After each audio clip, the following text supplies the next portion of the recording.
Hello and welcome to CubeCon. We're coming to you live from Madison, Wisconsin. We are in day one of a 4-day weekend event here. I'm Rondez Green Mage. I'm joined today by Lord Tupperware Ethan. How are you feeling today? I am great. It is a brisk 61 degrees outside in Madison. It's a beautiful day to play Magic inside all day. That's right. So we have a wonderful lineup of events for you this weekend. CubeCon is a 4-day event, as I mentioned, taking place here in the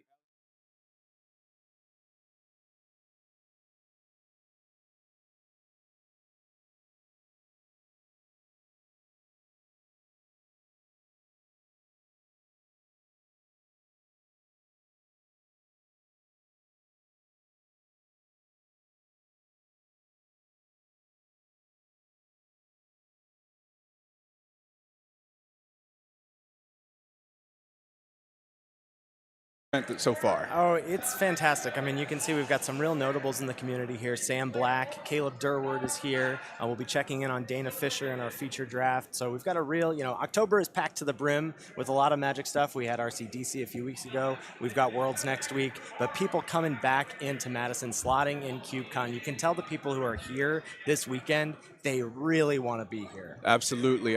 So let's go ahead and break down exactly what the Cube format is. We'll jump into that here for you. A Cube, quick read of the first bullet point here. It's the most important. It's a collection of cards meant for limited play. So you're going to see lots of one-ups. Some of these cubes will have repeats, and we'll shout those out for you before we get into it. It's drafted in packs consisting of 15 cards, all custom-made and randomized from, again, a larger card pool of hundreds of cards. This has evolved into an artistic expression, a form of artistic expression. It's a real creative project that players embark on when they're putting together their cube. A lot of love put into the many nuances of these cubes here this weekend. Cubing with powerful cards is still plentiful, but there's so many lower power cards that offer really unique synergies. And alongside these cubes might be some little home rules. So for example, as we're getting into the Changeling cube here, one of the rules is going to be that all of the cards have all card types. So those are some of the effects in play. This is in the form of an emblem, and it's what allows us to give each cube its own unique style and immersive kind of execution of those play styles. Yeah, Cube I feel like started out as being something of a rigid idea, 540 cards, something of a legacy cube, a vintage cube, a modern cube, maybe sort of dictated by an era of where the cards came from. Now, the sky is the limit, and there's no restriction on singleton anymore. As we'll see in the Changeling Cube, we will have some singleton breaks for just a few cards, but there's just really no end to where the creative process goes when it comes to cubes, and we're seeing that here across the field in the convention hall today. That's right. Thousands and thousands of cards in Magic the Gathering, and many of them have really interesting mechanics and interactions that you'll only see in the cube format nowadays. But we're going to go ahead and get into an overview of our main event for the weekend. As I said, this is a 4-day event, so here's our schedule. We're kicking things off today with a prequel. Everybody loves a prequel. Thursday, we got 1 point per match win. It's 0 points for draws and losses, so you better come out on top. Friday is our main event. We got 2 drafts that day. It's a little bit different in the scoring. Instead of 1 point per win, it's going to be 3 points per win, and then you will get a point for a draw. That moves into Saturday. We have drafts 3 and 4. Top 128. The top 128 players will advance to our final Fortune draft, Ethan. Yeah, that's going to get top 128 players there. Leads us into Sunday, where we'll have the top 64 draft. And that's single a limb. That is brutal. Cut to top 8 draft. We'll be drafting a Magic Online style vintage cube to crown a CubeCon champion 2024. That's right. And again, this is our 3rd iteration of the event here in Madison, Wisconsin. Hundreds of players tuned in, filling this hall, multiple halls here, and for the overall Game Hole Con event. Of course, this event is brought to you by a number of sponsors. We got Warren Fish, Gamers Guild, Dragon Shield, Wizards of the Coast, and Daybreak Games. You know, the folks that bring you MTG Online. And it's going to be a real exciting start to the show. Thanks for shouting those folks out. We got to know where our bread is buttered today, Rondez. Absolutely, bringing us just wonderful gameplay. We got some D&D stuff going on just in the other hall. I need to go pick up a 2024 book myself. and it should really be an exciting weekend. I'm really looking forward to our first cube. So this cube, we're going to look at our cubes for the weekend. Again, the first one that we're going to get into for our match on broadcast today is the Changeling Cube. You're going to see it on screen here. Again, the special rule, that emblem that I mentioned, all creatures in this cube have all creature types. There's a nice long list of every creature type at the bottom of this page as well. You can take the time to read it if you want to, or you can just understand that they're all basically the same thing. That's going to lead to some really interesting interactions, as you can see when a card looks for a specific card type, any ability will trigger that. Something like a Risen Reef that's looking for elementals to allow you to place lands onto the battlefield from the top of your deck is going to trigger off of any creature card that you cast and have entered the battlefield. A full readout of the cube, as you can see some real heavy hitters in this list. Otepic Huntmaster is one that we had pointed out, a red card. It's gonna be a mana dork, making your creature spells cheaper. We pointed out some other highlights in this list here, Ethan. What's jumping out at you? Yeah, I had a chance to chat with the cube designer this morning just to check in about, like, hey, am I right to think that some of these cards are busted? Magda Brazen Outlaw stood out to me. Giving all of your dwarves +1/+0, sure, so that's all your creatures. But then at any time a creature you control becomes tapped, that creates a treasure token. Then you can sacrifice those 5 treasures, search up a dragon card from your library. Well, guess what? Every creature in your library, that's a dragon as well. Extremely powerful. You're going to want to be looking for breaking those kinds of creature type rules with the cards that you're seeing in the cube today. Yes. One of the cards that he said, he was like pretty sure this is probably the best pack one, pick one in the cube. Angel of Glory's Rise, 7 mana, 4/6 flyer. When it enters, exile all zombies, then return all human creature cards from your graveyard to the battlefield. So that's going to just wrath the board, and then anything that's in your yard, that's coming back into play. Absolutely. All big that stuff reanimation is really exciting to see. Yeah, there's some big graveyard play. We see a Scavenging Ooze in there, one of the cards in this list that might be able to disrupt something like that. So there is a little bit here and there to counteract some of those big plays. You were mentioning, we were talking about some card advantage that you can find in this cube as well. In the colorless list, we actually have Dragon's Horde. That's going to allow you to stack up a couple of gold counters, I believe is what Dragon's Horde gives you. You can draw cards off of each of those creatures that you play. So really just a lot of interesting synergy here with the creature types. I will say, you know, you're looking at Dragon's Horde, and I'm looking at my lips at some of these cards as well that are going to give us card advantage. Tim said this cube, it's fast. You know, I was talking about Dragonlord Silumgar is in this cube, and that's going to really break the creature type there, because whenever a dragon you control attacks, your opponent's creature gets get -1/-1 until end of turn. That doesn't say one or more dragons attack. So anytime a creature attacks, that's going to stack -2/-2, -3/-3, -3. That's a 6 mana play. He was like, I don't know if you're going to have time for that. You got you got to ramp out that. You got to reanimate it, something. But I don't know if you're hard casting that 6-drop. Right. This is a cube where you could very reliably play a little bit lower to the ground. You know, get a nice early presence in board state, and that's gonna let you go a long way in the matchup, or end it nice and swiftly, right? We did mention some some spells in this list for ramp. Risen Reef was one of the first ones we highlighted, but again, it's something where by turn 3 you should have multiple creatures out on the board and be setting up a big play for yourself. Yeah, no shortage of 1-drops. It's a very heavily creature-based cube, as you'll see. We do break Singleton for some lands. There's fixing. There's 4 types of different dual lands, but we're just going to have to see how these packs break in the draft. That's right. And so I'm being told that our matchup is ready. We can hop right into the gameplay here in just a moment. One of the things that's standing out to me as well is some of our recent additions to the to the abilities that we have here in Magic. We're in the 50th anniversary of Dungeons and Dragons. We got to talk about the party mechanic. There's a couple of party cards in here. I saw the cleric, the 1-drop white cleric that gives a creature flying and +1/+1 if you have a full party. And getting a full party when all of your creatures are all party types is going to be much easier. Right. We have cards like Secluded Courtyard. It's going to play nicely into your creature types, mana fixing a little bit there, and that is one of our singleton breaks. There are multiple copies of that. We got some fetch lands as well, is there anything standing out to you in terms of making our mana base a bit easier here? No, I do think folks are probably going to be sticking to 2 colors, so you're definitely going to want to be getting those dual lands in. But we'll see how our feature match drafter here, Dana Fisher. Dana has been in the Magic community for a long time as one of the youngest players. I feel like now she's just a young adult at this point. That's right. So I'm really excited to see her draft. As you can see, the fringes of her Nissa cosplayer here. So we'll see if she's true to form with her costume here in drafting some green cards, or if she strays into one of the other colors. Absolutely. We're looking at a green mage, tried and true right here. Flipping through some of the cards. There Seeing, it is. seeing a collected company. So Yeah. we got Magda in there. Yeah, Collected Company, Elvish War Master, and Imperious Perfect being brought to the front.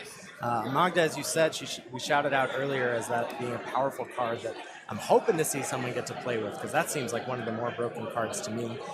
Imperious Perfect does seem to be the selection here. That's going to be a 3-mana 2/2. It's going to give all your elves +1/+1, so that's all of your creatures. Just to remember that we are the Changeling Cube. And it can also tap and for green mana to make a 1/1. So any creature that's going to make multiple bodies in this cube, whether it be up front or whether it be a repeatable effect like the Imperious Perfect here, that's going to be something that is going to be powerful with all of the Anthem effects or things that care about multiple creature types entering, that sort of thing. That's right, and I'm seeing at least 3 different Anthem type effects in the deck. We did mention Magda. We did mention the Elvish War Master. There's going to be quite a bit of synergy in terms of just having a nice wide board state on the side of the Green Mage here, Dana Fisher. A much lower powered pack here. We see a Windswept Heath, a dual land as we were shouting out fixing previously. That's being pulled to the front here. Seeing a lesser Masticore, Morbid Opportunist, Voldaren Essence, just not a ton of or Voldaren Estate, excuse me. Not a ton of powerful cards to follow up with the Imperious Perfect. You know, you're not seeing a slam dunk green, Elvish Lord type of card as a follow up here, which is unfortunate. So she's probably just going to want to lean into what she feels is the most powerful card, full stop, in the pack. Still flipping through here, we're seeing fetch lands.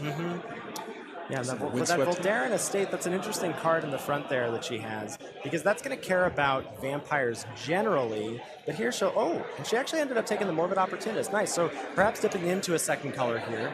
Another card that I find is really interesting in this cube is the Cynical Loner. That's new from Duskmourn, 2-mana 3/1, can't be blocked by Glimmer, so that's just a 2-mana 3/1 unblockable creature. But we were saying that we might want to be grabbing some sort of Anthem effect, and the Elvish Archdruid is here. It doesn't Anthem the creatures, but it is going to give them a mana ability as well, and that's going to Elvish Archdruid going to be able to tap for a lot of mana. So Dana possibly being able to circumvent the slowness or the quickness of the cube, excuse me, by ramping out some larger monsters with that Archdruid.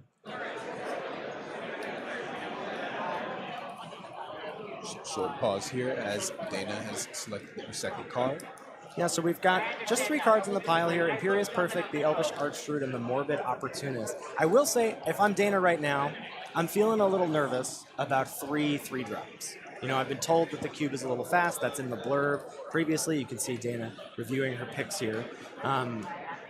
The blurb in the cube on Cube Cobra is that the cube is fast. So I'm going to want to even, you might think, yeah, sure, it's fast. That's 3-mana plays. That's not too bad. But I think things can snowball pretty quickly if the cube designer's telling me that it's a little hard to get out of 6-drop, That's absolutely right. So maybe we can expect Dana to swing a little bit lower for incoming picks. But it's a 2-color commitment right off the top so far. Potential 2-color commitment with green and black. We got the 4th pack coming in. Oh, look at that. We've got a Sliv Mizzet. Sliv Mizzet in the pack. I don't know if Dana's going to be dipping into a blue red card after her potential Golgari start here. Avengevine, Overgrown Tomb has a bit of fixing, and then a Jiraga Warcaller. That might lower the curve. That's a green 1-drop. It has multi-kicker for 1 and a green. When it enters with a +1/+1 counter each time it was kicked, and other elves you control get +1/+1 for each counter on it. So Dana, look, she effectively sat down at the table with her cosplay and told the 7 other drafters, you know what I'm doing. Yeah, right? You know why I'm here. You know why I'm here. You know what I'm going to be getting up to in this draft. That's right. And that's what she's going to end up doing. So 3 green cards in the pile, the Morbid Opportunist out of that fairly weak pack.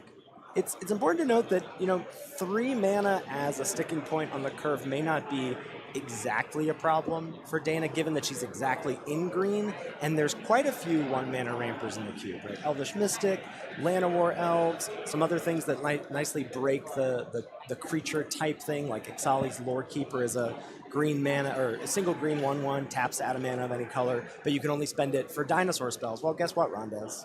Every creature in your deck is a dinosaur here. That's right. That's what we're doing today. So, 4th pick is in. We're seeing the first break from the 3-mana 3-mana card selection that Dana had. That's right. Yeah, getting in on that one drop. I know that she was favoring that Vengevine. I saw it. I saw her itching for it. Vengevine is a curious card. It doesn't, there is a little bit in the cube that interacts with the graveyard, but it does seem to play to the board quite a bit. So I'm wondering if Vengevine is really just a recurable threat, and that's it. Right. Starting here, there's a Vanguard. It's a 2-mana 1/1 that's going to grow. Another 1-drop there, and The Diviner. yeah, there's a Excellent Birchlore Diviner. Rangers in that pack. Green for a 1/1. You tap 2 untapped elves to add a mana of any color. But she is going to land on that Elvish Vanguard. That's going to be the 2-drop in green. That's going to grow every time an elf enters the battlefield. And again, she's kind of, I don't know if did Dana get the message here? Because she's just drafting elves straight up. She hasn't really tried to break the changeling aspect of things. The creature types aren't really being messed with here so far. The morbid opportunity she has, does she decide to pair the green with black, will be an elf for all intents and purposes. That's right. That's right. But Dana, you don't have to play by the book so hard. Yeah, absolutely not. And I guess it also, something to point out is that most of this list in the green are their elves. At least half of this list is an elf. So maybe it's just the circumstances. But of course, we do see her draped in green. We know what she's doing. We know what she's up to. Yeah. You mentioned Secluded Courtyard. I believe there are 6 copies in the cube. 6 copies, not 4. We should shout out what that land does. It enters the battlefield. You choose a creature type. It taps for colorless. It also can tap to add mana of any color, but only spent to cast a creature spell of the chosen type or activate an ability of a creature with the chosen type. So basically a 5-color land for all of your creatures in your deck. Yeah. Here we're going to see some removal spells that are really interesting in the context of this cube. One is Moonlight Hunt here. That's going to have all of your, I believe, wolves and werewolves deal damage equal to their power to 1 creature. And a Polywallop as well, which is excellent in this cube. Polywallop, a new card from Bloomburrow, that being 3 and a green to have a creature you control deal twice its damage to a creature you don't control. It costs 1 less to cast for each frog you control. You have 3 creatures in play. This is a single green instant speed double punch spell. Couple of removal spells going on here. We also saw Tivar's card in here, Tivar's Stand. Right. Tyvar's Stand there, the X and a green, gets +X/+X and hexproof and indestructible. She's going to land on that Moonlight Hunt. I think I would have maybe gone for the Polywallop there. I'm not sure. It's tough. Moonlight Hunt costs 2. Polywallop could cost 1, but she's going to land on that Moonlight Hunt. You see, Once Upon a Time, if the card was banned ever, it might be worth picking. That's going to be a free spell potentially if it's in your opener, if it's the first spell you cast. Oh, I love a discount. There's also an Overgrown Tomb and one of the 6 copies of Secluded Courtyard. Dana is going to land on Once Upon a Time. I think a very solid pick. Very, very solid pick. And of course, as we mentioned, we expected her to start to go a little bit lower in the cost of these cards. What's cheaper than free? What's cheaper than free? Exactly. So Once Upon a Time, if it's the first spell you cast for the game, it's going to be free. Look at the top 5 cards in your library, reveal a creature or land card from among them, put it into your hand. I mean, also, one of my rules for any cubes is I say, if this is a pretty good card in Vintage Cube, or if it makes the cut for a Vintage Cube, it might be a good pick here.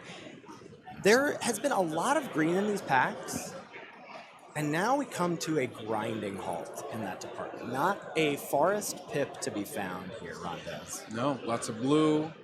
Maybe just getting a read on what some of the other players might be doing. Options are a bit limited. We do see a black spell up the top there, though. Yeah, Force of Despair. It's not a card I'm a huge fan of, I'm going to be honest. But we'll see if she can make it work. If that ends up being her selection here. It's 1 black. Yeah. Destroy all creatures that entered the battlefield this turn. It's not great. No, we've seen a bit of this recently against like Nadu and some other constructed formats. But here, really, it's just the only card that Dana could pick. As you saw, I think that she's only got 1 other black card so far, so maybe she ends up leaning more into black spells in the coming turns. I might have liked to see her lean away from black. Maybe she has a preference for the Force of Despair. Maybe she's excited to pair green with black. But we saw some options for some mill, and specifically, I wanted to shout out the Drowner of Secrets that was in the last pack. That's 2 and a blue, 1/3. You tap an untapped merfolk you control. Target player puts the top card of his or her library into his or her graveyard. You think about, I got to get deep into Merfolk, the set that was originally printed in Lorwyn. You maybe have to pair that with white. That's not the case here, right? She can draft a blue-green mill-style deck with all of the elves she's going to be making, but she selects to get a little deeper into black there. That would be really mean. Are you pro mill or anti mill, Rondez? Oh, look, I love blue magic. I'm a blue player, but I will not mill you. All I right. won't. I won't. I'm not gonna turn my nose up if that's what you want to come to the table with. Magic is for everyone. That's fine. Another But- powerful card here in this pack that is in blue, Sky Strike Officer, 2 and a blue, 2/3 flyer. When it attacks, you make a 1/1 soldier. But again, the types don't matter. You just want things that make multiple bodies, so you reap the benefits of the Elvish Archdruid that she has. That's going to anthem all of her creatures. She's going to select life, death, potentially thinking about maybe ramping, reanimating, maybe using life as a way to turn all of her lands into creatures to reap the benefits of some of the anthems she'll have, like her Imperious Perfect and her Elvish Archdruid. That will be interesting to see if she can pull that off. That's a spicy little combo. Oh, absolutely! An anthem effect for your lands, bringing them into play. Like Yeah. as you get closer to middle and end game, could be really devastating blowout if you play your cards right. And as we said, lots of potential anthem effects to go into Dana's draft here. So dropping a land on top looks like that's going to be her next pick. Yeah, so Voldaren Estate, we shouted that out the first time she saw it. That's going to tap for a mana of any color to cast a vampire spell. Again, can do that for any creature. And then 5 mana tap, make a blood token, cost 1 less to activate for each vampire you control. But like, are you going to have time in this cube for something like that? I'm not sure if you will. We'll have to see if her board state gets out of hand. We did see the life death. That's something that could, like, for a turn, make it free. But I don't know that it's going to be anything other than just a backup. Hey, I need to draw a card now. Yeah, that's my feeling as well. I'm just not sure if it's going to happen for Dana there as she rounds out the rest of this pack. That pick there was a Springjack Pasture, taps for mana, colorless mana. Pay 4 tap, put a 0/1 goat creature token onto the battlefield, and you can sack X goats to add X mana, any one color to your mana pool, and gain X life. That is interesting. I'll see if she has time for that. Sliv Mizzet through the breach, another land on the wheel here. There's Vengevine. Rondez, she was eyeing the Vengevine the first time. Do you think she's going to take it here? Oh, she's locked in. That's the card. Locked. There Vengevine it is. is in. I mean, I feel like at this point she's just interested in it as, hey, here's a 4 mana 4/3 haste. You trade with it, that's coming back. Right. You figure it out. So Sylvan Safekeeper is a good shout. Oh, Sacking the land here. Get something Shroud. Yeah, potentially. Thinking outside the box here, there is a Trotta Deadly Fugitive. Whenever an assassin you control deals combat damage to an opponent, cloak the top card of that player's library. 2/2. It's gonna get all of your anthem effects and everything. And all of your creatures are assassins anyway, but Dana likes to pass up on it. I just feel like I think she's locked into the green. The Sylvan Safekeeper will be an elf for her. She's going to grab Souls of the Lost there, second to last. And I'm It's also a 1-drop. She needed to go lower in the curve. That's true. The Safekeeper is a 1-drop, and it'll take advantage of the higher up, the Imperious Perfect, the Elvish Archdruid that she has. I will say right now, I'm a little worried about Dana's draft. I'm a little worried she's locked into black for not very good reason. Right. Like, she took the Morbid Opportunist out of a kind of weak pack. She took the Force, which is not a great card, and heavy color committing. Right. We know that she's gonna be heavy green here. And then I just don't know. Mishra's Bauble, last pick, maybe just counts as a shuffle effect there, or not a shuffle effect, a cantrip effect for her. But yeah, I don't know. The green is there for sure. Dana sat down in the cosplay. She's Nissa. She's drafting green pips. I'm hoping that she might swerve somewhere else. Kind of a power move too, right? second. Everyone else at the table's like, well, I'm not even going to bother. Right. I mean, her legend predates her or whatever. She sits down. People know. That's what she's known for. She plays mono green in a lot of formats. She's played elves and I believe Legacy. That's right. So I think people know. I think we're waiting on one pick from a player 2 to her right, and then we'll perhaps have a little bit of a review. Yeah, here we go. Gonna review those picks.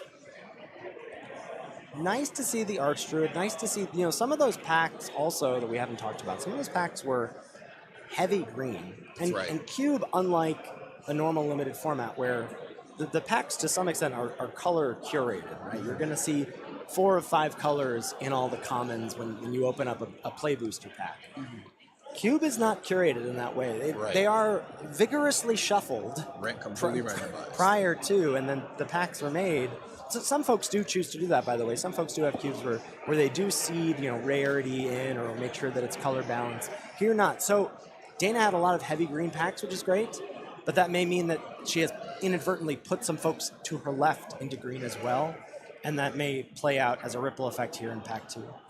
That's right. I think we're going to see one of the other players drafting or putting together a Gruul list here as well. So I'm curious to see if Dana passes up on this Voldarian Thrill Seeker, how they're able to play off of that. We also saw the Magda being passed up earlier on. So be still my heart. Yeah, someone's got some heat in red for sure. Pour one out for the Magda that could have been. She's lingering on this Falconwrath Torturer, so 2 and a black, 2/1 can sack a creature to give it flying until end of turn, and if the sacrificed creature was a human, I believe, you cut down. get to put a counter on it. But yeah, cut down is a nice piece of cheap interaction, lower that curve. There's a Mirror Galvanizer as well. A Tristani Summoner, something big at the top of the curve, but going to bring in, we talked about multiple bodies being really important. This is going to bring in 4 bodies for 1 card, but it is 7 mana, so who knows if you're going to have the time for it. That's right. That's right. Also in Selesnya colors. Right. She would have to branch out away from black, but as I said, I'm kind of hoping, kind of trying to nudge her if I can. Mirror Galvanizer going to be the pick over the cut down. That's going to be, another Anthem for her. So 3 mana, 2/2, other mirror you control get +1/+1, and you can untap a mirror for 1 mana. Untap each other mirror you control, so essentially giving them vigilance. Yeah, give your whole, untap your whole team. Yeah. Evolution Witness, really rockstar common from Modern Horizons 3, coming in there to the front. A couple of lands as well, Overrun Tomb, Secluded Courtyard. Oh, there's the Risen. There's your Risen Reef. I don't know, she hasn't dipped into it. I think she's locked. For sure. I think we're staying green and black. Revelark is extremely powerful. That's like a vintage cube card from like 10 years ago that was an absolute banger. Tell us about Revelark. Oh, so it's a white 5-drop 4/3. It has Evoke for 6 mana, and when it leaves the battlefield, you get to return 2 creatures from your graveyard with power 2 or less from your graveyard to the battlefield. Yeah. Which is extremely powerful. Dana looks like, what did she land on there? Well, this one's got Adapt, and this is going to be every time it gets a counter. Yeah, she grabbed that Evolution Witness. Yeah. And anytime a counter is put on it, you return a permanent. But again, it's another 3-drop there for her. I'm not crazy about that. That's right. We see, 3 Tree City. New card from Bloomburrow. This is going to be something for your typo decks out there. I think it's tap for 2, and you get mana for a single creature type. You get 1 for each of those cards. We do see that with lots of these Anthem effects, maybe Dan is interested in going a bit wider with her creature base. But now she's going big. She's going big with the Earthshaker Dreadmaw. 6 mana, 6/6 trample. When it enters, draw a card for each other dinosaur you control, aka each other creature you control when you're playing in the Changeling Cube. Worthy Knight pulled to the front there. That's one of the cards that breaks Singleton here. There are 2 copies of that in the cube. A Bucolic Ranch, I think a card advantage engine for sure in this cube, but again, a little slow. There's a Boss Banneret. That's interesting. That's a 1 and a green 1/3. Tree Folk spells and Shaman spells you play cost 1 less to play. That's going to reduce the cost of all your creatures. And another card I like quite a bit in this cube, Tree Folk Harbinger, single green 0/3, effectively just lets you tutor up any creature in the cube and put it on top, or in your deck rather, and put it on top. But she's going to land on that Boss Banneret. So grabbing something a little lower on the curve, something that's a 2-drop, and something that's going to make those creatures higher up on the curve a little cheaper for her. That's right. We're seeing a duress here. I was looking through the cube, now that you mentioned tutors with the Treefolk Harbinger. I was looking at some of the other, there's another party member there. I was looking through the cube for some of the other tutor effects. Coveted Prize, not in the cube. I know that that's something maybe people would have expected. That would be a huge bomb, I think, in this format. But there is Step Through. This is a blue spell. But what's important about this spell is the wizard cycling. Pay 2, cycle it, and search your card for a wizard card. But of course, in this format, that's any creature card in your deck. That's excellent. Another excellent card here. This is perhaps the most powerful black card the Dana's seen. Lazotep Sliver. 3 and a black 4/4. Sliver creatures you control have Afflict 2. And whenever a non-token sliver you control dies, you amass slivers 2. So any creature she has that dies, she's going to get to amass slivers 2. So really powerful here, and I'm now fine. I still feel like Dana locked into black a little too early, if I'm being honest. But now this sliver, I feel like, this is now the best black card she's seen, and it's a real reason to draft black in this cube, as far as I'm concerned. She's lingering on that Vitaspore Thallid, a 2-drop that I think is fine, not anything special. There's Desmond Miles. I'm going to be honest, I don't even know what set this is from. Is Assassin's this Creed. This is an Assassin's He's Creed. a main character in Assassin's Creed. You're my guy here. You're my guy. See, I don't know. The universe is beyond stuff that is a bit beyond me, but with our powers combined, we're going to get there. Oh, Llanowar Elves. That does feel like a real... That's a Dana card if I've ever seen one. Well, it's certainly a Dana card, but it's exactly what we were talking about with, she's got all these she's three-drop lords. No, oh, wow. Going for the merfolk whenever one Deep ETBs. Root Elite. Whenever another merfolk enters, put a +1/+1 counter on target merfolk you control. Certainly powerful. I would have been very tempted to take the Llanowar Elves there, personally. I think another 1-drop would have been wonderful. We've seen, maybe 2 other 1-drops in a draft so far. It's escaping me currently, the most recent one that you just picked up, but it would have been nice to add to, again, that lower end of the curve with this draft. And this card is an absolute monster. Evercoat Ursine, 4 and a green, 6/5 trample, has Hideaway 3 twice. And then when it deals combat damage to a player, if there's a card exiled with it, you may play one of them without paying its mana cost. So Windmill Slam there for Dana. That card is a beating. Yeah, and this one's got trample, so it's getting through. It's getting through. Move out the way. Might have had a better time getting through if she had taken that cut down earlier, but we'll see if it can show up on the wheel. If Dana wants that curve higher, there's a Symbiote Worm for her. I'm not sure if she does. So you get a high curve. We have very little removal. Check. These are all boxes you want in your limited decks. So there's still time. There's still time. Another box you do want to check in your limited decks is having good mana. She's going to grab Reflecting Pool there, which will help her. And it doesn't fix, right? It only taps for mana of other lands that you control that could produce. But in conjunction with some of these 5-color lands, right? If you have a Secluded Courtyard, that has the ability to tap for all 5 colors. That's, Reflecting Pool doesn't care about in what way or for what they tap for. So there are 6 Secluded Courtyards in the cube, and she might have an opportunity to pick up one down the road. That would be a good pickup. So Reflecting Pool adding to a list of the various non-basic lands, filling this cube and allowing us to play multiple colors. Again, the cube is formulated in a way so that you are best to lean towards 2 colors. Yeah. We're on the wheel here. This is Dana's opening pack. Wasn't super excited. It does look like the cut down didn't make it, but the Falcon Wrath sacrifice creature there did for 2/1. So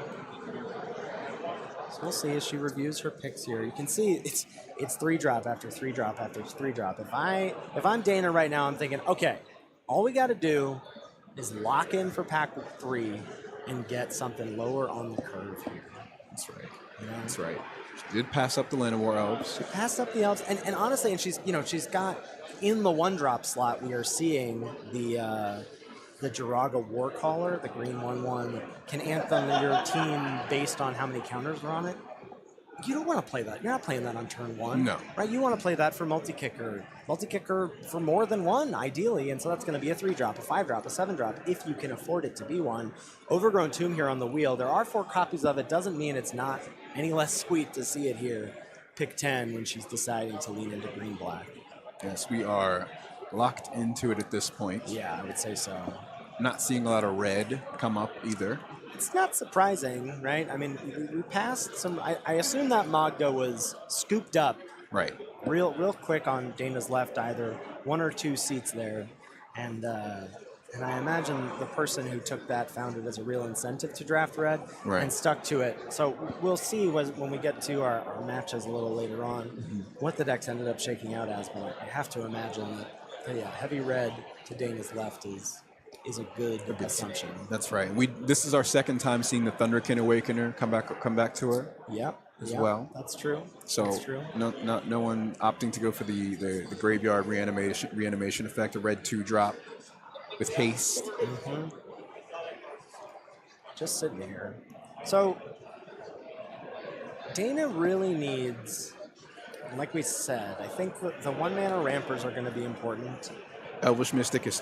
I don't think we've seen that come up just yet. We haven't seen Mystic. We saw Llanowar Elves, I believe. And that's it. And that's it. Here we've got Commune with Dinosaurs. Going to be able to impulse for the creature, I guess. Super impulse, look at the top 5. Ixaly's Lore Keeper is here as well. Yeah. Another mana dork. You could see that. That would be nice. For those that may be unfamiliar with the terminology, mana dorks just creatures that tap and give you more mana to play your creatures, play whatever else you might have. Heritage Druid can kind of go into there as well. Lots of one drops here that have yet to be seen. There's another green one drop that it's so hard to not look at these cubes and just think of all the combinations and how this works with this and how this pairs with this. Oh, this is interesting. 3 blue cards here is the only options for Dana. So I guess we're just taking one of these and ripping it up. I don't think anything here is making her deck. She's just going to, sadly, grab the Undead Alchemist. Another sort of mill option in the cube. And she does get the Vitaspore Thallid on the wheel. I got to say, it's not a card I'm crazy about. 2 mana, 1/1. It's like, the old, put a spore counter on it, remove 3 spore counters, make a 1/1 Thallid. And you can sack a Sapling to have target creature gain haste until end of turn, but seems a little slow. That's all. Anything that seems even slightly slow. After my chat with Tim, the designer, this morning, has me nervous. Yeah, you're gonna need 3 turns to rack those spore counters well, up. Yeah, and you know what does a good job of buying you 3 turns is a 2 mana 1/1. That's right. Dana's going to review here at the end of Pack 2, Heap Doll being the last pick there. 1 mana, 1/1, sack, exile a card from the graveyard.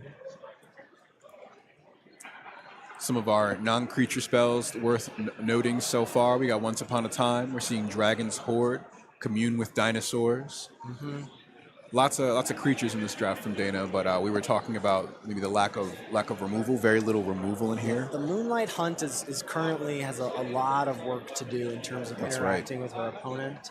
She, in her defense, besides she's on Moonlight Hunt in the same pack as the Polywallop. She saw the cut down, decided to take the Mere Lord over it, which I think is totally fine. Oh, for sure. Untap all your creatures. It's extremely powerful. Another that's the third. Really 4th if we count the 1 drop that is effectively a 3 drop. That's her 4th anthem effect for her team. But does she have a lot of things lower on the curve to take advantage of that? Because ideally what you're doing is affect the board on turn 1, affect the board on turn 2. Here, you think that we can go toe to toe? No. Here's a 3 drop that says all my creatures get +1/+1. That's right. And then you get to really press that advantage. She's not quite able to do that. Right. We're doing a bit of waiting here before the deck comes online. Yeah. Which can be dangerous in the way that this cube has been assembled. Well, because those kinds of cards they have their lightning rods, right? Any removal your opponent has, they're effectively going to say, well, I got to kill that, right? The thing that's turning all of your creatures bigger, I'm going to kill that first. Yep. And so if you're not able to the turn you play it, take advantage of it, you might have it gone before you have anything to do with it. That's right. So a couple 1-drops here so far in the pack. We saw the Stitcher Supplier. We saw the Haywire Mite. Both cards in Dana's colors, green-black. You're going to have to tell me this pronunciation of the card she has in front. Ukalan, you know this one? This is 3 and a black, star 4. Its power and toughness is basically equal, or its power is equal to the number of creatures you control, because it cares about types, but we don't care about types today, not on Thursday, not in Madison. And at the beginning of your end step, you exile up to 1 target creature card from an opponent's graveyard, and if you do, you make a copy of this. This looks like a card. Well, it's in CLB, so this is a Baldur's Gate card. Maybe something in the Shadowfell. All right. Ukalan sounds good. I'm going to go with that one. Final answer. Chat will let us know if we're wrong. Ukalan is getting in there. I mean, I don't hate it. We talked about, do we want to lower the curve? Stitcher Supplier is not the card I want to lower the curve in my green-black elves deck. We're not really doing much with our graveyard. We're not really milling a whole lot, not sacrificing. Oh, and perhaps another kind of Anthem creature, Bramblewood Paragon here, being pulled to the front. Conspicuous Snoop. That's going to be pretty powerful for the red players at the table. The red players to her left are going to get some gifts. Oh, for sure. This is a good option for Dana, but she's not getting anything on the wheel here. This is a 2/2 that says each other warrior you control comes into play with an additional counter on it, and then each creature you control with a counter on it has trample. So again, an effective sort of air quotes lord for her elves / all creature type deck. And I guess nice that her curve starts a little higher, because this 2-drop wants you to be playing creatures afterwards. Right. So, nice for her to get a little 2-drop to slot in there. And again, I feel like Dana, read the card in front of you. Doesn't have to all be elves, but as you said, it seems like most of the green cards here are just elves. We are all inclusive with the creature types. That's With the right. creature types in this. If you're just tuning in, this is the Changeling Cube, meaning that all of the creatures share all of the creature types in the game.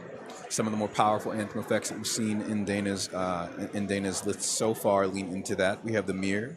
The mirror that's going to give other creatures +1/+1. You can untap by paying 1 and tapping the mirror to untap all creatures. These kinds of effects are going to be very, very powerful with all players having that changeling emblem for their creatures.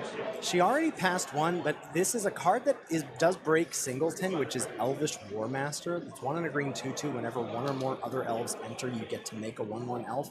Something like that. A thing that makes multiple bodies. I know remember, we harken back to Pack 1, Pick 1. The Imperious Perfect. That is going to make multiple bodies if she has the time for it. But aside from that, she doesn't have a lot of, here's the thing that makes 2 bodies. And that's what you really want to take advantage of all of these. Oh, I give +1/+1 to my team, and then another thing that gives +1/+1 to my team. Again, there's the Vitus Porthalit. I guess that's another thing that makes multiple bodies. But as we talked about, that's a tick, tick, tick. That takes 3 turns for that to happen. And you're playing a 1/1 and waiting 3 turns for it to come online. It's a long time. It's a long time. Yeah.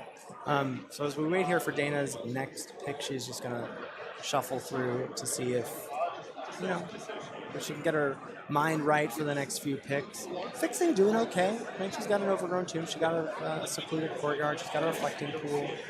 Feels like she's doing all right in that respect. Even though she's heavy green, doesn't have any double black. I guess the Force of Vigor does have double black in the casting cost, but it's also free. But is she going to have enough black cards to be able to have it as a pitch spell? We'll see about that. That's right. And so if you're just tuning in, folks, we're in our last pack here. This is CubeCon 2024, the 3rd iteration of this event. It's a 4-day event, and we are in our prequel phase of the tournament of the weekend. What's your favorite of the prequels? My favorite prequel. Oh gosh. You can abstain. Also, I was just gonna say you're setting me up. Yeah. There's no right answer really. Dana saved you from that question. You get to look at this pack. There's a Jadar, Rumbleweed. Jadar's nice. There's a multiple body 2-drop. 1 on the black, 1/1. Beginning round step, you make a Decayed Zombie. That zombie's gonna get +1/+1 from a bunch of stuff.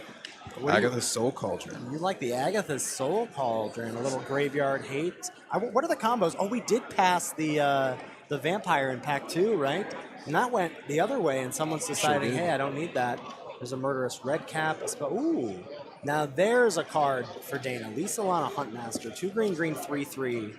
Whenever you play another elf, you make a 1/1 elf. That's the kind of thing she needs. Yes. To take advantage of these anthem creatures, and she is going to take that. I like that pick from Dana very, very much. She's going to get to reap the benefits of certainly the elves in her deck, but any creature in her deck is going to trigger that Lisa Lana Huntmaster. And this was printed years ago before any restrictive once per turn text started appearing on our Magic cards, so she might be able to get a couple elves per turn there. That once per turn text is just no fun allowed. No, Sorry, no fun. This stops here.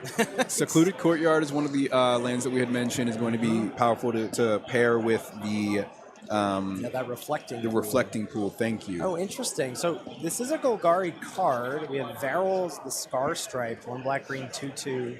Each creature card in your graveyard has Scavenge. The Scavenge cost is equal to its mana cost. I wonder, there's a Collective Brutality as well and a Secluded Courtyard. Collective Brutality, it's not great removal, but it does give you a card in your deck that says 2 mana, -2/-2 to something. She's going to land on the Secluded Courtyard, decide, hey, I got to get my mana right. Right. She is not going to have trouble making playables, I think, at the end of At this this draft. point, no. So she can afford to take a land there. Oh, that's a nice card.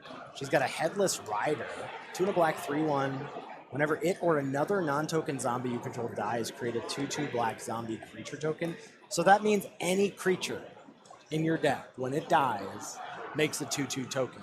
And that 2/2 token is also still going to get Anthemed by all of those creatures in her deck.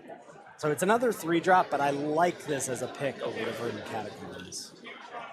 I think that's going to be a big pick as well. We mentioned she's been making quite a few important selections with the mana base up to this point, and she should be safe. So the Headless Rider here is going to be big into this, like leaning into this creature token generation theme that we've seen the last couple of picks.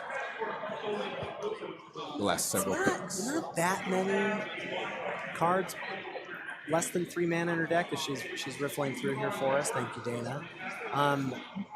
But it's not a lot. And I think, when if she has hands where she gets just a 2-drop, that's all she needs. If she can go, she has a hand that has a 2-drop and a hand that has 3 lands in it, I think she's going to be able to function. If she has a hand that has 3 lands, 4 spells, but no 2-drop, I'm a little worried that she might fall a little too far behind. Right. We're going to want to be able to play these haymakers turn after turn. There's the Otepic Huntmaster. Not going to be able to reliably play some here, red though. Oh. Someone's feasting in red today, for sure. Okay. So one of the cards that Tim, the designer of the cube who I chatted with today, shouted out was Massacre One. That this, I talked about Angel of the Glorious Rise as that like mass sweeper / reanimation card. Get rid of the It minus. was like the only other card that's like a pseudo sweeper is Massacre Worm in the cube. Right. And so if Dana is a little worried about, I can't shore up the bottom half of my curve, maybe I'm going to be in the position of falling behind, Massacre Worm says, I got you. That's right. Right. For folks that don't know, Massacre Worm is 3 and 3 black, as you can see on screen here. We're wiping the board. -2/-2 to all creatures. Something similar that we see in this cube is the Shrouded Shepherd. It's an adventure card. It is a white spell, but it has a sorcery adventure that lets you go -1/-1 to all creatures on the battlefield.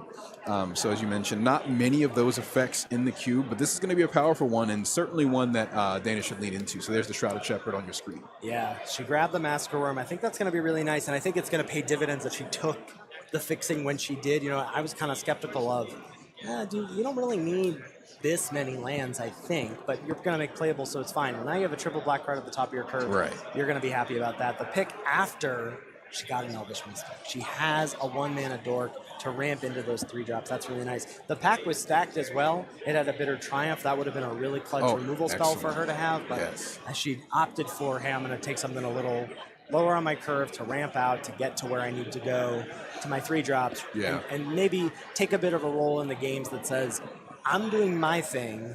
If you disrupt it, good for you. But if not, I'm going to win doing my thing. That's right. That's right. If you block the left hook, I got a right one coming.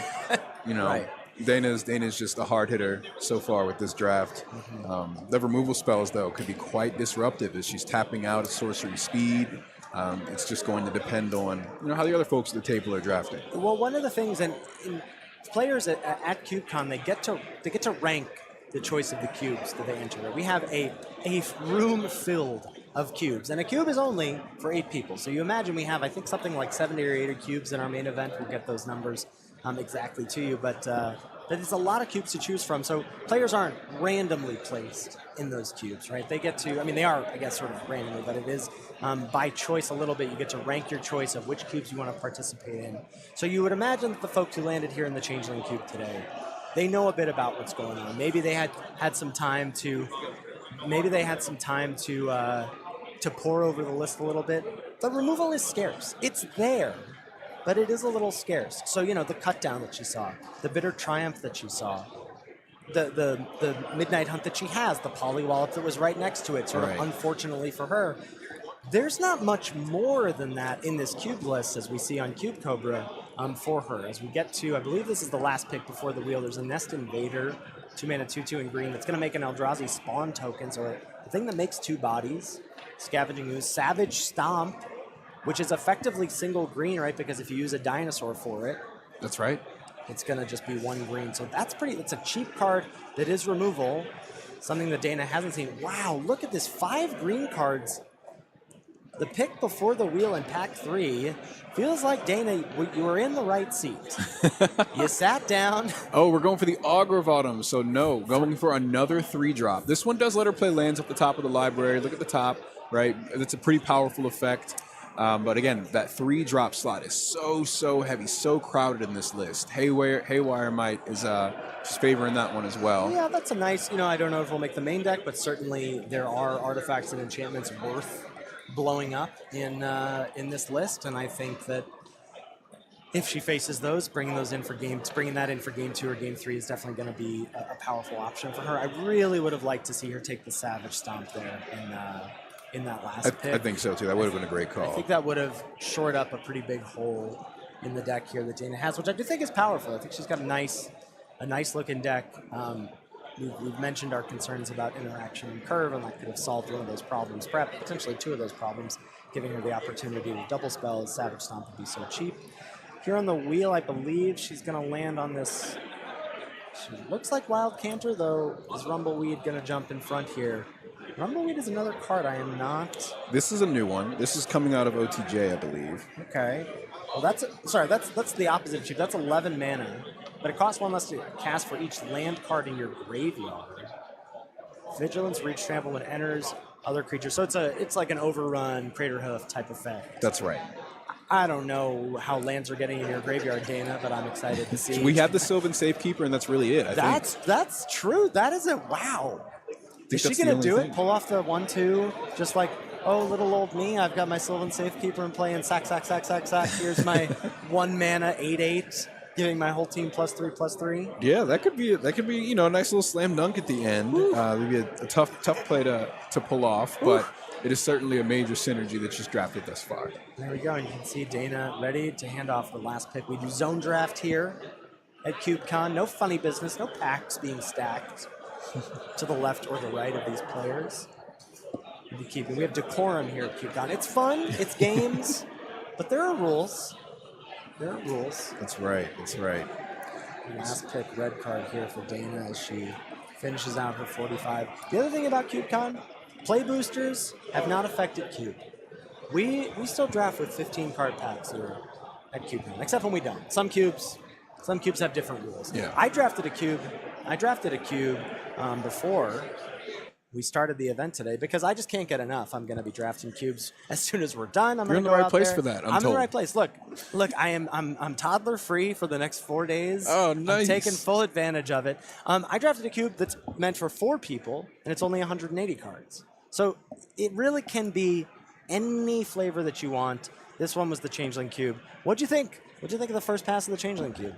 So we're seeing in the first pass this Changeling Cube, again, lots of really powerful bombs in red passed out by our feature player here, Dana Fisher. High curve. We're going to have to see how that plays out, of like how she can get into these later stages of the game. So anthem effects, some token creation. It's a pretty heavy on the 3-drops, as we mentioned. So I'm kind of concerned as to how she makes it to that point to get these synergies going. But one of the standouts, as we mentioned, with one of the 1-drops in particular, Sylvan Safekeeper into Rumbleweed. Up next, though, folks, we have an interview with the creator of the Changeling Cube, and we're going to hop right into that here shortly. Hello, Magic players, and welcome back to the floor of CubeCon 2024. I am Niall Joan Rivers, and I am joined today with Tim Myers, the champion of last year's CubeCon and the creator of the Changeling Cube, the cube we are watching right now. Tim, you made the Changeling Cube. Tell us about it. Changeling Cube is incredibly creature combo focused. I guess I should start with, it has a rule change where everybody gets an emblem, giving all creature types in all zones. So that leads to some pretty busted cards that Wizard would never print in 1,000 years. And it's fun to kind of recontextualize a bunch of old favorites, a bunch of cards you haven't seen be good in a long time, that become really busted in this different lens. Yeah, it sounds really cool. I'm really excited to see it. Now, as the champion of CubeCon, are there any particular cubes that you are most excited to see this weekend? I'm excited about drafting Companion Cube, which is another rules change cube where you can pick one card, it can be a land, and you get to play or cast it from exile with original Companion rules. So you get to kind of build around the commander offers without having to pay for the card to come back into your hand.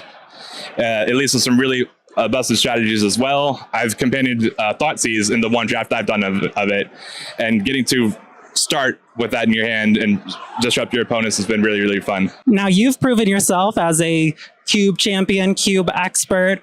How do you feel going into this weekend? Do you think you're taking it down again? I'm going to do the exact same decision points that I did, which is draft the cubes I feel like drafting.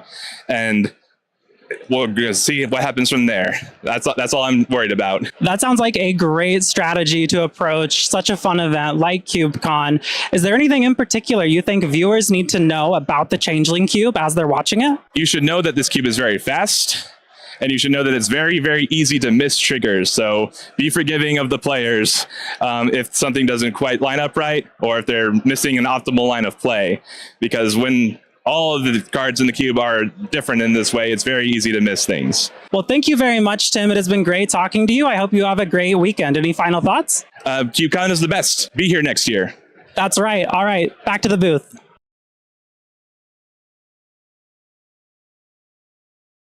Previous champion here at CubeCon, joining Nile Jones Rivers for an interview talking about the Changeling Cube.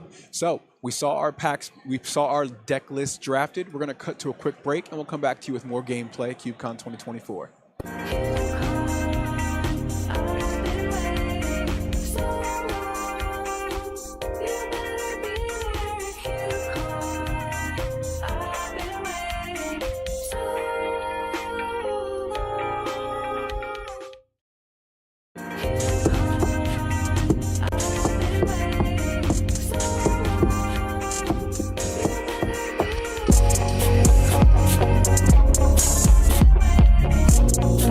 Hi, my name is Jake, also known as Dynamics. I'm from Portsmouth, New Hampshire. My Bogging Cubes will be featured in the upcoming CubeCon 2024 main event. Bogging Cube showcases iconic and powerful card strategies like combine cards from the board with some variables. Power Level is designed to allow these iconic cards to shine in alongside archetypes, which often suffocate against designed to maximize the card power.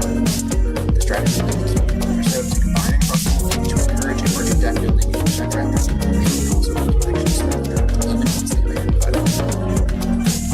Each drafter can use the copy by more effective than the building structure as once the draft begins. The only difference is that each player has one more to start. I also want to mention that Bogging Cube involves more singleton, which means it breaks singleton for resistance. In the case of this cube, fetch lands and shock lands. This break enables drafters to make decisions about how much life they're willing to trade off to get access to it. You're drafting the cube for the first time, plus focus on cards that block off their position before the others in the show. The floor is great and the system is strong. Better than past cards. Unsure how to rate Conquer Librarian in the draft? Think of it as equivalent to a fetch land for a deck that wants to stay open early. Use them to take anything you would take over a fetch land, and draft other copies as though they are fetch lands. I hope you enjoy the cube, and if you see me at CubeCon, please stop and say hi.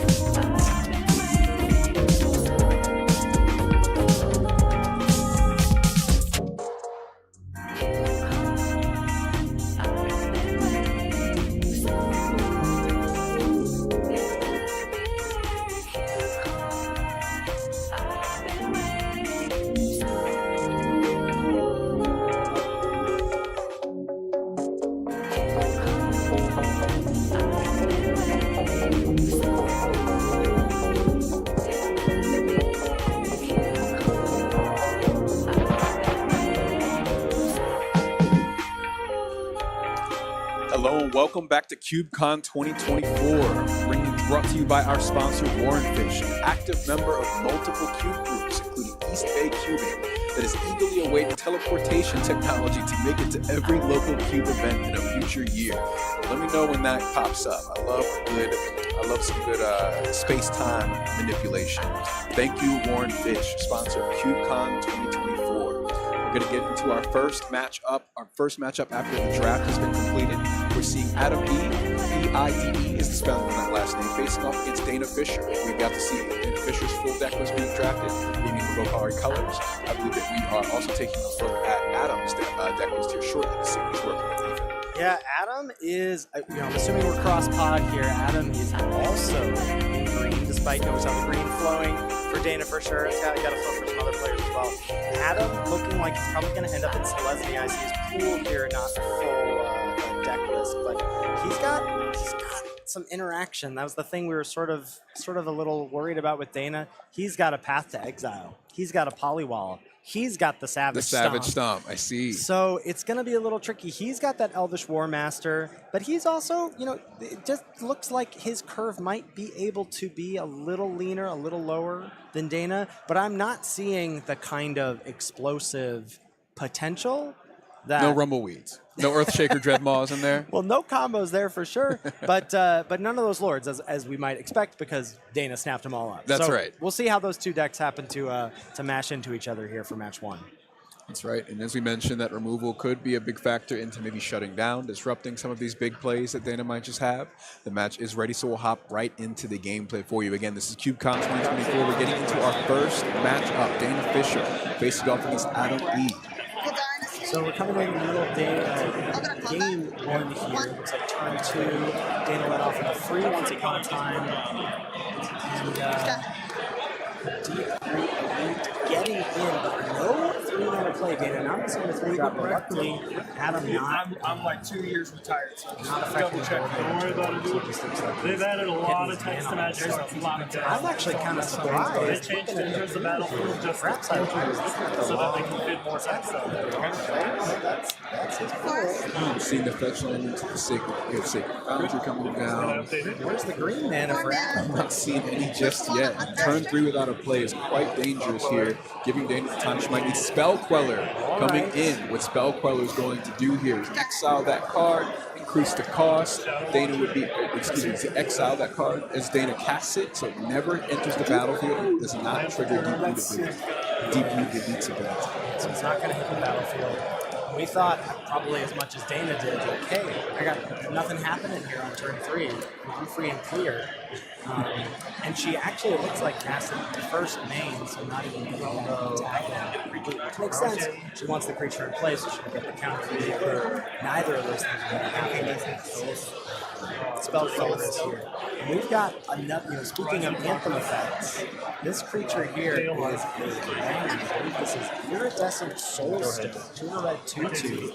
Other elemental creatures control it +1/+1. They wanted a red tap to put an elemental creature in the game. There's a play, it gets haste, there's sack. Yes. So, Spell Caller already. That's a 3/4 flag. That's right, so we're seeing our first anthem effect hit the board, Incandescent Soulstoke. Again, this is a way for Adam to cheat in creatures, at least for just the turn. You do have to sack it at the end, but getting something big and nasty for a quick swing can be pretty powerful. Put a counter I'll tap 3 mana. Dana's not done yet. There's the Augur of Autumn. Trigger both of these. And that's going to trigger both. She's going to get a counter on the Vanguard and a counter wherever she pleases. With the Deep Root Elite, she pleases it to be on the Elite itself, it seems. That's right, so some of these ETBs coming into effect. Again, Dana is taking a look at the top of her library. That is the static ability of the Augur of Autumn. She's also going to be able to play lands from the top of her deck. And if she can get a different power, currently she has 2 2-power creatures and a 3-power creature. If she can get a 3rd power, then she's going to be able to play creatures off the top of her library as well. Need that effect. Yeah. Need that effect. As we heard the cube designer Tim Myers say in the beginning, this is a cube formulated for lots of creature-heavy combos. Most of Dana Fisher's deck is creatures. Think, again, to review, maybe only 1 or 2 removal spells. Her opponent, however, having several Savage Stomp, Path to Exile, so on and so forth. So we'll see how it plays out. It's a healthy board state on the side of Dana right now, but I'm looking forward to see what Adam decides to cheat in.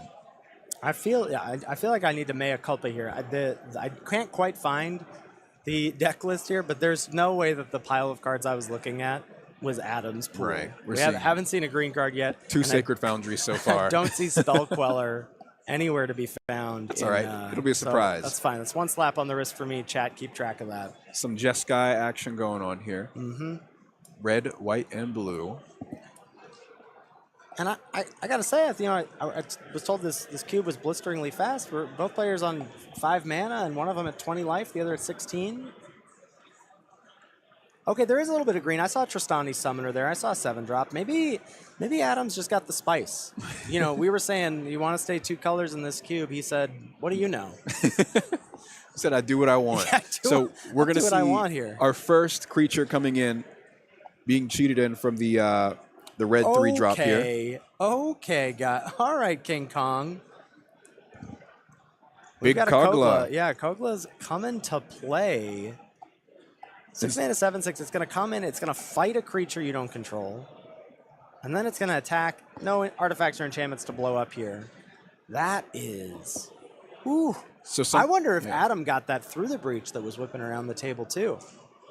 Oh, that's a good question. If he's trying to cheat in something like Kogla here, Kogla's smacking in. That is an 8/7, thanks to the Soul Stoker. Spellquell is getting in for 3 in the air.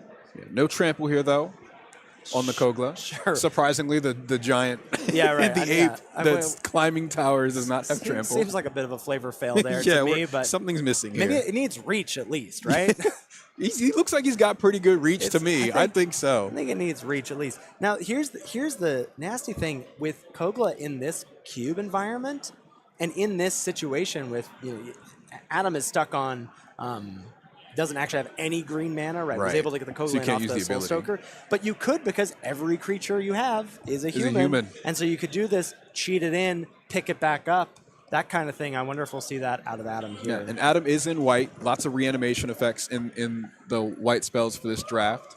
Yeah, you see the creature in play there is a preeminent captain, 2 and a white, 2/2. Whenever it attacks, you can put a soldier creature from your hand into play, tapped and attacking. You're seeing a theme here, cheating in these large monsters, right? Preeminent Captain getting it in for free.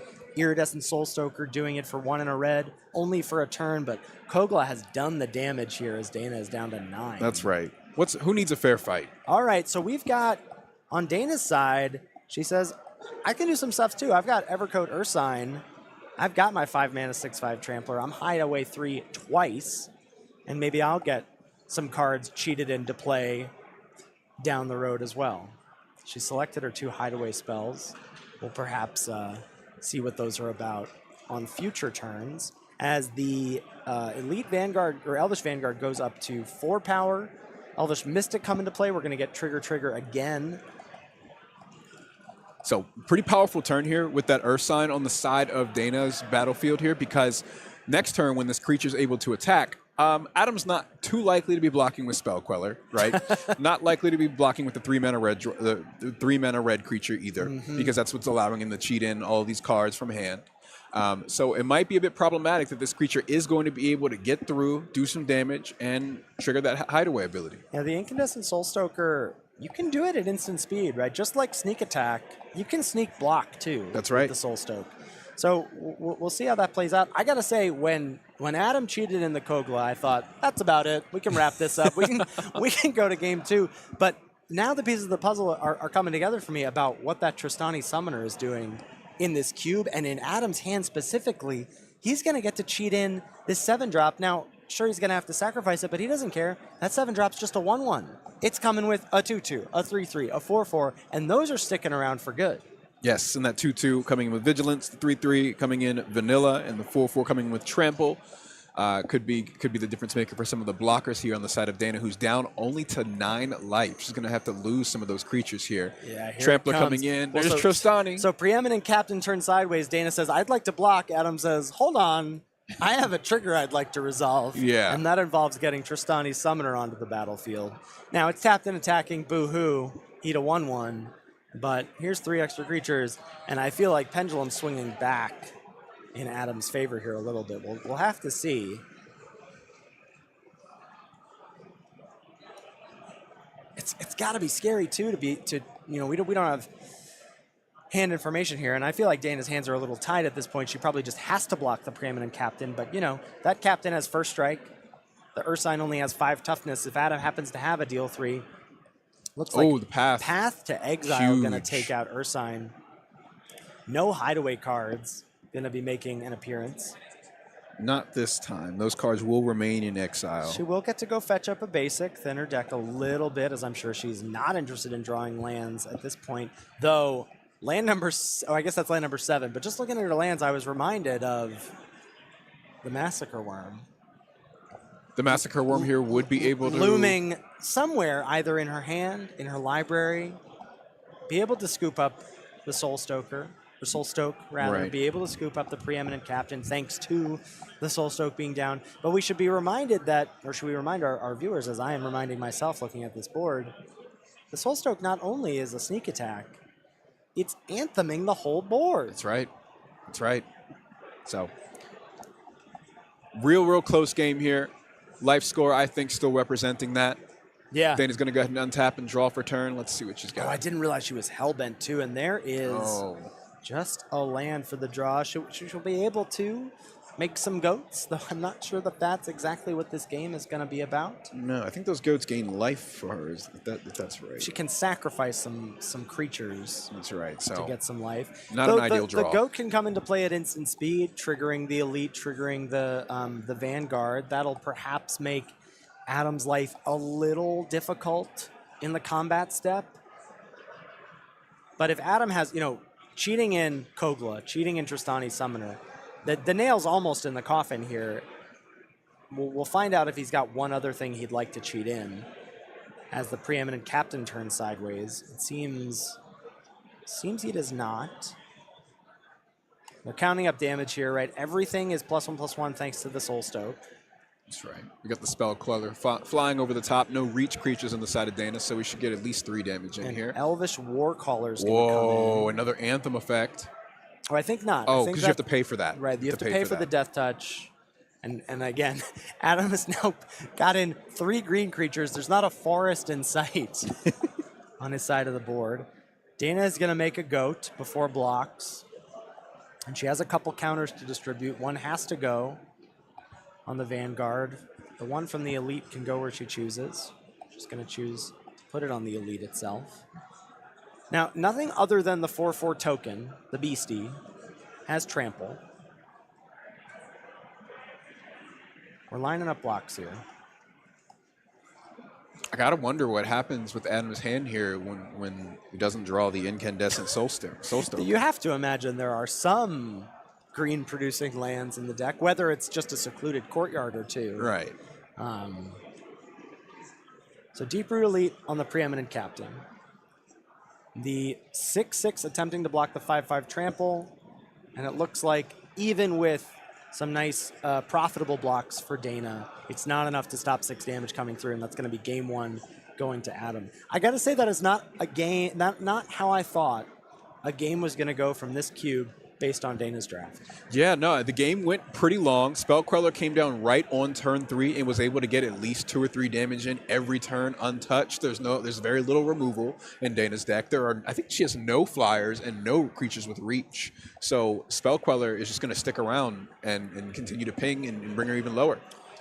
We're going to hop into the beginning here of game 2. Dana will get to choose to be on the play or draw, and I assume she knows what's up. She's going to choose the play. That's right. So ignore the life totals here. We're actually at 2020, starting right from the top this time. I actually don't want to go back to the year 2020, if that's okay with you. Yeah, no. Deep Brute Elite going to hit the battlefield on turn 2 here. All right, running it back, same as last time. Deep Root Elite got to put spread counters quite a bit last game as well. Survived all the way to the end. Did not bring the victory in for Dana, but still brought lots of value and did drag the game out. You know what I see on Adam's side? I see a land that can make Some green green. mana. I see some green. I see some green. Flooded Strand fetching a Temple Garden for Adam. Gonna fall to 19 off that shock, or off that fetch rather. Right. It's going to come in tapped, so no life paid there. Mm-hmm. So we saw heavy green and white last game. Our first of 2 Sacred Foundries that we've seen in the deck thus far comes down. That will be shocked in down to 17. And we have a 2-drop this time. Is it our... Oh, it's a sliver. We got a Sliver in play. Yeah. Sliver, some of the most powerful Anthem effects in the game. And of course, with all creatures being Sliver, this is going to be a huge thing to manipulate throughout this game. So this one is Cloud Shredder Sliver, red-white for a 1/1. Sliver creatures you control have flying and haste. Wow. Adam says, you're on the play, I'm on the beatdown. Turn him sideways. Yeah, and as a reminder, very little interaction in terms of removal on Dana's side. I don't think any creatures with reach are flying, so that could really add up. All right, Dana goes, throws back. She says, I've got a Mirror Galvanizer. This is going to anthem my team, and it's going to trigger my Deep Root Elite. I'll crack back for 3. So in future turns, if Dana can make it far enough, she'll be able to untap these creatures as well after they swing. Potentially being able to block, though, as you said.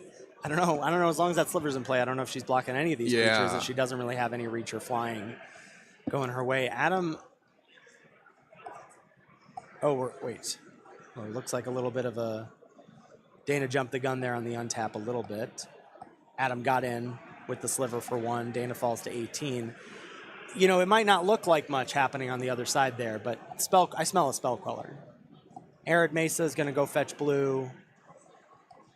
That's what I just feel it. Looks like no, though. My feeling's off. Another slap on the wrist, Rondos. I think the Arid Mesa brought us Temple Garden, no? I think that's the graveyard there? No, the excuse Flooded me. Strands in the graveyard. Thank The you. Arid Mesa just came into play. I That's thought Adam was getting tricksy, like, I don't have any blue mana. Do what you want. But no. And that is... Okay, Augur of Autumn coming in. Going to trigger the Elite. That's 6 damage. Were you getting pathed? Yeah. Okay, so Path comes out Path again. Exile, the Deep Root Elite. The removal spell saved them last game as well, taking down the trample creature. This time the Deep Root Elite is not going to survive for the entirety of the game. Taken out on turn 5. Yeah, and in these spots you have to wonder, should I have spread around one of those counters, right? Wouldn't it have been nice to know if I know that Adam has that spot removal, should I have spread it around? I kind of like Dana's decision to leave the counters on the Elite because, as I mentioned during the draft, these 3-drop Anthem creatures are going to be Lightning Rod effects, right? Any removal that Adam has, he's going to want to point at the mirror. So I like saying, hey, that's a threat right there.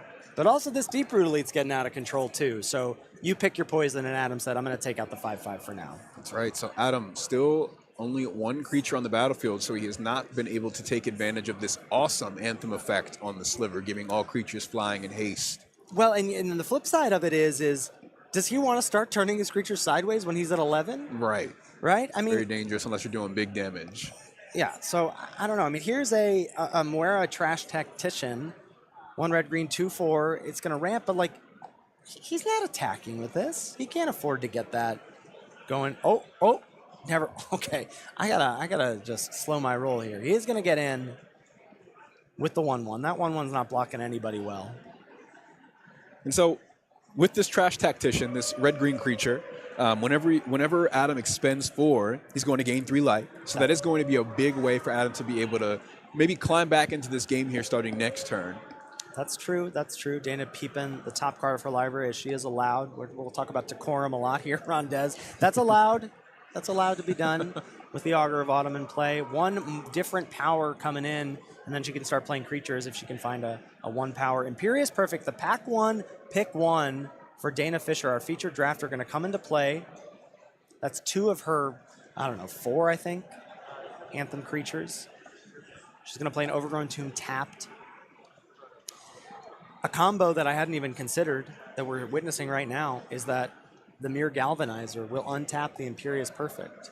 So if Dana is able to untap next turn after the Perfect doesn't have Summoning Sickness, she'll be able to make 2 1/1s a turn if she wants. For the cost of 3 mana, right? 1 to activate the Perfect, 1 to activate the Galvanizer, 1 to activate the Perfect. But she has the mana to do it. Right, keeping that pressure up here as we're getting to the late stages of the game here. Adam all the way down to 7.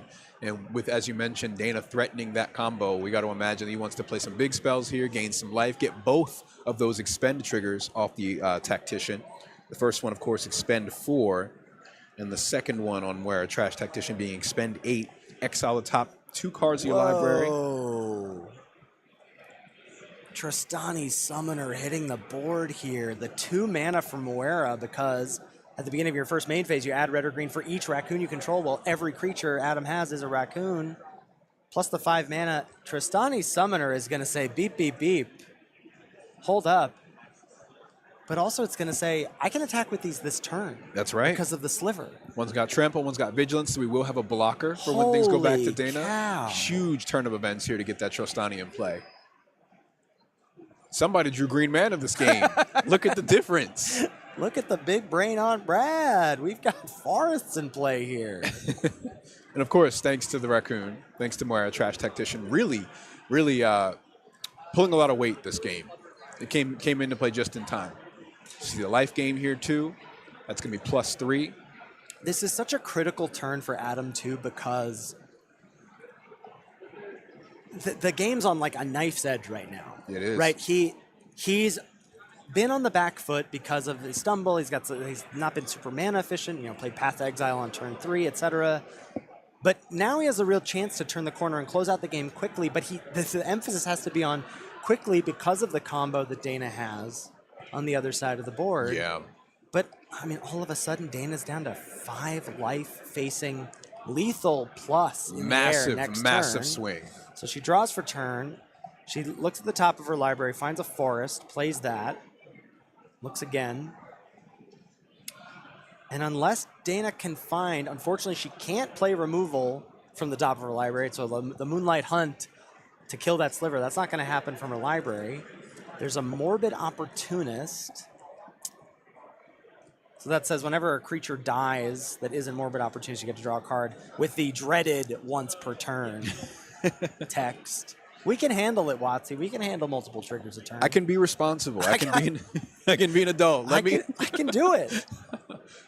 Just let me stay out a little later. Come on. Right. So we're lining up blocks here. Adam does need to survive because next turn he's got lethal on board with these flying haste creatures. Oh, no. It's looking very troublesome for Dana here.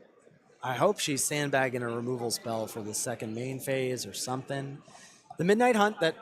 Oh, okay. So, whoa. Creature died, draw. Check the top card of the library again.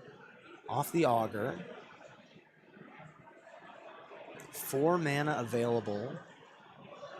No,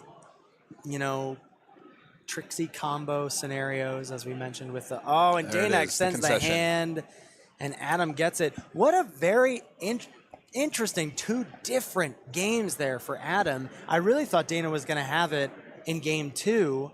I felt like the sliver just didn't quite do enough for what Adam was doing, and it was such a different game than game 1 with him saying, cheat out a Kogla, cheat out Trostani Summoner, etc.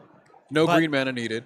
No green sources needed. Holy right. cow, the Trostani Summoner came out of nowhere as far as I'm concerned. And I forgot to mention that it didn't quite get him to emerge 8 for the Raccoon, but it did get him emerge 4, which gave him a little bit of a life 3. buffer as well. That's right. The 3 life was a big deal right there. Flying and haste, an even bigger deal that game. But we're going to cut to a quick commercial break. We got more Magic action coming to you here live from CubeCon 2024 in Madison, Wisconsin. Stay tuned.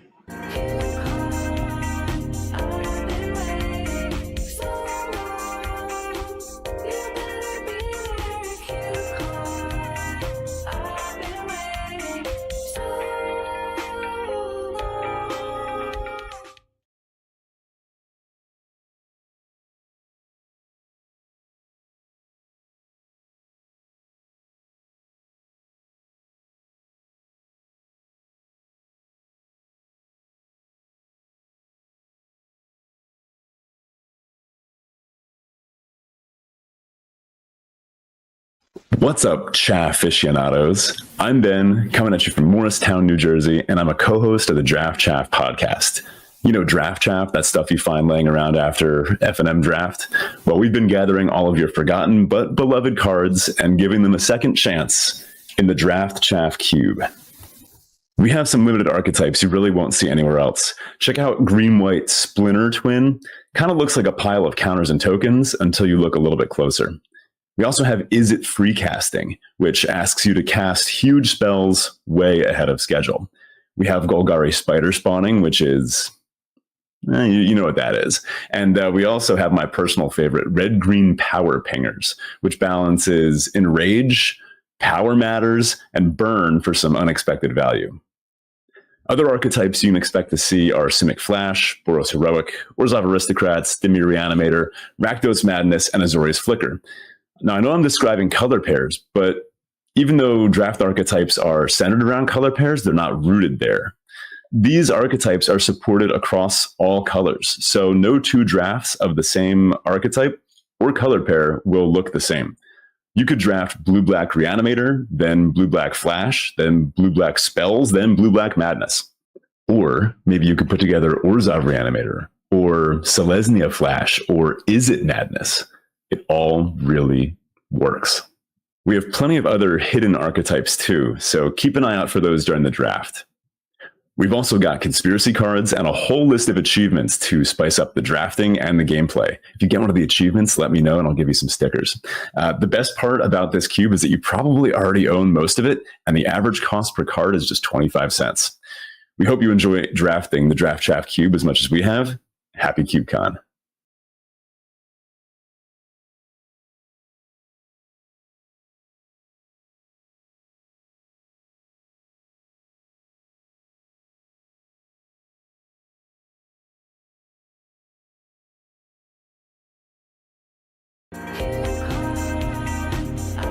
Hello and welcome back to CubeCon 2024, brought to you by Gamers Guild. Gamers Guild Arizona is a company based on a simple idea, creating a safe, inclusive, and fun gaming space for everyone, but especially minors, LGBTQ folks, people of color, and women. Their vision is to see a Gamers Guild in every city in North America, all united in their love of safe and fun gaming for all.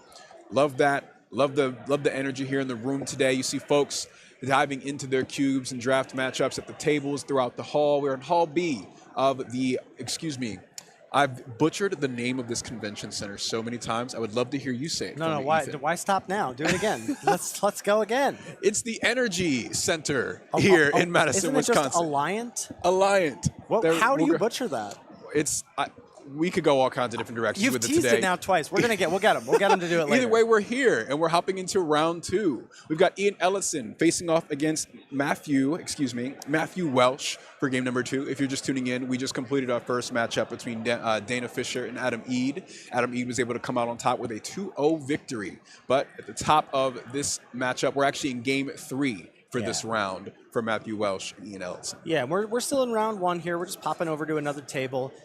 Game 3 here, it's Orzhov versus Rakdos. Matthew Welsh on your left looks to be a nice low-to-the-ground white-black deck, maybe taking advantage of a wayfaring zombie there, getting a nice drain every time a creature comes into play.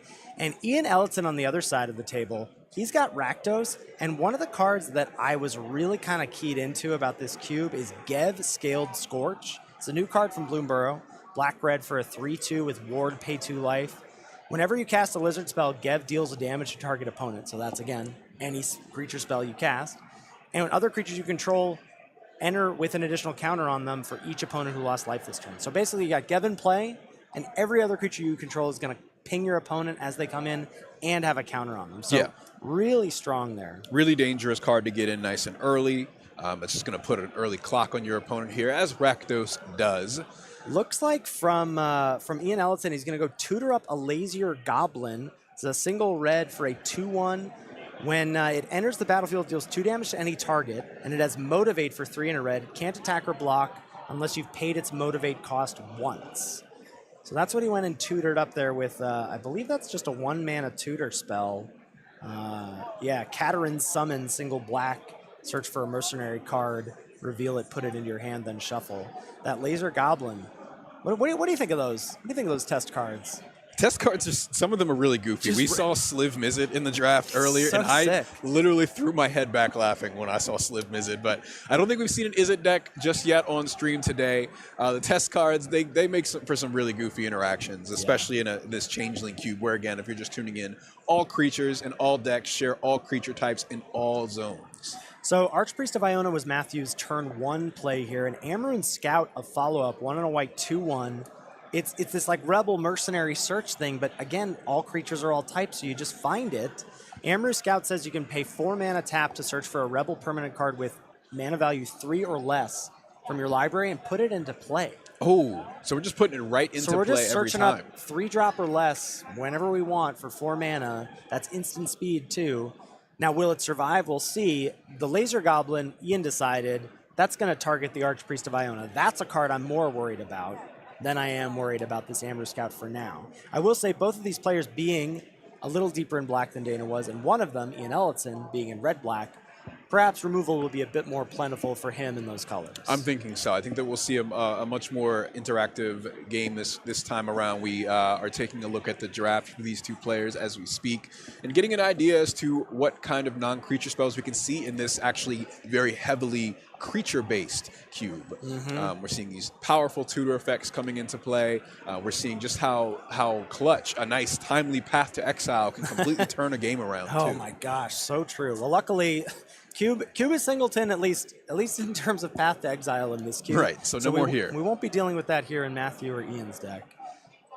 Looks like the Rebel's just getting turned sideways, but the Laser Goblin can't be blocked. It has to have that 4-mana effect paid for it to be able to engage in combat that way. And Dewdrop Cure, another new card from Bloomburrow that can find or return 2 creatures from your graveyard with mana value 2 or less from the graveyard to the battlefield. Just going to go ahead and say, hey, a 3-mana Archpriest of Iona, that's worth it to me. I'm just going to get that now. It's a big deal. Get that flyer in. Once So- you get that party set up, you got the flyer. Yeah, so 2 members of the party. Interesting to note, so there are cards that care about creature type. Well, all you have is 1 creature in play, and it's every type. Right. Archpriest of Iona, party does need 4 distinct bodies. That's right. To fill up the party. So That's that right. is a nice quirk nuance here with how party works in the Changeling Cube. Right. So 2-drop coming into play here. Yeah, that's a Munitions Goblin or Munitions Expert, whatever the Rakdos 2-drop is called here. Munitions Expert, black-red 1/1 flash. When it enters, deals damage equal to the number of goblins you control to target creature or planeswalker. Going to pick off the Rebel before it has a chance to tutor up any friends. Big stop. Yeah.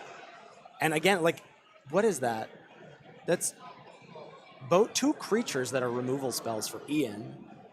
That's more than Dana deployed in either game. I mean, the removal Did not have the opportunity, right? Removal Yeah. is scarce in the cube, full stop. It was scarce, I think, a little bit in our first matches decks. But we're seeing the tables turned and Ian having no problem. You know, Matthew's saying, hey, threat, threat, threat. And Ian's saying, okay, answer. Yeah. I Huge got you. value to have it on a body. More party time. So we're tapping 4 for what looks like a squad commander. Yeah. This is going to be really strong when that party gets going because you're able to pump your creatures and by just +1 power. But the more important part of that is going to be giving them indestructible until end of turn. So you can just keep slamming through, and Ian is going to have to respond and lose some creatures. But I feel like, doesn't he make 2? So when it enters, you make a 1/1 warrior for each creature in your party. I believe you should have 2, and then he has a full party, unless I'm misunderstanding how. No, you're right. That should, because it's 2. These are 2 different creatures. You'll have 2 party members. It should be 2 tokens on the And then at the battlefield. beginning But of we'll combat let on the- your turn, if you have a full party, your creatures get +1/+0 and gain indestructible, which is massive. I'm unclear. I'll trust the folks down on the floor more than I'll trust myself in these nuanced rules. Our judge, a huge team of judges today, we have to shout them out, and as I'm sure we will many times this weekend throughout this 4-day event. I'm sure that they are well versed in, That's right. in That's the right. interactions between the sort of nuances and the narrow corner cases of Right. these cubes with rule changes. And there I mentioned it, Gev. Come on down. So Gev, every time a creature enters the battlefield on the side of Ian Ellison's board, they're going to get to do 1 damage to Matthew Welsh. Still sitting pretty at 20 life, just shy of a party, but with 4 open mana, some cards in hand, maybe we see a full party come in. That's going to give the squad commander triggered ability, a big, well, the activation of the triggered ability, of course. Big boost for the side of Matt Welsh, who is still up by 6 life. If you can get that 4th creature into play, you're going to have creatures that get that +1 power. They're also going to get indestructible until end of turn. And they're going to turn sideways, and there's not much you can do about it. Yeah. Going to start things off here is Matthew Welsh with an Unearth. He says, Okay. wow, 2 reanimation spells so far for Welsh. One getting back the Archpriest, one getting back the Amru Scout here. And Amru Scout threatening again, as if Ian Ellison isn't able to find a removal spell. And part of the great thing about what Matthew Welsh has assembled here is something that we in the limited community like to call keyword bad, right? Like, do you really want to use your removal spell on a 2-mana 2/1? Right. Do you want to use your removal spell on a 1-mana 1/2? Doesn't feel great. No, But you you don't. got to stop that party. You got to stop the party trigger, the triggered ability for party. For sure. Well, and the other thing that Matthew's able to do is he presents these cheap threats and ways to recur these cheap threats, as Dewdrop, Cure, and Unearth are able to do, is he can double spell. You know, as he's tapping 1 mana for Unearth, he says, oh, I got 4. I got a bunch of other stuff I can do. So that puts a bit of a pinch. Oh, and are we going to see a Convoked Knight Errant of Eos here? Oh. We are. Just deciding how he wanted to distribute it. So that's going to allow him to look at the top several cards of the deck here, put some creatures into hand. Yeah, top 6 going to be looked at. Choose up to 2 with mana value 3 or less, because he ended up tapping 3. Whole mess of lands. I can see a Worthy Knight, one of our 2 cards that break singleton. It looks like perhaps, yeah. That's a big deal. Unfortunately, only 1 find there, but I think it may be enough. Worthy Knight, a card you're going to want to deploy early in the game so that you can make a stream of 1/1s, but in a deck where you can tutor up any 3-drop with your Amru Scout, well, it's not too bad to have it later on either. Right. So I think we're at the moment waiting to see if there's a response here from the side of Ian Ellison. Matt Welsh does have the 2 mana to pay for this here. Knight Yeah. Errant of Eos is the most expensive permanent we've seen cast thus far. Before that, it was Squad Commander, which is going to pull a lot of weight from Matt Welsh. Mm-hmm. So, shuffle. The card's going to go to hand. Well, you gotta shuffle the bottom for decorum. That's right. That's what we do here. That's right. There's rules.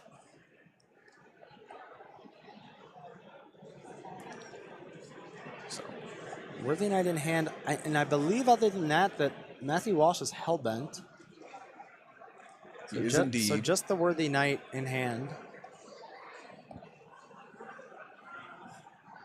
Okay, so Matt Welsh is communicating the party party mechanic here. Right. Something's going to get flying. Right, and it's also got +1/+1. Right, not that Ian Ellison has a flying blocker, but because of the squad captain, it's also got +1/+0 and indestructible. Yes. So flying and +1/+1 because of itself, and +1/+0 indestructible from the squad commander. It's going to get in there with, unless they've got removal, it's going to get in there and get some damage in. Yeah. And so there's 4 creatures in the party, so it's 4 damage base, +2, that's 6 in the air. It's a lot. Yeah, bringing It's- Ian down to 2. It's not an insignificant amount. Oh. Tapping to bring the Worthy Knight into play. We're going post-combat, Worthy Knight.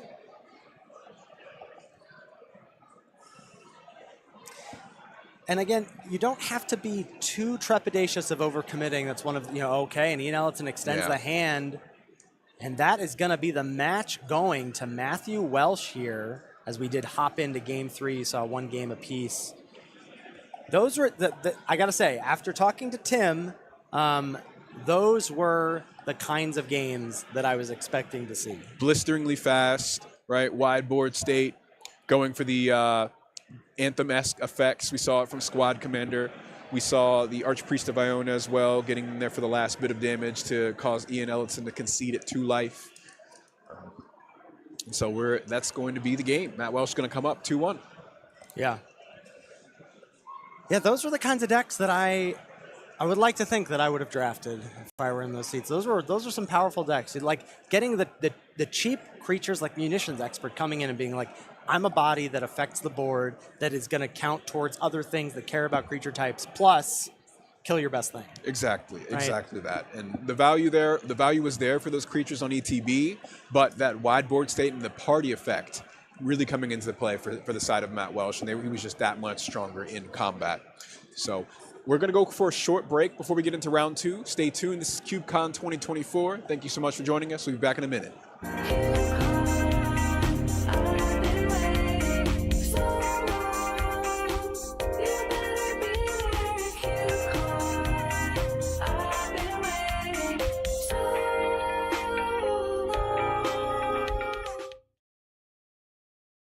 Hello, Cube enthusiasts. I am Ollie Davis, aka Beaks. I'm the creator of the Creatureless Cube, and I'm here to talk about it a little bit today.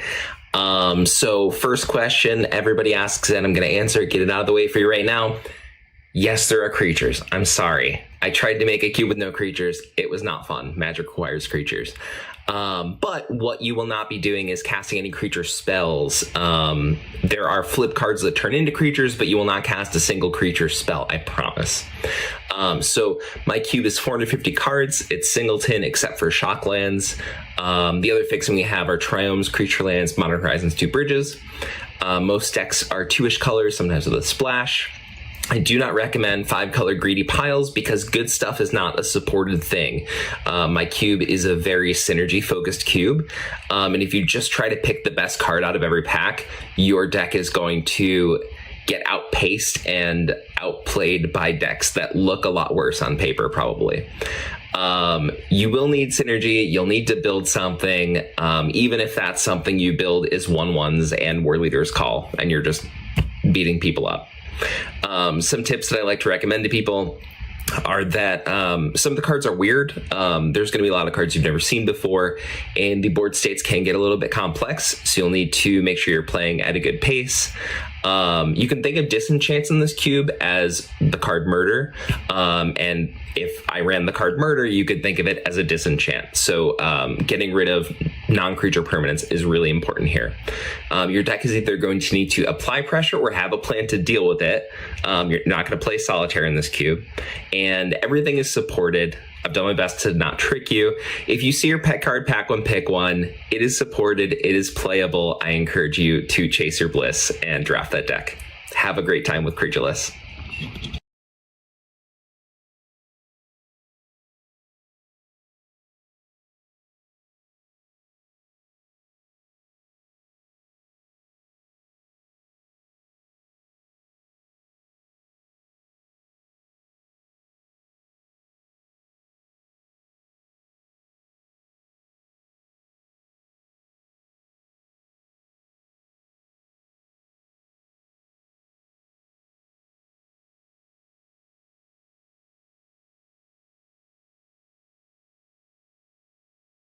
Wisconsin at the Alliant Energy Center. I'm Rondez. I'm joined today by Lord Tupperware, my friend Ethan. That's right. We got there. You said it like there was no problem. I said where I was going to my driver this morning, and he said something else, and I was like, that's not right. And it just stuck with me the way that he pronounced it. I'm not going to repeat it because then that's all I'm going to hear This for is the rest unbelievable. of the day. This is the biggest tease of my life is what are we calling this center? But we're here. That's right. We're getting into round 2. We've got Dana facing off against, I missed our name here. I believe Keldon it's Dana Campbell. Keldon, thank you. Keldon is our opponent here alongside Dana. We saw Dana in our first game being taken down by our friend Adam Eade. This is going to be your second appearance on screen, and Keldon's first for us this weekend at CubeCon. He's also going to start us off. Turn 1. We got our turn 1 play, dropping a mountain here into this 1 drop. Oh, this ain't a 1 drop. This is a 9 drop. Greater Gargadon. Suspend 10. So we can remove a time counter from it every turn. But you can also sacrifice, I believe it's artifact, creature, or land, to remove a time counter from it. And then when the last time counter is removed, it's coming into play. It's got haste. This is one of my favorite cube cards of yore. Balanced Gargadon is a combo for the ages. And Keldon has, looking at his pile, I don't know exactly where he landed. He's got a number of cards that I think are quite powerful in the cube. He just dropped one on turn number 2 there. That's Deep Root Pilgrimage. So 1 and a blue, whenever a non-token merfolk you control becomes tapped, or 1 or more non-token merfolk becomes tapped, you get to make a 1/1 merfolk token with hexproof. So Keldon's going to have a stream of 1/1s potentially coming out. So it looks like we're on blue-red. He's got some black cards in his pool as well. We'll have to see if he decided he had enough fixing to splash out for them. But Keldon did end up with that Magda that we saw one around the table. Oh, wow. He's got one of the things that you get to do with Gargadon just hanging out in exile there is have some steal effects. Well, he's got Claim the Firstborn. He's got Goat Napper. He's got ways to steal Dana's creatures and then sacrifice them to the Gargadon while it's hanging out in exile there. Over on Dana's side, she's going to fire off Once Upon a Time for free. Find an Imperious Perfect. If you didn't see her draft, that was the pack one, pick one of choice for our young Nissa cosplayer on the left. Swamp for turn. Goes Dana deciding what to do. She's going to pass over to Keldon. He's going to drop a Secluded Courtyard. And there's a Goblin Chieftain. Yeah, tapping 2 for the Goblin Chieftain. Goblin Chieftain is going to be the first creature on the board for Keldon Campbell here. Turn him sideways. That's going to trigger the Pilgrimage. I hope you got a stack of those Merfolk tokens over there, says Keldon, because they're coming.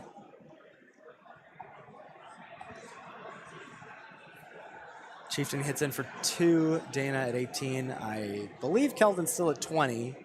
Don't let the 7 in the upper right corner of your screen fool you.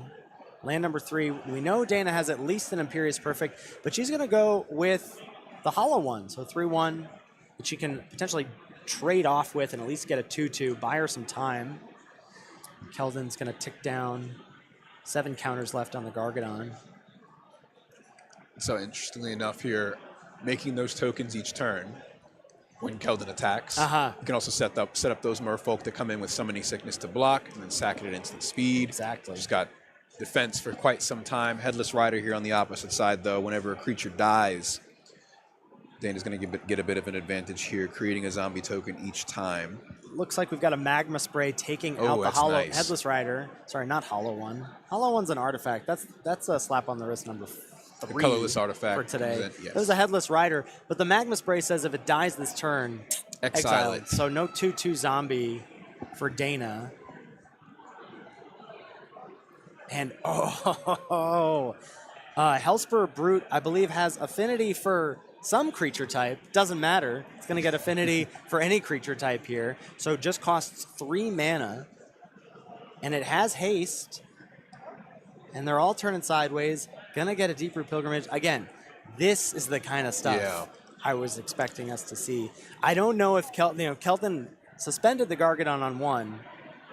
I don't know if we're gonna get to see it pop off. No, I don't think so. I think you're right. And I'm actually wondering, we talked a bit about this before with Dana having so many, 3 and 4 drops and so on and so forth in the deck. When something gets removed, you get set back so far. Look at this board state. Not only do those merfolk have hexproof, Dana doesn't really have removal for those other creatures anyway. So playing catch-up here is going to be tough when you're only playing 1 or 2 spells a turn, and Keldon is just going wider and wider. So 2 2/2s in place, right? Because the Imperious Perfect is giving the Elvish Mystic +1/+1. But if this is a creature for Keldon, he just has lethal, because what he can do is play a creature, and what are there, 6 time counters? I guess he can't quite. A common play pattern with Gargadon is the turn you're going to win, you just sack all your lands. And then you're like, here's a 9/7 with haste coming in. Exactly. Figure it out. Good luck. Figure it out. So Marrow Regery, another merfolk here. I really like the cards that Keldon assembled here. Whenever you cast a merfolk spell, you may tap or untap target permanent.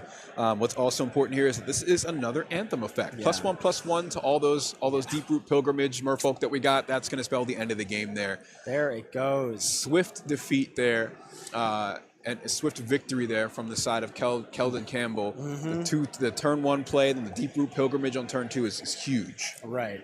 Well, the turn 1 play there was kind of a mulligan. If you think about it, it didn't do anything. It did not. It excited me. I was glad to see it, but it didn't really. The Gargadon on 1 wasn't doing much. It was more there like for reassurance. Keldon. You just had blockers if you needed them, but you didn't need to block. Right. Overgrown Tomb on 1 for Dana. And Keldon says, I got a tap land too. I'll play a Steam Vents. I'll get my mana right.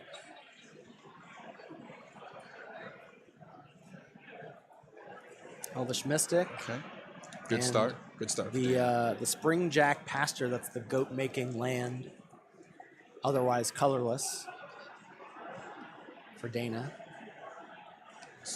Elvish Mystic, I assume, was the draw for turn, and as soon as that happens, when you're like, you're late. I wanted you on turn 1 so I could play a 3-drop.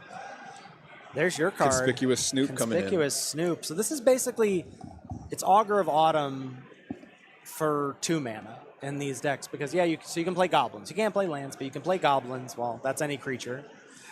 4 mana goes Dana, and there's the Lisa Lana Huntmaster. Relevant line of text in the Conspicuous Snoop as well is that it's going to get, as long as it's a goblin card, which of course all the creatures in the deck will be goblins, Conspicuous Snoop gets all of those activated abilities. So that's hidden information that we're going to see on the side of Keldon that could come into play here. Vildaran Thrillseeker just hanging out on top. You can cast that. Do you want the card advantage? 3 mana, 1/1, back up 2, and then 1 sack it to deal damage equal to its power to any target. Looks like no. Looks like we're going to Fading Hope the Huntmaster here. You get the Scry as well. But we know the card, so. Magda coming into play. Magda. So Here's we've talked this card up quite a bit. I mean, there's a lot going on here. One of the more powerful cards that you'll see in some other singleton formats like Commander, especially competitive EDH. But I mean, just the Anthem effect. Your creatures creating you treasure tokens, so ramping you throughout the game, and then it also having that tutor ability to get any artifact or creature in your deck because it's a dragon card, but any creature in your deck onto the battlefield is huge. Okay, well, Dana says, I got something better than Lisa Lana Huntmaster to replay. I've got the Evercoat Ursine. I'm going to Hideaway 3 twice. And, this is a powerful card, but as we saw, what happened the last time we saw this get cast? It got Path to Exile before it could get in for That damage. is not that's not really the kind of mana exchange you want to see. Not at when you're all. playing your 6 mana, 6/5 trample, double hideaway spell, and then it gets got by 1 mana. And I'm a little nervous that Keldon might have the opportunity to do something else. Maybe a blink effect. We are in blue-red, so might be a little bit more challenging here. These big green creatures tend to do pretty well once they hit the battlefield against those colors. Mm-hmm. Does look like Keldon is a little land light at the moment. See a grip full of possibilities for him. Yeah, I'm not seeing maybe Lava Coil is one of the, I don't know if he drafted this or not, but I can take a look at his list. Lava Coil is definitely an option for removal. He's got to claim the Firstborn in hand. I think that looks like to be what he's thinking about doing, and the only opportunity of a creature for him to grab at that claim is an Elvish Mystic. Right, not going to get you very far. Well, but it's a dwarf with Magda. It is so a dwarf. He's going to gain mana on that exchange, right? If he casts claim on Elvish Mystic, it'll tap for mana, it'll make a treasure. That's going to net him 1 mana. That's right. And as he's choked on mana here with only 3 lands in play, and I believe it's turn 5, that might end up being a profitable decision for him. So he is going to play the Malcolm off the top of the library thanks to Conspicuous Snoop. And that's a flyer, which is big against Dana's list. Oh, so for sure. Some of the more dangerous things that Dana could have under this Ursine here, the Massacre Worm would be pretty big right now, giving everything -2, -2. Why? And you get Hideaway 3 twice, so you're That's- digging 6 cards. That is some voodoo that you're putting into the world there. Some So truly evil thoughts coming from me. But I'm just thinking of what is the most devastating thing that could come off the top. It could be literally anything else, of course. I mean, this is fairly devastating as Goblin Chieftain comes in. That's going to allow Malcolm and itself now have haste. Keldon's going to be, if he wants, going to have the opportunity to attack with 4 creatures here and make 4 treasures. That's right. Decides, nope, play it safe. We'll just get a Malcolm. Malcolm's going to attack, going to make a treasure. He knows Secluded Courtyard's on top of the library, going to be able to draw into that. Going to pitch what looks like one of Borderland Behemoth, a card I'm not thrilled about in this cube. It's a giant monster, but dies to Doomblade, right? I think lean and mean low on the curve as we're seeing Keldon just continuing to go wide. Man, it would be so sick, Rondez, if we saw a Massacre Worm coming off of this. It would be. It would take out everything except for this Borderland Behemoth so far. Yeah. Well, but that's in the bin, so. Yeah, that's right, actually.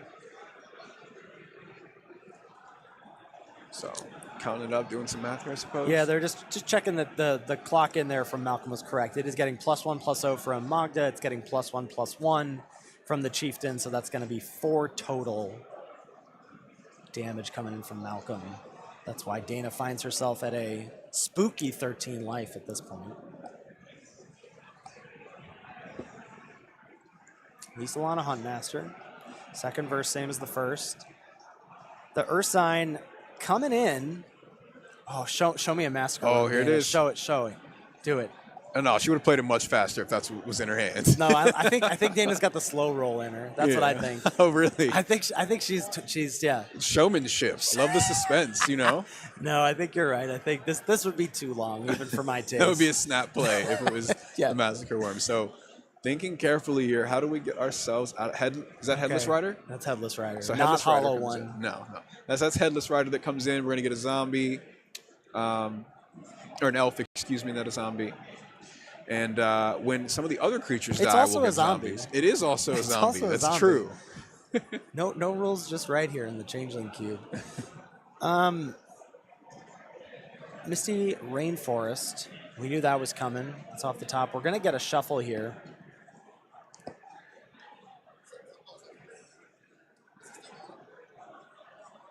You do technically have to shuffle regardless. Yeah, It's a yeah. must, not a may. Perhaps a rebuy at playing some creatures off the top thanks to the Conspicuous Snoop. That could be big. That's right. And it is revealed, so this is typically hidden information that is public for all of us here. This is a really interesting card we haven't touched on. This is another one that breaks the singleton. There are 2 copies of Spellstutter Sprite. In this cube, it's 1 and a blue, 1/1 Flying Flash, and it effectively, in this cube, it's just going to counter a spell with mana cost X or less, where X is the number of creatures you control. Right. And we got at least 4 in play here. So most things that Dana can cast are going to get got, and Keldon can really choose to just keep that on top if he wants. He's going to obviously choose to attack with Malcolm, pitch something. You can also see a fun card. There's no combos, but Kiki Jiki the Mirror Breaker is in this cube, and it's in Keldon's deck. He's going to decide that that's not the spell for him this game as it makes its way to the bin, and Malcolm ticks up to 2 counters. Both creatures, I believe, in Keldon's hand are known information to Dana. She's seen both the Voldaren Thrillseeker and the Spellstutter Sprite off of the Conspicuous Snoop reveal. As it passes back to Dana. Going in with the Earthswine again. Okay. We should see another hideaway trigger. What's that other card? It's Augur of Autumn. Augur of Autumn. Okay. Coven should be activated now. We were playing creatures up the top of the deck. Oh, I would say so. Oh. Spellstutter Sprite's going to say no to the Augur of Autumn. Makes sense. Still do get the 1/1 off the Lisalana Huntmaster, as that is on cast.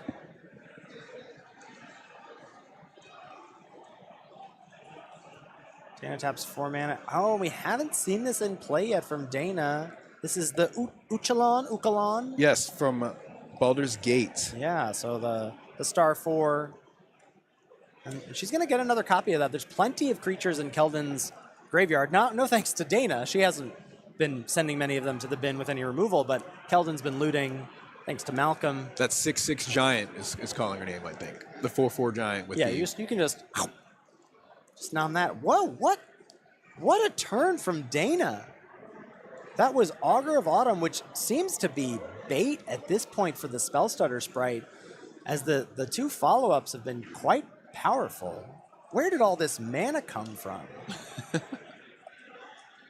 Oh, the Augur of Autumn was free. My mistake. That was From free Hideaway. From Hideaway. So that's where the mana's come from. We've got 4 mana.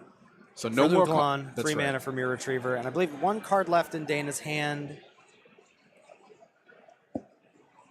It's very close. Yeah, and this is quite a healthy board state from Dana at this point. I do believe, though, that Thrillseeker, and this is also a very cool combo with the Chieftain here, is this Flamekin Harbinger, not the Chieftain, sorry, the Snoop. So single red 1/1, that's going to be able to search up a creature of any type, an elemental, but for our case here, any creature, put that on top, and then Keldon can just cast that thanks to the Snoop. So this effectively is tutor a creature into your hand if you want. And then drop it in for free. But I'm not sure that Keldon even needs to do that because he has the Voldaren Thrillseeker in hand, and there's nothing with reach. Goat Napper, sure. So that's active trees and attached to a 2/2. Steals a goat, but everything's a goat, so gonna steal any creature you want. But I don't think he needs to do it. He could just crack in with the Voldaren 4/3. Thrillseeker. Well, he just cracks in with his flyer, Malcolm.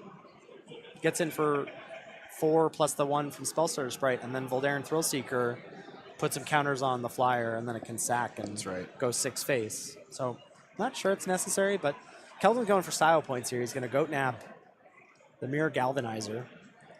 Dana is tapped out, so we shouldn't see any sort of... I mean, there's no removal really in the deck anyway, so yeah, looks like Keldon's just wrapping this one up at this point. I believe he sees the line. Also, I just forgot that Keldon's going to make a million treasure. Every time they swing, you get treasures.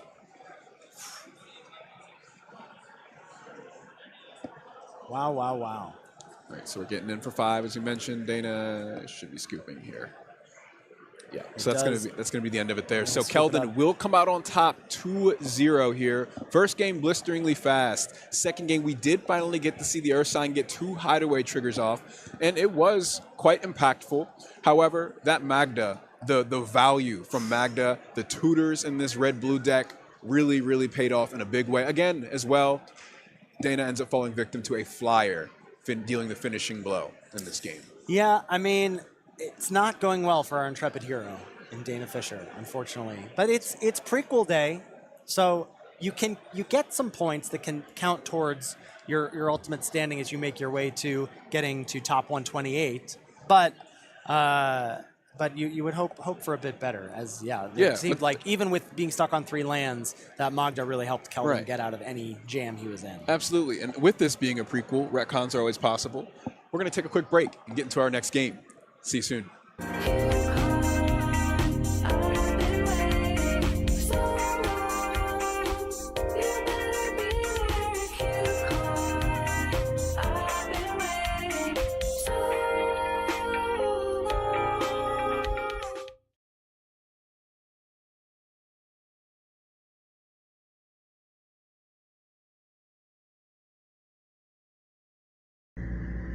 Hey everyone, this is Eric Klug, or perhaps better known online as Klug Alters, and this is my pride and joy, the Common Uncommon Cube, or Cube with a capital CU for short. This is a peasant cube, so only cards that were printed at common and uncommon. I've had this cube a long time, since 2007, so I've put in a lot of work. It's gone through a lot of iteration, and I've tried to make sure that every 2-color combination has an archetype in the cube. I'll just go through a few. My favorite of the bunch is Black-Red Sacrifice, super fun deck, Goblin Bombardment, powerhouse. There's Reanimator, of course. Blue-White Blink with its namesake card, Momentary Blink.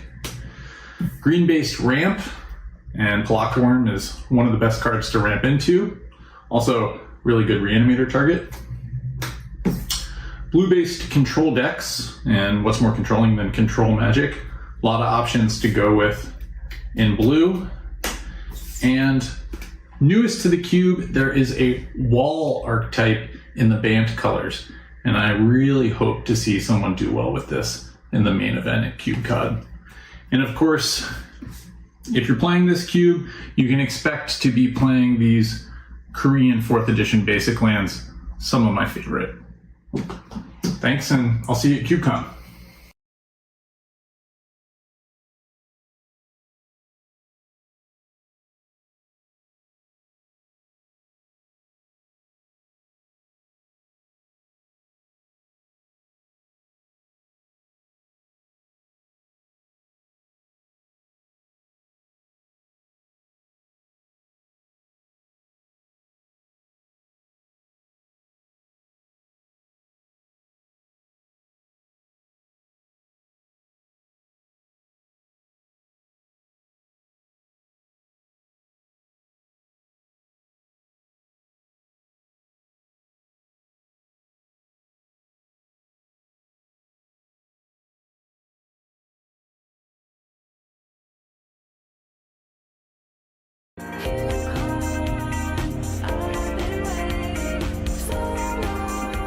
Hello and welcome back to CubeCon 2024, brought to you in part by Dragon Shield.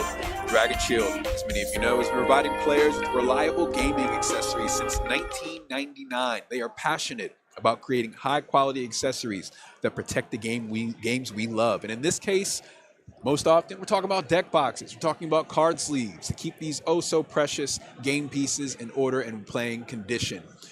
I'm joined by Ethan Sachs, Lord Tupperware, and myself. I am Rondez Green Mage, and we're getting into our next game of CubeCon 2024. We just finished up a matchup between Dana Fisher and Matthew Welsh. Matthew Welsh was able to come out on top 2-0. And now we're getting into another matchup where Matthew Welsh will be joining us alongside another player making their first appearance on stream just this weekend. I'm trying to pull up the pronunciation for our friend's name, but Ethan, I think you can give us a short introduction to our friend here. We've got Orzhov in the mirror here with Matthew Welsh. We saw him play against a Rakdos opponent earlier. His opponent here is also going to be on black-white, having some cards that I was shouting out during the draft, during talking about the cube before. Cynical Loner being one of them, the one in the black 3-1. Can't be blocked by glimmers. Oops, can't be blocked by anything in this cube because everything's a glimmer. There's also a Pack Rat, a notorious limited bomb. I sort of thought this was going to be the case. I asked him beforehand when we chatted with him this morning. I said, is Pack Rat like the worst it's ever been in this cube? And he said, yeah, you're kind of right. Like, it's still good, but everything's a rat, so it just doesn't. It's just a 2-mana big dumb thing. Right.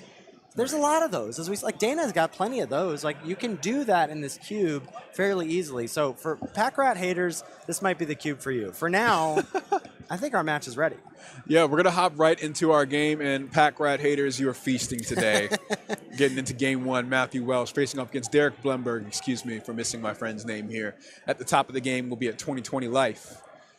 Let's see who's playing first here. We did not get to see who won the die roll. I assume the Pack Rat, just to be clear, Welsh. It's still making the deck. It's not, you're not cutting it. No. Okay. As Matthew's going to lead off with a War Falcon. Can't attack unless you control a knight or a soldier. Well, guess what? War Falcon's got your back. It's a knight and a soldier if you want it to be. That's right. This is a flyer right off the bat, too. Getting one of those in on turn one is a big deal in any format, I find. I mean, 1-mana, 2-1 flyer, they haven't made that yet. Just 1-mana, 2-1 flyer, no downside? No, that's right. Closest thing I can think of is Healer's Hawk. Yeah, we don't have that yet. So, okay. So this cube's doing thing. Flooded Strand. Does Derek fetch a Plains?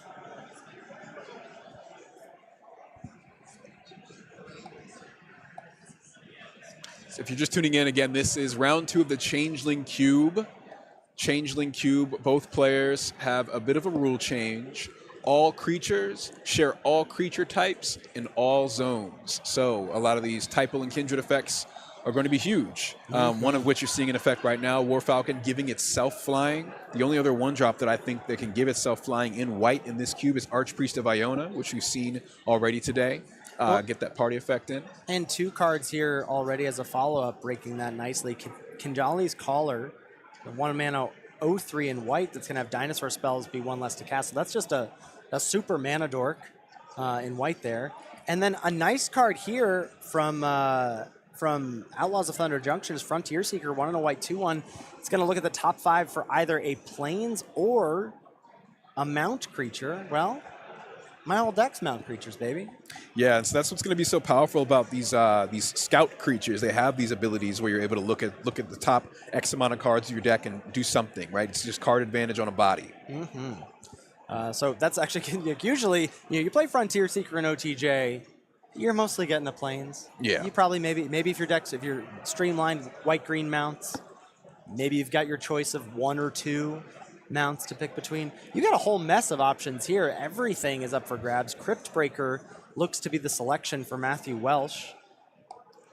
So Cryptbreaker, one of the mini zombies in this, one of the mini zombies and creatures that synergize with zombies in black in this cube. Oh man, could you imagine? So Cryptbreaker, you can tap 3 untapped zombies to draw a card, lose life. Could you imagine having that with Magda? Oh. Tap 3 creatures, make 3 treasures, 3 treasures, draw a card. yep. Nasty. Let's go. Nasty. No red just yet in this matchup, however, no. but we've seen Magda in the previous match and how big, creating those treasures can be. Mm-hmm. So second land comes down for Derek Blemberg. We're tapping 2. First 2-drop of the game. We got to read this one. Oh, that is not a card. This is going to be one of these. Colorless, I think. Yeah, it's looking like it. Where's scrap one? Oh, we've got. Is that Urtet, Remnant of Memnarch? 3 mana 2/2. Whenever you cast a mirror spell, make a 1/1. Oh, and of course it's 1 cheaper because of the There we go. Kinjali Caller. Yeah. You're like Judge. Can we can we lock it up, please? Yeah, I was trying to figure that one out. They've got it on lock for sure. At the beginning of each combat, or at the beginning of combat on your turn, untap each mirror you control, and then you can pay Wooburg. I don't think that'll be happening. Put 3 +1/+1 counters on each mirror you control. Right. So the most important couple lines of text here, the first 2, but most of that second one really, untapping all your creatures at the end of your turn so you can have some blocker set up is a very, very big deal. Yeah, absolutely. Back to Matthew, just deciding how he wants to proceed. Proceed cautiously, he will. With that mirror Okay, in Yoda. play. Well, look, I understand we're in the prequel, but exactly. It's on theme. I'm glad you picked up on that. It was all intentional. Okay. I know what we've got going on here. We've got a little removal spell action. Looks like, is that bitter? Not bitter. Yeah. It's Fairy fencing. fencing. Yes. So target creature gets -X end of turn. That creature gets an additional -3/-3 if you controlled a fairy as you cast the spell. You're always going to have a fairy if you have a creature in play. So it's just 1 mana -3/-3. Getting rid of the mirror is a big 1 mana play coming out of Matthew Welsh in the first 3 turns of the game here. And Hangerback Walker is an interesting card here. It is often a card that I find to be too slow in the vintage cube life. You know, I love my little trinkety artifacts in cube. Hangerback Walker, 2 mana 1/1, 4 mana 2/2. Yeah, it can grow. Yeah, it can make extra creatures. But in this cube, I do think that those extra creatures, like, that's one of the big things I feel like we've seen over the matches is how important getting multiple bodies from one piece of card, one card in your deck is. Right. And Hangerback Walker has that potential. And I'm sure Matthew Welsh, somewhere in his deck, perhaps has a way to sacrifice it. Yeah, and this also just gives you a little bit of a mana sink each turn, at least for one pip. Gives you something to do. Beef this up later on. Maybe you can cash it in for some creatures, as you mentioned. Absolutely. So, not sure what the housekeeping happening right now is. So that ETB'd a turn or so. Yeah, last turn. Got him a scout or any creature to hand. Grabbed the Crypt Breaker. Looks like perhaps they're tracking life totals, but the War Falcon has attacked twice. I believe Derek, being at 18 is correct, and then should fall to 16 this turn. Or actually should fall to 15, I would imagine. We'll get those life totals corrected hopefully soon. I believe Derek should be at 15. Not sure what that housekeeping is, but it looks like our players are happy and we're moving on to Derek's third turn.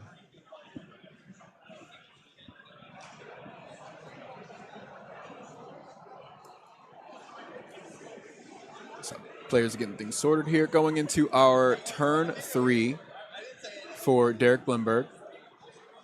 Going to pay 1 white here for this creature that need to identify. I believe that's a Remorseful Cleric. 1 and a white, 2/1 flyer. Can sack it to exile cards from target player's graveyard. That's right. Again, these mana, like, look at this. Like, I called Kinjali's Caller a super mana dork earlier. He just triple spelled on turn 3. Sure did. He just went 1 drop or 2 drop, 2 drop, 2 drop. This Pack Rat, I feel like I'm going to have to eat my hat here.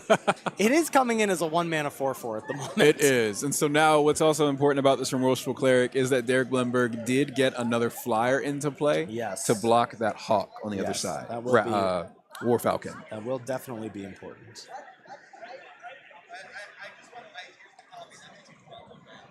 Whew. It's hot in here after those 3 2-drops. A little toasty. It's a little toasty. The temperature just went up. Yeah, big swing of momentum. I mean, triple spelling on your third turn is a huge deal here. Players communicating about this hawk here. It seems to be giving us quite a bit of trouble. No trouble for Matthew Walsh. He's happy with his 1 mana 2/1 flyer. No problem for me. It's working great.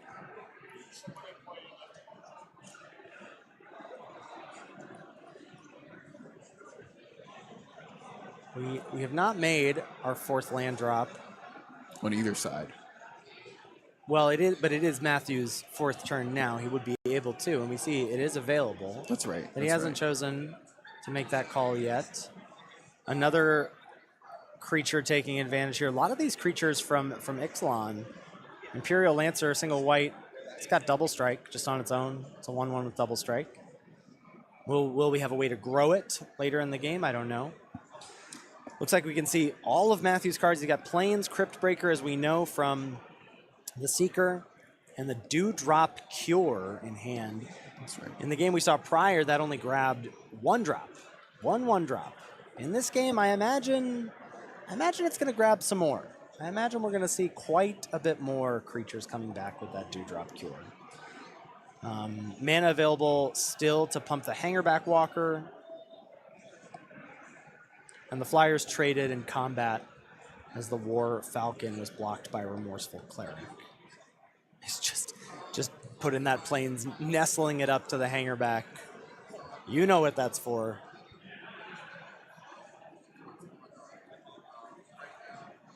It's an untap. We're at the top of Derek Blemberg's turn. Keep in mind, we got the 4th land coming in on his 4th turn now. Looks like a non-basic that we're going to have to identify here.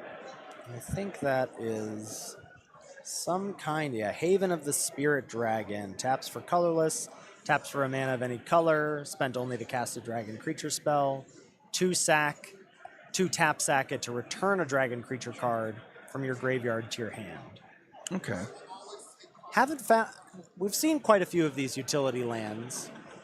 Haven't seen many of them activated. I think we're mostly playing this as a taps for a mana of any color for any of my creatures. Right. That's what it's looking like. It's just some mana fixing. You know, I do wonder, I'm not sure it would be beneficial, but it does seem like the fixing is available in this cube to do some 5-color nonsense, right? Just draft the best creatures you see, draft these lands that produce mana of any color for whatever the lands are. Right. And here's a really nice party spell that we're going to see deployed in Changeling Cube specifically. Thwart the Grave for black, costs 1 less to cast for each creature in your party. Well, 3 creatures in play, so it only costs 3 mana here. Return target creature card and up to 1 target party type from your graveyard to the battlefield. So double reanimate here. Yeah, and with all for these 3 mana. with how wide this board state is, you can just get them right back for quite cheap. So we're getting back our Mirror Maker and our Remorseful Cleric. I like to use the word deliberate when players are a little slow. I like to use our players here in the feature match. They're being deliberate. They don't. We're not calculated. We don't want anything. We want everything above board. Decorum. That's the word. That's right. And so we've got Derek Blimberg breaking parity on Flyers on board now since the Falcon's gone. The Remorseful Cleric will be able to swing next turn. Life total's still extremely healthy, though. Derek just flashed us the last card in his hand, which is a lone plane. So Derek says it's all out there. Now the Pack Rat able to turn that plains into another Pack Rat. So Right. again, I'm just going to have to eat my words on that one. I do think Pack Rat is large and in charge in the board right now. That's a 5/5, threatens to grow to, I'll make another 6/6.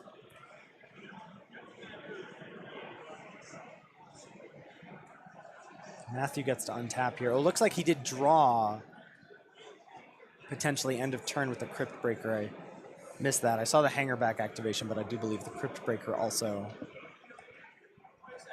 was able to draw. Our life totals are, dare I guess, at 17-15, but I'm not sure.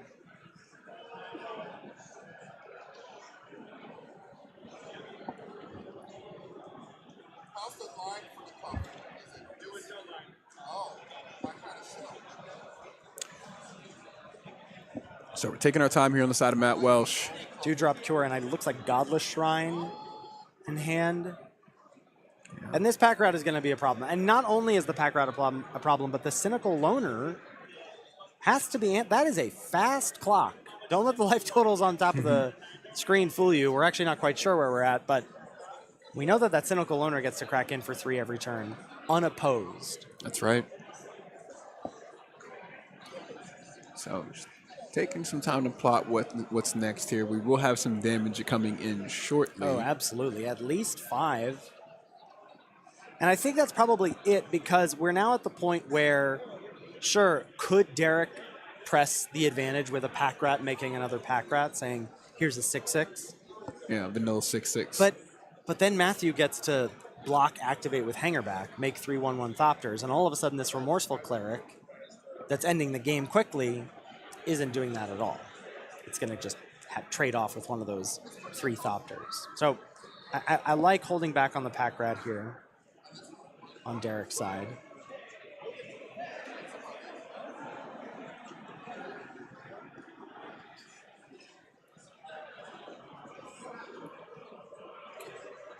And looks like Activating Crypt Breaker. Crypt Breaker going to discard Godless Shrine. We'll get a 2/2. 2/2 zombie. Not a whole lot of synergy going on with that just yet. But we are getting another body on the battlefield. Scout's going to swing in. No. We're in Derek's end step here, and we're just drawing Tapping off 3 the to Crypt draw. Breaker, Right. And then we'll tick up on the Hangerback, and now we're all good. And now Matthew says, "It's my turn. Let's see what I get for my draw step." Looks like an Unearth. War Falcon could be returned.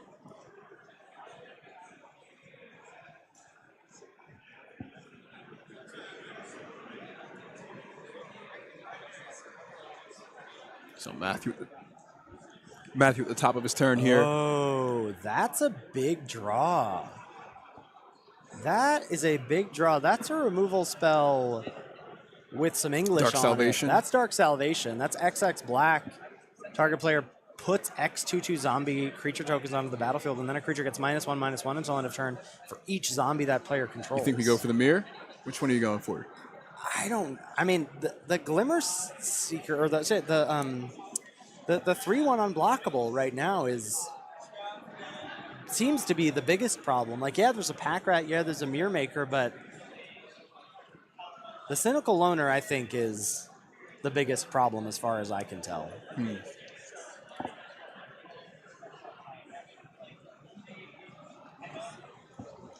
It's unfortunate as well that he can't even run into the Hangerback Walker and get those flyers.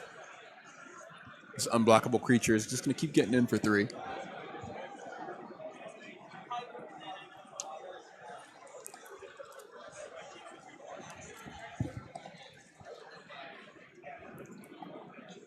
And so Crypt Breaker pulling us quite far ahead here with getting that draw in.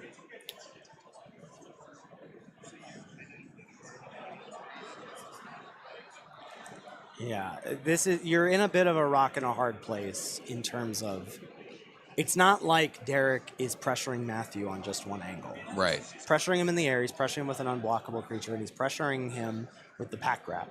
Yeah. This is a slow and steady game. This is an Orzhov matchup if I've ever seen one before. You know. Right, yeah. That incremental advantage. Oh man, is that right? Yeah, all we need is some life gain and then we'll be good to go.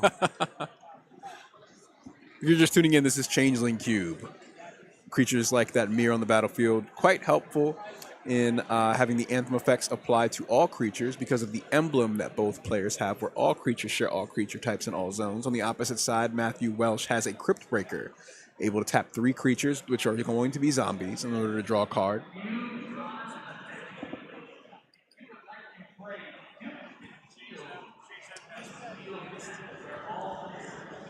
Interesting. Dark Salvation is a sorcery. And unless I didn't see that art correctly, it is interesting that Matthew chose not to fire it off that turn. Yeah, it's looking like he didn't go for it. So the Remorseful Cleric is going to stay back now that War Falcon has come back from Unearth. But a Pack Rat token and a Cynical Loner are going to be turned sideways. So 3 points of unblockable damage plus what is currently sitting at a 6/6 Pack Rat.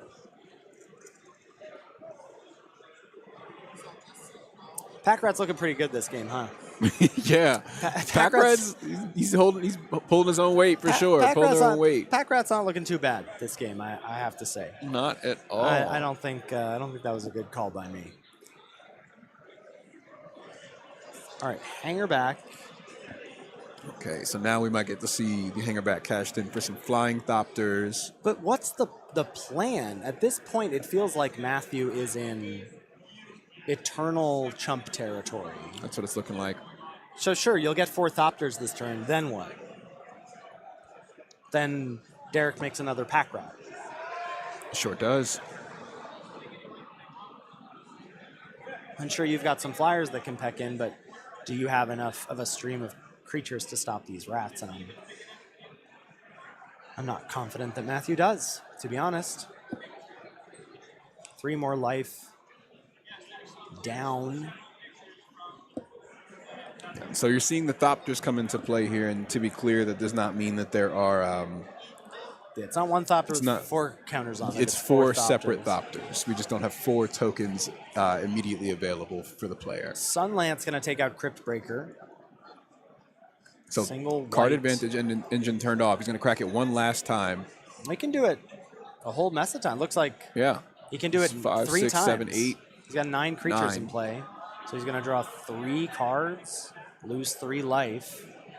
But I like this as a big push to try and find a number of answers. That's right. Solid send off for Crypt Breaker here. Pour one out. So now we're upkeep. Top of the turn for Matthew Welsh. After drawing 3 cards, let's just see how he's able to claw himself back into this here.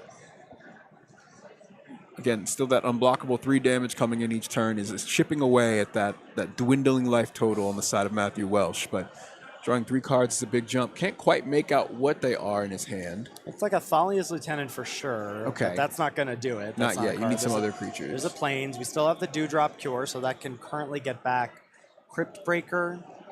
I don't think anything else. Hangerback Walker it could get back, but then it would die immediately, so that's not exactly what we want to do. And looks like we have the Captain, which will enable some attacks. It'll turn those Thopters into 2/1 indestructible flyers.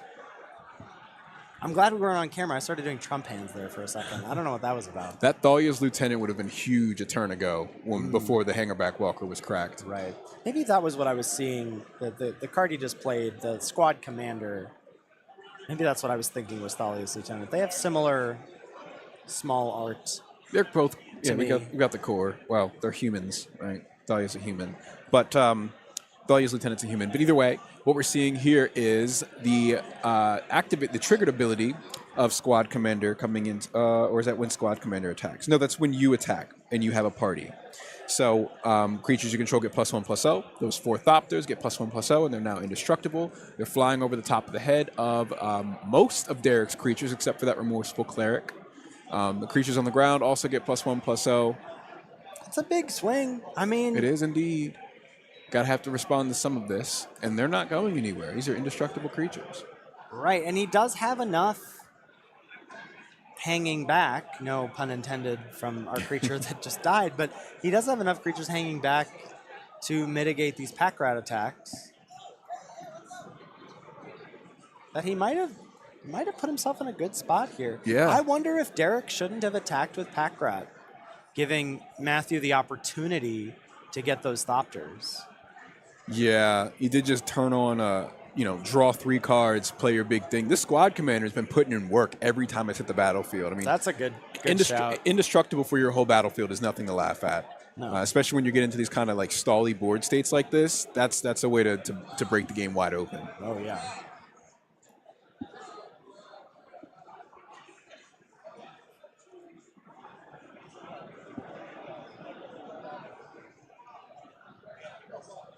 It's untapping, taking things from the top of Derek Blumberg's turn. Still on 4 land. That's true. I mean, he had the opportunity to deploy some more lands. He just chose to turn it into a rat. Looks like he pitched. Heck bent at the moment. Oh, heck. That's right. Heck bent. That's wholesome. That's wholesome content right there. for the prequels. Decisions, yes. We couldn't get the PG-13 rating we needed. That's right. We I get, like we that get is- one hell per It's movie. a tantalizing way that Derek is touching. It's a little evocative, if I'm being honest, the way he's touching that card. Looks like this card's good. This is all he's got. This is all he's got right now, you know? Scoop him. Yeah. Oh, there it is. Says All right. Derek. So scooping game 1 is going to go to Matthew Welsh. That squad commander once again slamming the door shut in the face of Matthew Welsh's opponents. Look, I got to say, I'm a big fan of the party mechanic. And it looks so awesome. It's terrible. The mechanic's not great. It's not good. Well, it was But also such a what a fail that it didn't come out in the D&D set. You're right. Just in Zendikar Rising. Just in Zendikar Rising. I That was hope- also wild. I got flamed for this in a Reddit thread, but I'm going to say it again anyway. I hope that when Final Fantasy Universes Beyond drops, they do something with parties. I hope so. I mean, we're going to get wizards, clerics, and warriors and rogues forever. It's just going to get better and better off that alone. But like some more party-specific things to make it a bit better and more tenable to make a party. Either way, we're not in Universes Beyond just yet. We're in Changeling. We're in Changeling, the Changeling Cube, where these cards have massive impact. As you've seen, Squad Commander has been a win every time it's hit the board. That's true. For Matthew Welsh. That's true. So we saw Animation Module hit the graveyard in the last game. We may see it pop off this time. This is a single mana artifact. Whenever one or more +1/+1 counters are put on a permanent you control, you can pay 1. If you do, you make a 1/1 servo. And then you can pay 3 tap to choose a counter on target permanent and then add an additional counter of that type. So, looks like Crypt Breaker was the turn 1 play for Welsh, and Derek responded in kind with a bitter triumph, electing to pitch a swamp rather than pay 3 life in his healthy 19. And draw for turn for Derek after a Worthy Knight hits the board for Welsh. And so we've seen a lot of like creature ETB effects and tap to draw effects coming out of from Matthew Welsh, trying to go wide, right? The Squad Commander, the Crypt Breaker, the Thalia's Lieutenant. So Worthy Knight, one of the two, again, the singleton break in this cube. That's a big play for turn 2. So, you know, maybe Derek Blemberg is looking for some removal on that spell here. And this was another card that jumped out to me as I was poring over the card file in the weeks leading up to this event is Grafted Butcher. It's 1 in the black for a 2/2. When it enters, Phyrexians you control gain menace until end of turn.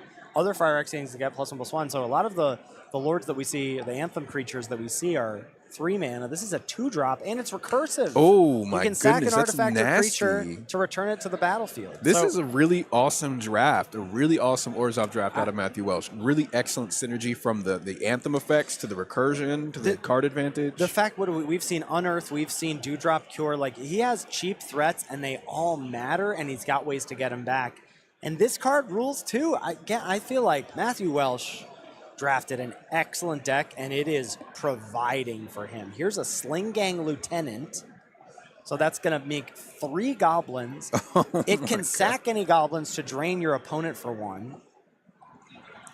Worthy Knight is going to make a 1/1 off that cast. He's gaining life here too, so just Yeah. pulling himself further and further ahead. Every creature that Matthew Welsh casts without Derek removing one of these two is just digging him further and further into the ground. And I'm a little worried that I understand why Derek pitched the land rather than paid 3 life off the Bitter Triumph is because his hand doesn't do a lot.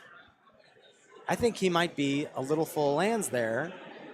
And that's why he said, I can afford to chuck 1 and not take 3. And he's going to be happy that he did in a sense because he'll want those 3 life back. But it's not looking good. I mean, right now, Derek's effective life total is 5. Right. Because Sling Gang Lieutenant can sack 8 creatures for 8 drains.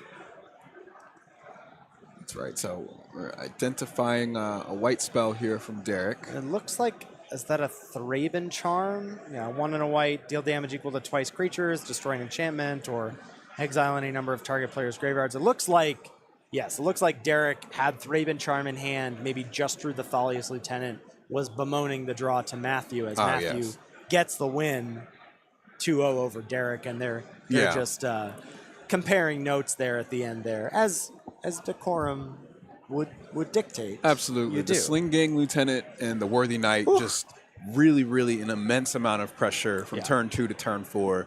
And you got to have the removal early on, or they're just going to pile on you there. And you saw the early concession with that in effect. Yeah.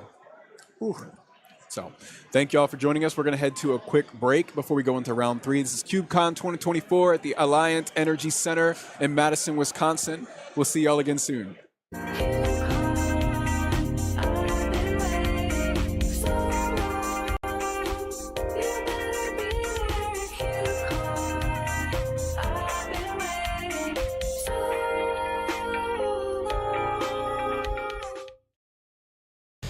Hello, I'm Daniel, coming to you from the beautiful but rainy Pacific Northwest I call Seattle home, and I'm the curator of the data-generated vintage cube.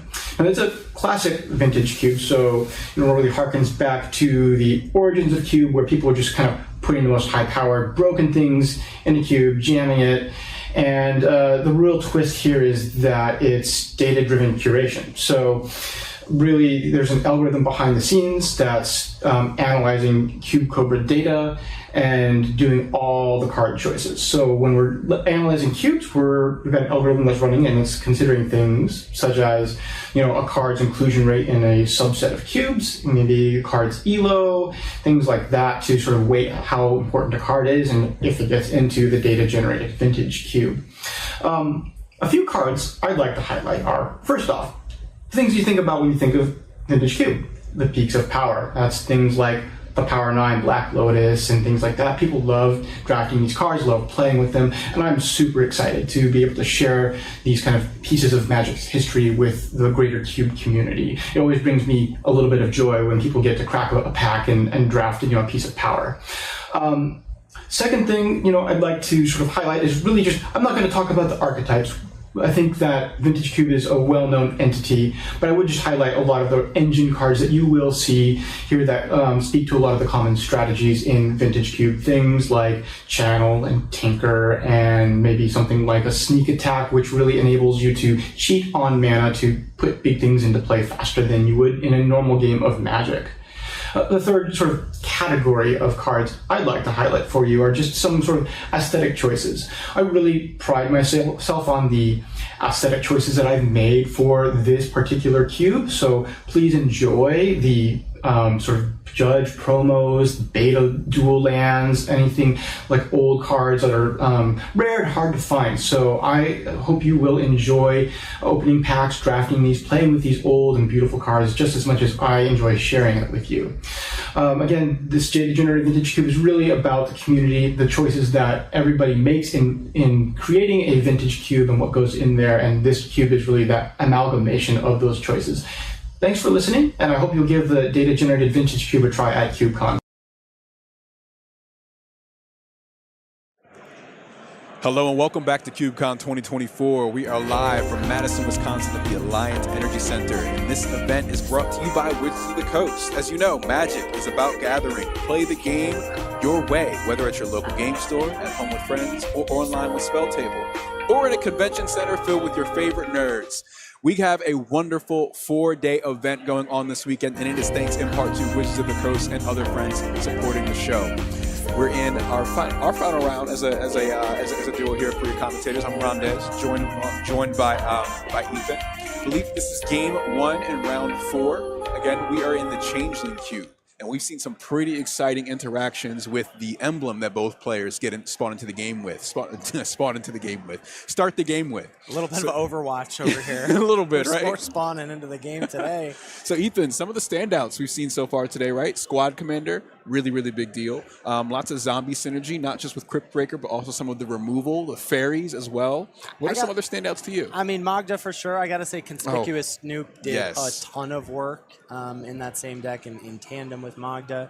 And we're going to be tracking our feature drafter, Dana Fisher, who is very exciting to see her here. And she's in her Nissa cosplay. She drafted a green-black deck with a ton of elves. The elves haven't been there for her just yet, but hopefully they will in round 3 as she's facing off against Paul Van Prague. And I have good news for you, Rondez, as I'm looking at Paul's list over here. There's a Risen Reef. Oh, yes. Now, I don't know if it's making the cut. We just have the pools. We don't have the list. We got the full list. But there's some teamer goodness here. A card that I'm excited to see. There's Flame of Anor from the Lord of the Rings set, right? One blue, red. If you control a wizard, you get to do both of the effects. Is that the only Lord of the Rings card in the set? In the cube? I didn't might see any be. others. It might be. And honestly, let's it's a powerful set. The cube doesn't need to be going overboard. There's also a Kranko mob boss on this list and a Chatterfang, two really powerful creature type matters creatures. Like Kranko making X goblins equal to the number of goblins you control. That's going to be equal to the number of creatures you control because this is Changeling Cube. That's right. That's right. And so one of the things that we brought up about this cube was Risen Reef. That's going to be at the hand of one of our undefeated players that we've seen in this round. Facing off against Dana, who I think we've seen go 0-2 so far on the day. So well, it looks like we're being told that the Dana match we will hopefully get to, but we're going to start with, it's CubeCon is about fun, but people are here to win. That's right. Okay, so we are going to start with our 2-0 players from the pod to see who we're going to crown a victor here from the Changeling Cube. Undefeated on both ends here, 2-0, 2-0. So and our game's ready. We're going to hop right into the match. This is game 1, and we're seeing Christopher facing off against Derek. Derek, we just saw in our previous matchup. Again, 2 undefeated players in this Changeling Cube. All creatures have all creature types in all zones. Is the house rule that we're playing with in this cube. That's true. That is a house rule, yeah. Let's see if I can pull up Christopher's list here to see what he's working with. Derek, I believe we saw previously, he's on a nice Rakdos deck, coming in with a bunch of 2-for-1 creatures. He has that Creature Tutor as a single black spell. He's got the Munitions Expert. I believe that is Derek, if I'm remembering correctly. Looking at Christopher Walter, another white drafter here. Oh, so we have seen Christopher here on Orzhov already, right? The Orzhov deck could. That's right. Looking over at Derek's list, we're seeing some elves in there. I see the Llanowar elves. I see the Visionary. But again, where is this Sacred Foundry coming from? That's why I'm not sure I'm trusting these lists. I'm just gonna be present. I'm gonna be in the moment with you, Rondez, and our faithful viewers hanging out with us at twitch.tv/CubeCon Live. Tell your friends, tell your enemies. Tweet the stream. We're gonna be here for 4 days. We've got, we're gonna be finishing out this round, and then we have Hayu and Ryan Overturf as our other commentary duo. Excited for them to hop in the booth and take you out for the rest of the coverage here, the content here for Prequel Day. There's an Elvish Warcaller. One of the Singleton breaks in the cube, 1 on a green, 2/2. Whenever cast another elf, get a 1/1. Only happens once per turn. The dreaded text. No fun. No fun. No fun allowed.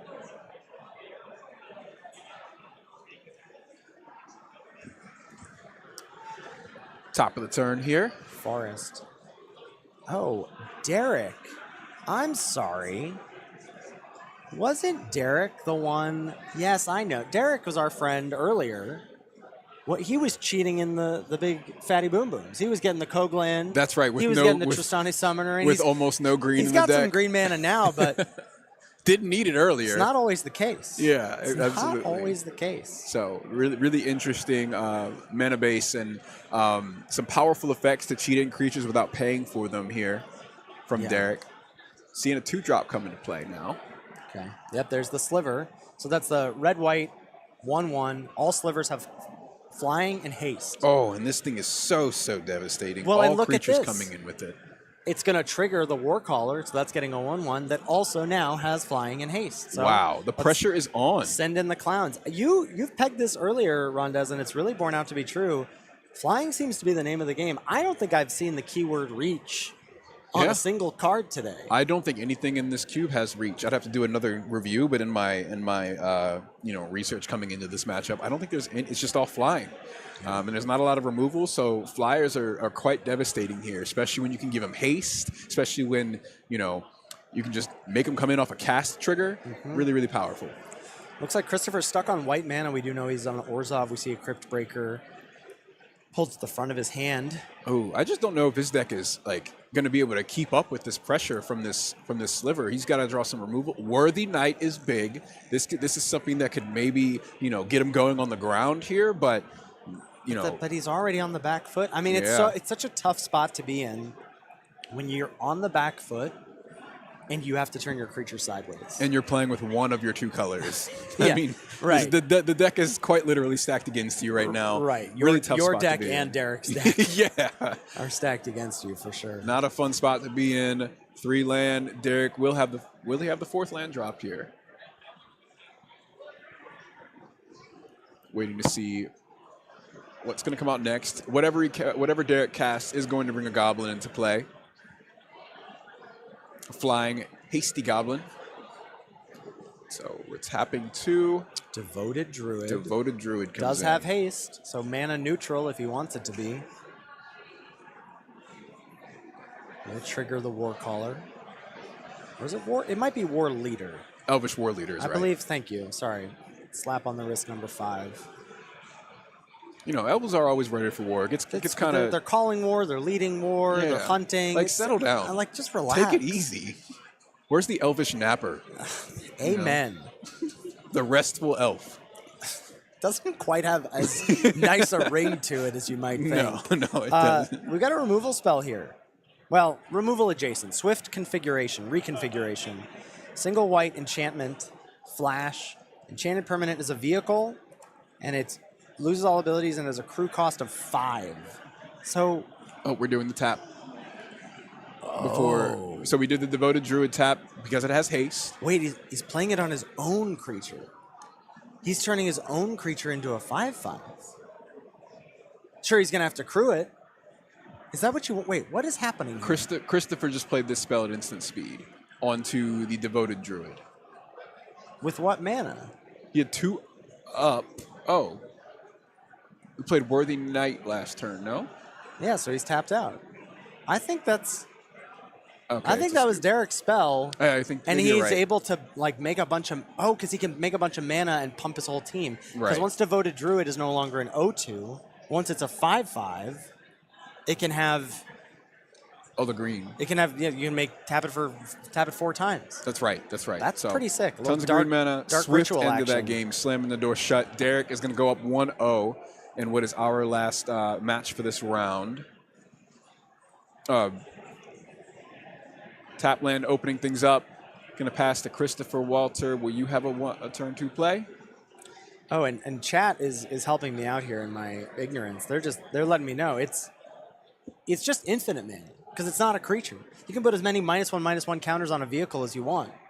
It's a combo, as they say, as the kids say. Oh, we love combos. Worthy Knight on turn 2. That's what you like to see. Worthy Knight looking a lot better when you're not facing down 4 flyers. Yeah, I think something that we've also... Oh, it's your seeing card. Atepic Huntmaster's coming in. So, creatures going to come in. They're going to be able to get haste if it taps for it. Also, of course, discounted by 1. And they're all Just under the cheaper mana door. too, right? That's right. That's right. Yeah. Something that we've seen, though... correct me if I'm wrong here. I think in each match, whoever has gotten one of these cards like the Elvish War Leader or the Worthy Knight down, something that triggers to give you a token on cast, they've taken the game each time, That's right? a really good point. Whoever And gets it down first has had a pretty huge advantage the opponent can't catch up to. That's perhaps... Oh. Uh-oh. Oh, no. They don't see each other, do they? No, because it's on cast, right? It's on cast, so we're Okay. just getting 1. But Yeah. they see each other now. They're right Yeah. next to each other. Oh, man. Okay, Christopher. All right. Are we worthy? We'll have to find out. We'll have to find out if we are. Drafting both of the Worthy Knights in this pool. What I was is gonna insane. say was that before we found out that Christopher had both, what I was gonna say was that that's perhaps why Singleton has been broken for Worthy Knight, for the Elvish War Leader. That you may want to spread the love around, right? Right. If these are such game warping cards in this cube specifically, let's get a couple of them out there in the open. But sometimes that means Christopher's going to end up with both. Yeah, gave it to one player to have both, and starting the game with both in hand, nuts. So we're going to need to see some removal come out from Derek here soon, or things could get out of hand, because it's really just mostly creatures. I mean, in most of the decks here, it's mostly creatures. But you know, getting so many tokens into play each turn is quite scary when we have cards like Dark Salvation in the deck, Crypt Breaker, of course, just endless card draw. Yeah. Yeah, Preeminent Captain going to hit the board here for Derek. And if you are just tuning in with us, Derek's got a couple of ways to cheat in creatures like this. He's got Preeminent Captain. He has an Incandescent Soul Stoke as well. So he has the ability to cheat in some larger threats, and we know he's got a Kogla. We know he has a Tristani Summoner. Will he be able to pop that off this game? We don't know. And we know it's not going to be happening with Preeminent Captain because that just got by Fairy Fencing. So counter spell coming into, or excuse me, removal spell coming into play there. Very, very timely to stop the stop cards from being cheated in, as you said, which has been a common theme for Derek Lundberg. Heritage Druid, the play there for Derek. Single green, 1/1. Tap 3 untapped elves. Add triple green to your mana pool. It's a spicy one in this cube. It's interesting. There's a little bit of a dissonance, I feel like, in terms of, and I feel like Derek has struck that balance quite nicely of wanting to affect the board early and often, but also have that oomph to push over the top. Something like Heritage Druid being able to cheat out the larger threats, Preeminent Captain, Soul Stoke, etc. Absolutely, absolutely. That's absolutely right. So the Wayward Servant coming in here is just kind of devastating, right? I mean, every time a creature comes in, it's gain 3, lose 3. Your opponent loses 3. It's only unfortunate. I mean, I'm using the word unfortunate isn't quite right, but it's only slightly unfortunate that this turn it doesn't see the 1/1s come in because it is a cast trigger. Right. But now any creature is going to drain 3 for Christopher Walter. Yeah. Thanks to the Worthy Knights making 2 1/1s. Derek's got to have something explosive this turn. Otherwise, just another couple creatures from Christopher, and I mean, it's a wrap. Yeah. It's a real, like, the pendulum really does swing so wildly in this cube, in these first, turns 3 through 6. I feel I'm on a roller coaster of like, oh, Derek's going to win. Well, maybe Christopher's going to win now. Yeah. Oh, Derek's back to it. Because I'm sitting here thinking, what could Derek possibly do to get out of this? But I know he's got the tools in his deck to do it. Right. Does he have them in his hand? We'll find out in just a second.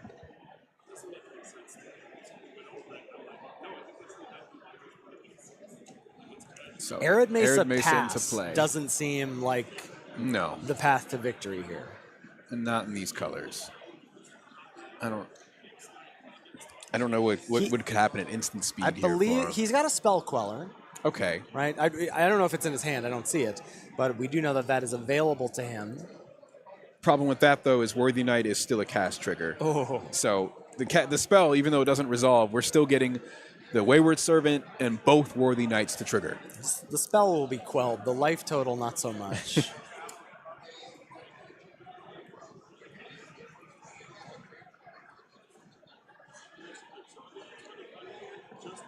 Just tapping 1 white here. What are we doing? Oh, another one of our... We haven't seen these, actually.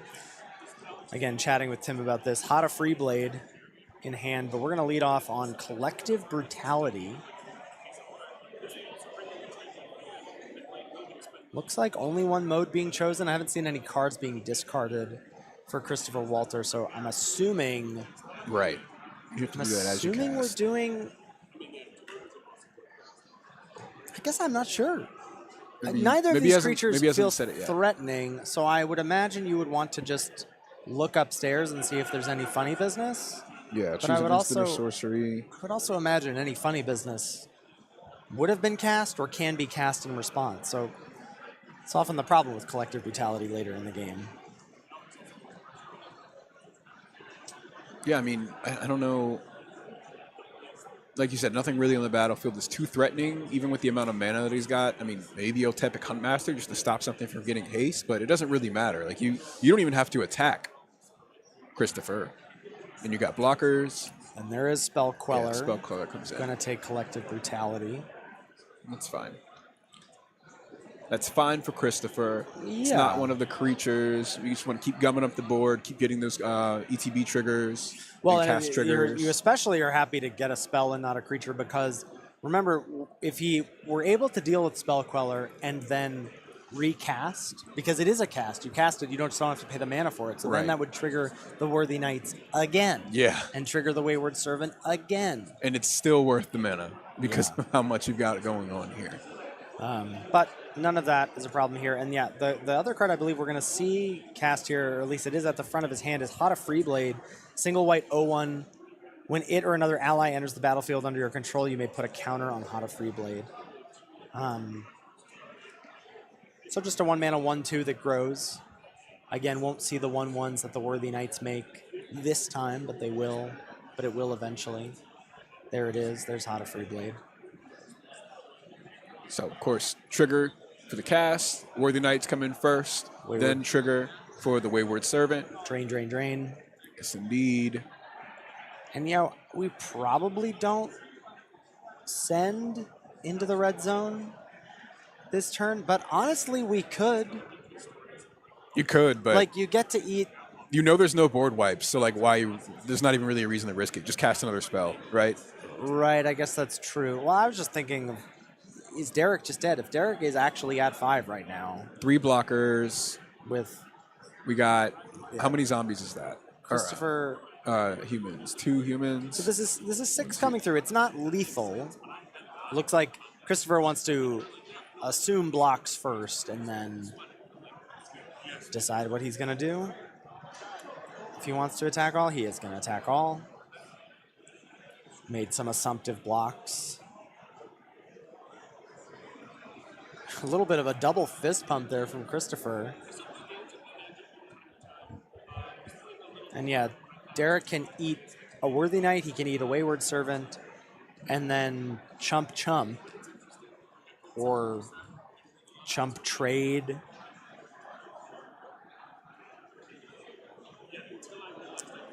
Just looking at that open, we got open red and green. I don't know that we've seen, what red removal have we seen from Derek? Is there magma spray in there? I feel like our friend Keldon from earlier with the Izzet deck snapped it all up. You might be right. As far as I can tell, Derek's hand is Forest and Tristani Summoner. Oh yeah, I see. So that's not going to do it. Which I don't think is going to do it.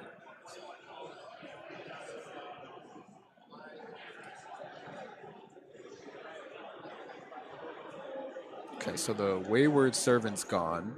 One of the tokens is gone. Derek at a extremely precarious 1. We'll see if 1 is not 0 or if 1 is in fact 0. Looks like Chord of Calling the draw for turn. Oh, and I lied. Derek's got many other cards in hand. We just can only see about half of them. But Chord of Calling is definitely not going to do it. He doesn't even have triple green at the moment. Right. These big green spells are doing Derek in. Well, the Kogla I can buy. The Kogla that we've seen I can buy as he's got, what, 3 ways to cheat it in if we count the Heritage Druid as a way to make triple green off of a number of creatures. Yeah, I guess I just kind of question the Kogla because it doesn't have trample.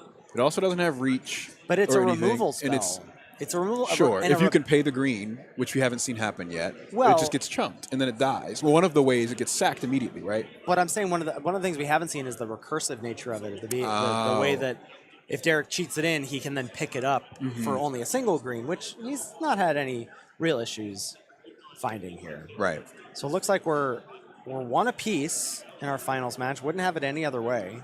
Yeah. Nice, hot, blistering fast start from Christopher with the double Worthy Knight opener into the Wayward Servant. Oop. Is this? Oh, we're speed magic, Grandez. Are you ready?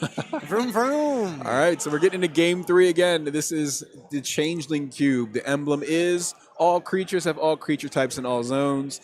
Let's start things off. We got an untapped, we got a fetch coming out for Windswept Derek Heath here. for Windswept Derek. Heath. Dueling fetches as Marsh Responding in Flats. kind, yeah. Though it looks like Christopher's going to have a 1-drop coming in.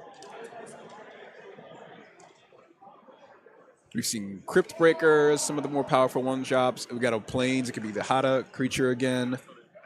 Yeah, Thalia's Lancer was the one we've seen as well. That's right. Yeah, I hope it's the party. Oh, Archpriest of Iona? The War Falcon. We'll take it. War Falcon, okay. 1 mana, 2/1 flyer, no drawbacks there. Mm-hmm. Getting that in on turn 1. Pretty big deal. Do Well, we have again, flyers on the side of Derek? Flyers have been key in most matches here. The Thopters from Hangerback kind of deciding one of our previous games that looked nigh unwinnable. Sacred Foundry going to be the fetch off the Heath for Derek. See, he's got green mana. What are you talking about?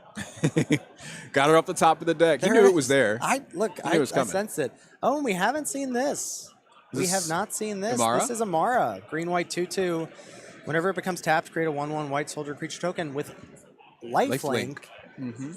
Another combo with my girl Magda. That's right. Come on. Tap it, get the treasures in. Oof. I want to draft this cube. I'll tell you what. There is Grafted Butcher. That's nice. That's pumping up the War Falcon to 3. Oh, yeah. So Derek's fallen to 16 here. And it's already like, okay, you got to answer this. Yeah, it's 2 damage on turn 1 and then 3 on turn 2, so good start here. Amara attacks. Oh, okay. Christopher, I think, correctly recognizes that I would like that off the battlefield. It's got to go immediately. It is recursive, though. Keep that in mind. This can come back later on. 4 mana to sack a creature and artifact, and we know that Christopher's making lots of tokens in this deck, so there will be lots of fodder for Grafted Butcher to come back into play. And now that the Butcher has found its way to the graveyard, it died. That's how it found its way there. There's a Walking Ballista. Oh! Okay, yeah, that's what I was going to say. I was like, I was shocked that Derek is not choosing to kill the Falcon prior to it getting +1/+1. Ooh! Hangerback Walker. Mana Tithe. Oh! Do you pay the 1? First counterspell besides the fairy. You cannot. That's right. Mana Tithe. Get got. No Hangerback. Our second counterspell of the weekend. There's not many. Oh, well, that's not true. There's at least a couple. There's double Spell Stutter Sprite. That's the big That's one. right, the fairy. And then I saw a flare of. That makes sense. Force of. It feels like. Oh, I do think it's Force of Will. Force of Will is in here. Yes, we have a Force of Will. All right, and there is the Incandescent Soul Stoke, a way to cheat a creature, and I believe is that a no? Okay, I'm misseeing one of the cards. Cards in hand for Derek. What's he going to cheat Derek. in next? Yeah, so this I thought it was a. No, it doesn't matter what I thought it was. I don't think it's in the list. Yeah, so it's not there. This Incandescent Soul Stoke, has spelled trouble for Derek's opponents in the past. We can't quite see all of what's in his hand just yet, but cheating something into play for the turn can be pretty powerful. We saw Kogla come in before. We've seen Trostani come in and completely swing the game by leaving some bodies behind. Yeah, here's just Crypt Breaker and Godless Shrine. That is... I don't like it. I don't like Christopher's chances if that's his play. There is... Paying for what something. Do we have here? The Bishop of... Hatchery Sliver. Hatchery Sliver. Oh, I was like, we paid 4 mana for it. That's because it's replicated. That's right. Each Sliver spell you cast has Replicate. Every creature that he casts has Replicate? Hachi. Okay. Machi. And look, he's got all his colors. Not quite triple green just yet for Kogla, or like what? Court of Calling is double green. I mean, but they're both like, this is the sick thing about this card is that even if you answer one, you got to get the the other. effect, so it's just there. He just has this effect. Oh, we got Revel Arc? No, we have Knight, Errant of Eos. Not, Convoked with one Crypt Breaker, Convoke. So we'll look at 6 cards and be able to find 2 1-drops, up to 2 1-drops if we want. There's the Hada Freeblade. That's right. All right, just 1. We'll take it. Not too bad. Gets to cast it this turn as well. So this is going to grow with every creature that Christopher plays from here on out. Going to start with the 1/2, but we are tapped out this turn. We're tapped out. There's a Soul Stoke online. Any creature can be replicated from Derek. There's Arid Mesa as a fetch. I think Derek, he's on top decking. He's on top deck mode at this point. Be mindful for folks at home that the cards played from Incandescent Soul Stoke cannot be replicated. Is that right? Because they're not Correct. cast, They're not being they're cast. played. That is correct. That's a good call. And there is a preeminent captain. How about 2? A card so nice, he made it twice. Yep. 2/2/2 first strikes. This 4/4 holding the ground currently for Christopher, but he is going to have to find some action and find it fast. Pass. That'll be all. Looks like probably just an end step or post blocks pre-damage draw with the Crypt Breaker. Though with Savage Stomp as the top deck, that's not going to be possible. Probably going to fire this off and kill the Crypt Breaker. Unless Derek is thinking, this knight, he's too big of a problem for me. Preventing him from getting in for damage. The Crypt Breaker is card draw, but it's not really... I mean, he's going to get him 1 card this turn. Oh, whoa, what? Oh, did we target the knight? I saw knight get pointed to. Because that would just be... Savage Stomp is a fight. It is +1/+1 counter and fight. That's right. So Preeminent Captain would be a 3/3, and then it would die to the knight. That doesn't seem great to me. So I'm going to hope that I just, in this sped up game, that I misspoke or missaw what was pointed to. Crypt Breaker is going to make a zombie. Discarding a land. We're going to tap. Oh, 2 planes in hand. Leaving himself open for damage. Says Savage Stomp resolves. So, what am I what I'm missing is Soul Stoke is giving all the elementals +1/+1. Right. That's what I'm It's missing. got an Anthem effect. We've focused so much on the I know, yeah. the activated ability. Yeah, it definitely. Which is a huge deal, and it has been. So that's 9 damage coming in.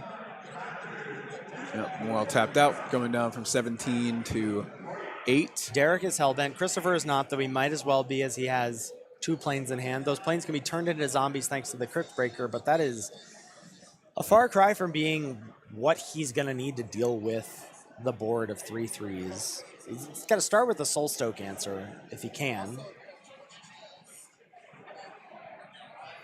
There's an Amru Scout. That's the Rebel Searcher. Going to pump up the Hada to a 2/3.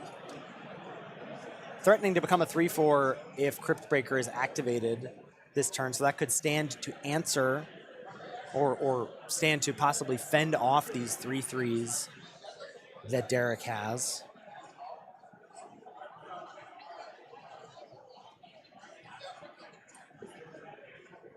Derek sending in with Sliver Copy and the Preeminent Captain, not cheating in anything. Christopher's going to activate Make a Zombie, pump up the Free Blade to a 3/4, and single block the first striker and double block the Sliver. And Christopher sort of has to do this, and I have to imagine that Derek saw this coming, and I am surprised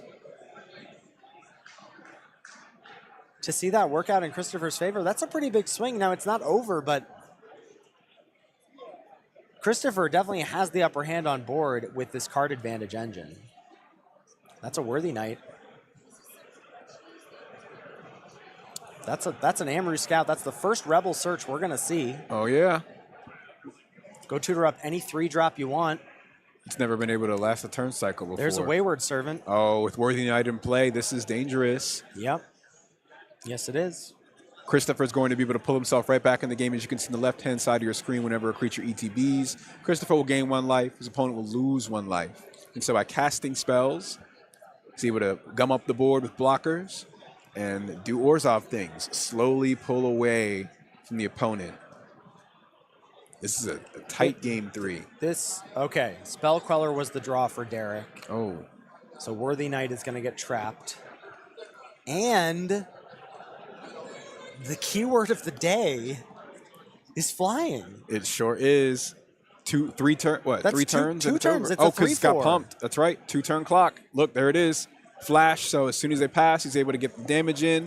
1 more turn and it's a wrap. You need removal now. Well, the good news for Christopher is that Gain some life. Scout at least is going to search up a creature, which will trigger Wayward Servant. Right. So that is at least 1 going to more buffer turn. him to 4. Right. We're going to have a replicated. Oh gosh, I'm forgetting his name. That's the symbiote.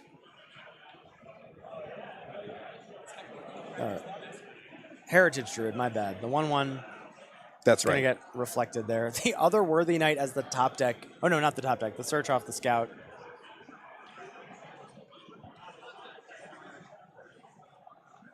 And in goes the Free Blade. That's a 6/7. Okay, okay. Free Blade's been working out. For sure. Real strong at this stage of the game. Again, 1 more turn. Christopher will be able to survive here thanks to the Spell Queller only having 3 power and him gaining 1 life off of the Wayward Servant with a creature entering the battlefield. This is a little bit of life neutral behavior here for Christopher as he's gonna, or I guess he hasn't tapped to draw yet. He's just discarding to make a zombie. That's right, to get the Wayward Servant I ETB think you know this again. board state's pretty clear. We probably don't need to explain anything, right? Yeah, we're just going to keep, just rinse and repeat, just trying to tread water here, stay above water. Okay, Fleece Mane Lion, what does that do? You don't actually really want to pick anything up, and Christopher has to gain 2 life, which he will, because Lion comes in and Worthy Knight will trigger. So 2 creatures are coming in, he'll be up to 4 before falling back to 1 with the Spell Queller. You know, I know that Tim said that 7 mana Angel was the best pack 1 pick 1. I feel like it's Path to Exile. Like, removal seems to be the key. Because it's such a hot commodity. There's so little of it. There's so little of it. For sure. Instant speed at 1 mana at that, like it's yeah. And we're seeing Grafted Butcher being eyed in the graveyard as a possible recursive threat here. 3 and a black, sack Give an up. artifact or creature, Yeah. bring it back, and then everything has menace. Big And deal. so Christopher may be thinking, I'm not actually concerned with you getting to your next turn. I think you might be dead before then. Mm-hmm.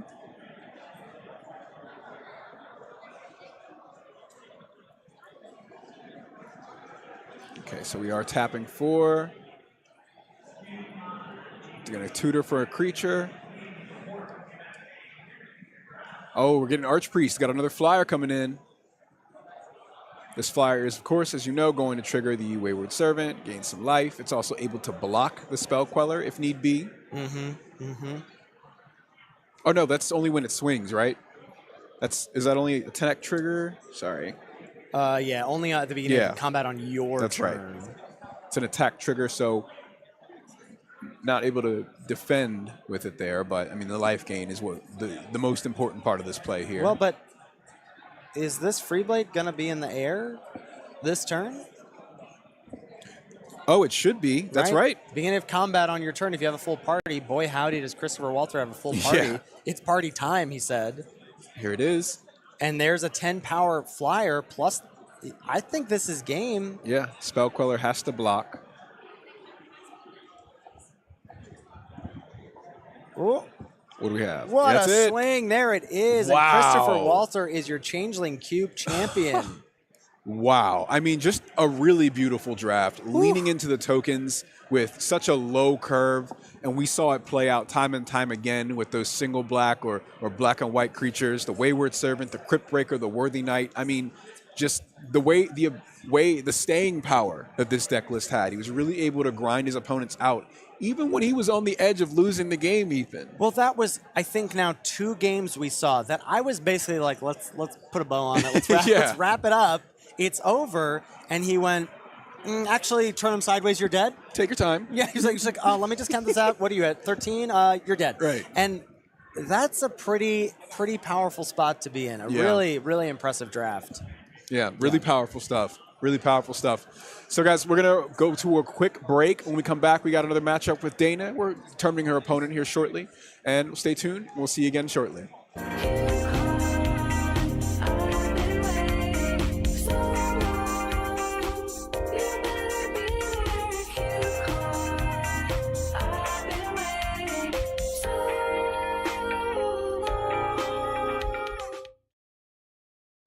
Hi, my name is Dan Schneider from New York City, and I am the designer of the Devoid Cube, which is back again at CubeCon this year. The Devoid Cube is an internal cube environment in which every single card in the cube is colorless, and the only basic land you can add to your deck freely at the end of the draft is wastes. A few cards I'd love to highlight in this environment are, first, Ugin the Ineffable. Ugin is a great example of a card that is dramatically recontextualized in this cube. While Ugin is normally a removal and value engine, here Ugin's -3 ability has very few targets, but the static cost reduction is extremely powerful.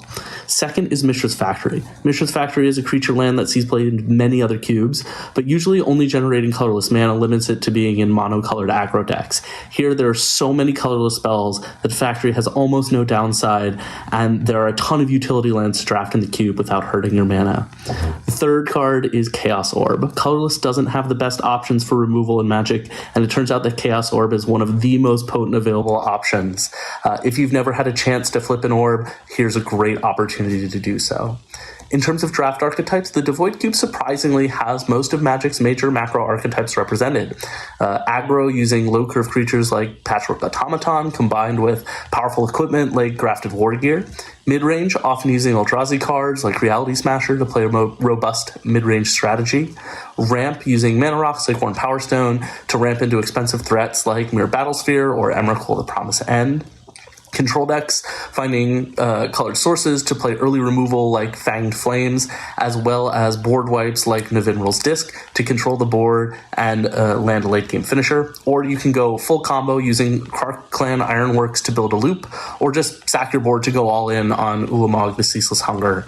If you're looking for a unique and challenging draft unlike anything you've drafted before, I recommend you give the Devoid Cube a try at CubeCon this year.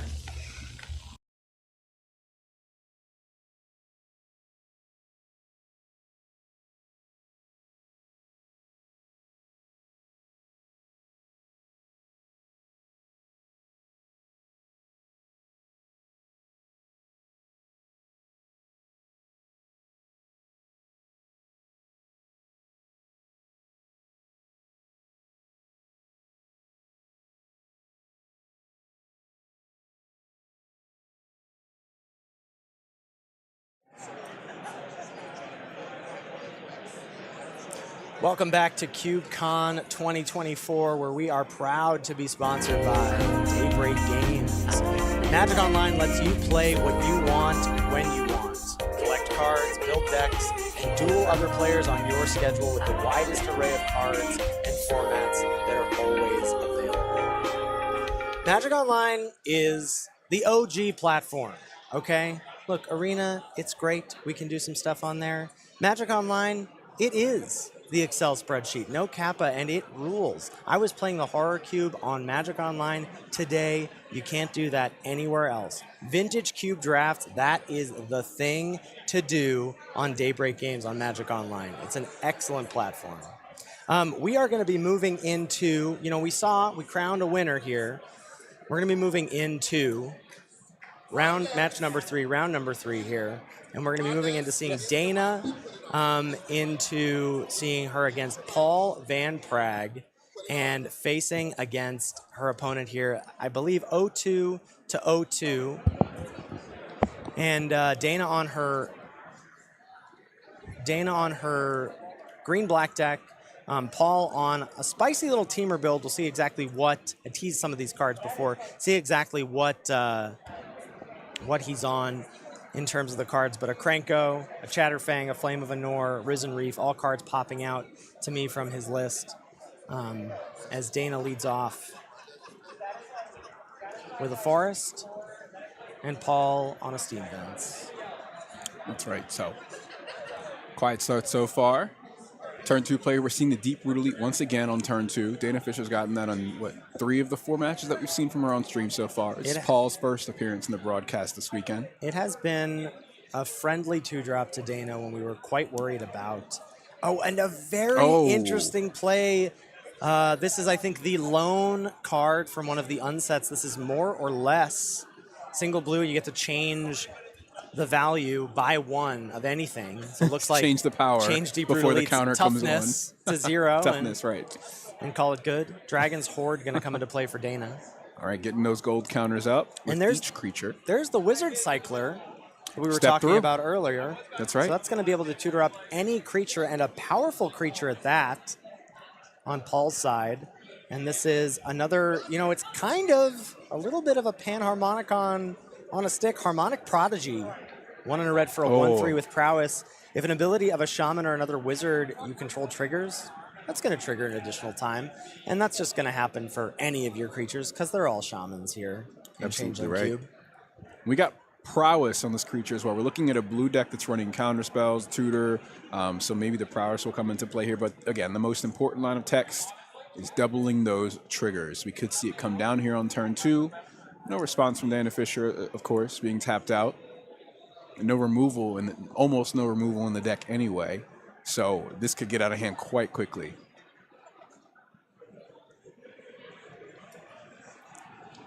So, Paul, first, okay, 3rd land drop here. In his first appearance, are we opening up with the Harmonic Prodigy?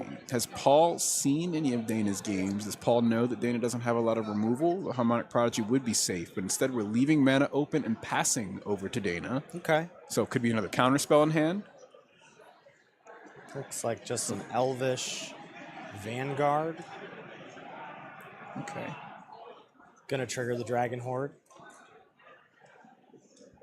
And another 2-drop for Dana here. So this Elvish Vanguard is going to grow with each creature that enters the battlefield. And the Bosk Banneret is going to allow Dana to play her creatures for a little bit of a mana reduction. Tree Folk and Shaman spells cost 1 less to play. Well, that's going to be affecting every creature in her hand. Frantic Search, the play for Paul on end step. Draw 2, discard 2, untap up to 3 lands. Yeah, but untap up to 3 lands could be a big deal here if he's got a removal spell in hand.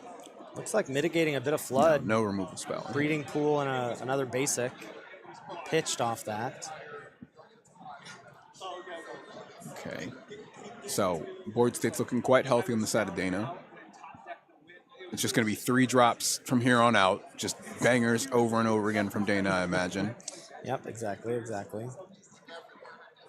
And this is kind of the matchup that Dana wants to have, is an opponent that does not have that, a super fast start.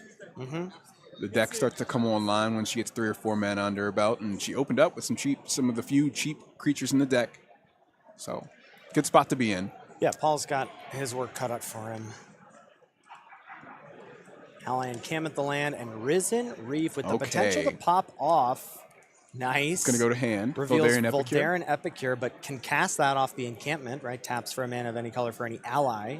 Oh, but instead we're going to see a nice card from Bloomburrow. That is the Valley Mightcaller. Single green 1/1 Trampler. Whenever another frog, rabbit, raccoon, or squirrel you control enters, put a counter on it. Sort of the green version of the Hada Freeblade that we saw. There's a lot of these cards. And Dana's got one on the other side of the battlefield, the Elvish Vanguard. Just these cheap creatures. Hey, anytime another creature comes into play, grow. That's right. Over under, how many cards is Dana going to draw off the Dragon Horde? Because I feel like the line is at like 0.5. Yeah, it's I don't think it's going to be too impactful here, but being able to add some mana here is nice too. Falconwrath Torturer hits the board, 3 mana, 2/1, sack a creature, make it flying until end of turn. I don't think Dana's going to be sacking many creatures here, but she will be adding a counter to the Vanguard. And this Dragon Horde pulling some weight as it adds black mana. Reflecting Pool not being able to do that just yet, as only forests in play.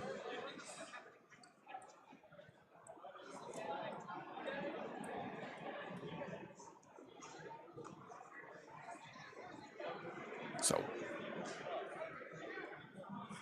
1-mana creature here, triggering Risen Reef as it comes into play. As a Treefolk Harbinger, one of the many tutor to the top of your library effects in the cube. This one for Treefolk, but whatever. Green for an 0/3. And I believe we just get to stack our triggers how we want here, which is, I assume we're going to want to tutor first and then Risen Reef reveal. Get the card in hand. As we've seen before, we saw the Flamekin Harbinger, the elemental version of this. Oh, okay. That's pretty nice. It's going to come in with haste. Yeah. Pump your creatures. Well, and it's also, we're going to be attacking with 3 satyrs. Yes, We're, indeed. of course, talking about Galia of the Endless Dance here.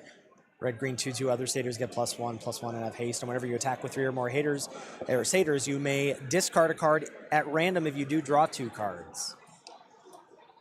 Popping off here with Teamer Critters. Yeah, and this is our first Anthem effect in play. We've seen how powerful those Anthem effects have been in our Changeling Cube thus far. And I was, as we were watching Dana's draft, I was like, all right, Imperious Perfect, I see you. All right, Elvish Archdruid, I see you. Right. The 2-mana ones kind of seem like they're where it's at. Yeah. Right? They've been huge. They've been huge. That 2-mana slot is big in this cube. So another creature comes in. It's Harmonic Prodigy. Does it trigger twice now, right? So now I believe Risen Reef will trigger twice. Sure will. The Valley Mightcaller will trigger twice. Oh, this is dangerous. Big beefy board state, and Paul is going to ramp. Oh, throwing some squirrels. There's something a little uncouth. Dare I say, it lacks decorum to be playing against Dana in her Nissa cosplay and to be wielding forests and green creatures against her. And doing some dangerous things with them at that. These doubled triggers are going to be really, really troublesome for Dana. I believe this is a Mana Weft Sliver. Only 1 or 2 removal spells in the deck, so this is just the value is just gonna continue to compound. This is just kind of insane. Like, so basically, every creature, it just doesn't matter what they are. Every creature Paul plays, he reveals the top 2 cards, and every land goes into play.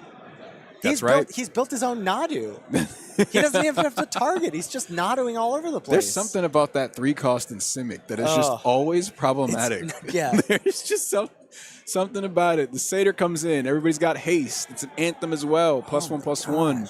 I think we trigger the discard a card at random ability twice as well because of Harmonic Prodigy. Yep. Dangerous scenes on the side of on Paul's side of the field here. And I will say also that we have Hogak. Excuse? Oh no! Convoke and Delve. We got 4 creatures to convoke. And a Grotag Bugcatcher. I think Paul just wants lands at this point. Paul's like, maybe I shouldn't have pitched those 2 lands off of the Frantic Surge. Oh, they'll get here. Well, they're coming. We will see. It's okay. They're going to come right off the top of the deck next turn. If you're tuning in, we already have crowned a champion here, but we're checking in on our feature match battler, Dana Fisher, who has been up against it the whole start of Prequel Day. Flames of Anor. Oh, man. What is there, 12 cards in Paul's hand at this point? This is so cool. And what I wanted to say was, I feel like we've seen these kinds of turns as well in this cube. These ones where you're just like, how many game actions have you taken? Right. And we're not done.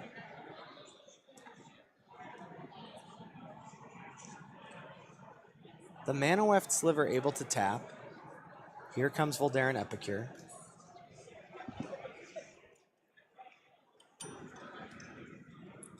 So Voldaren Epicure is going to trigger twice as well, doing 2 damage straight to Dana, also giving 2 blood tokens. If Paul wants to, Paul could discard the Hogak, play it from the graveyard whenever he wants. Comes in as an 8/8 Trampler. A cute little 1-drop here. In Promised Kanushi, single green 1/1. When it dies, it is Soul Shift 7. So you get to return basically any creature. A creature with mana value 7 or less from your graveyard to your hand. It would have to be a spirit, but every creature is a spirit on Thursdays here at CubeCon.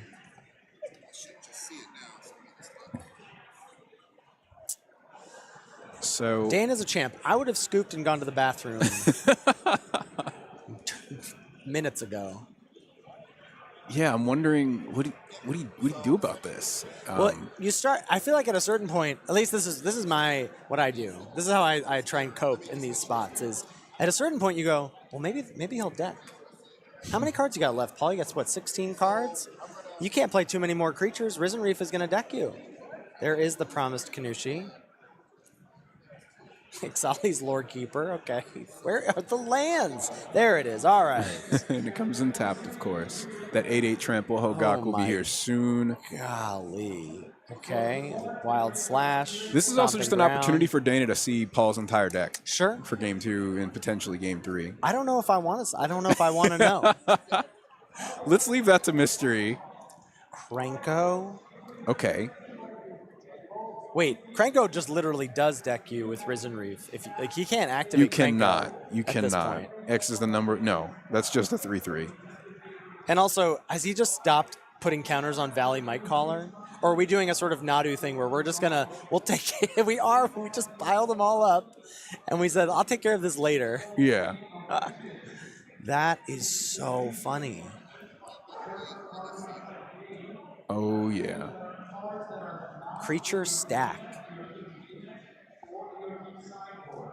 It's kind of like it's like a Big Mac over there.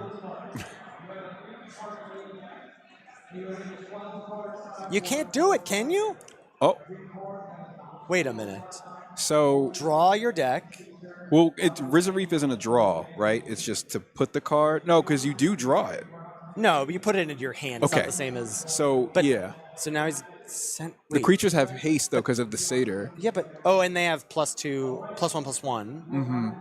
And yeah, and Dana only has the one creature. Right. Oh my goodness! Wow. We just watched Paul draw out the deck. Move over. Can we? I think we can unban Nadu. After that performance, I'm not sure that Nadu's that big of a problem. No. Risen Reef I think the doing problem some. is when everything is the same creature type, or is any creature type rather.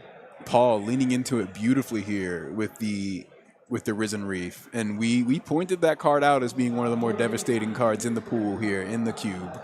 Paul will go up on it was that's all you, my friend. I was like, what's Risen Reef doing? I didn't know. I didn't know it was like that. I've been traumatized enough by seeing Risen Reef and Omnath on the battlefield to know that that thing can't last more than a turn or two. Oh my god. Deep Root Elite again. On turn 1.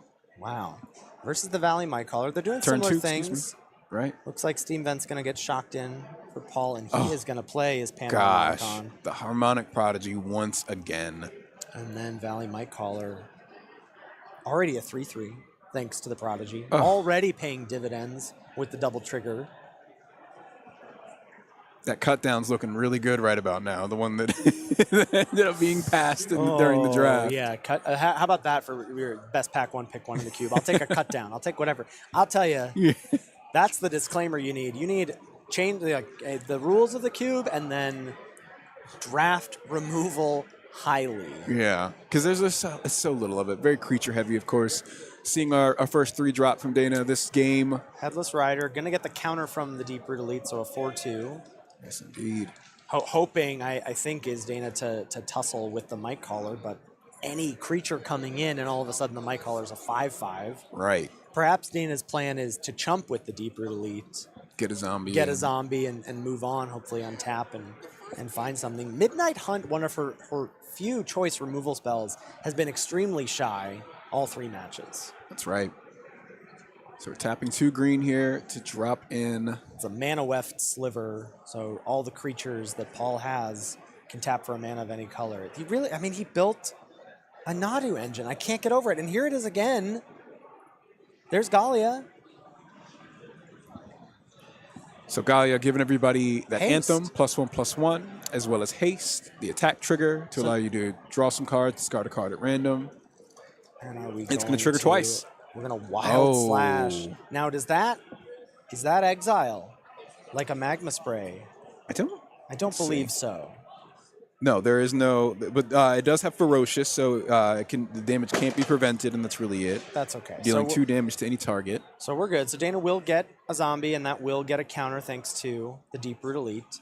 And and here's a 7/7 turning sideways. I'm sorry, an 8/8 thanks to it being a satyr. There's an 8/8 swinging on turn 3, and that might be what Tim was talking about with this cube being fast. Yeah. When you start doubling triggers alongside these anthems and just crazy things. Imperious Perfect, another anthem, another counter on the zombie, which is a 5/5.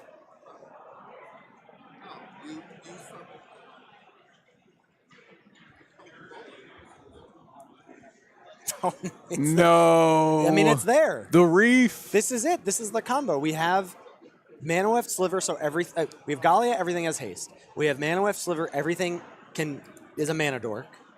We have Panharmonicon, so every trigger is doubled, and we have Risen Reef. So we do it again. Yeah, there's nothing in Dana's deck that can even beat an 8/8 at this point. Is this turn 4?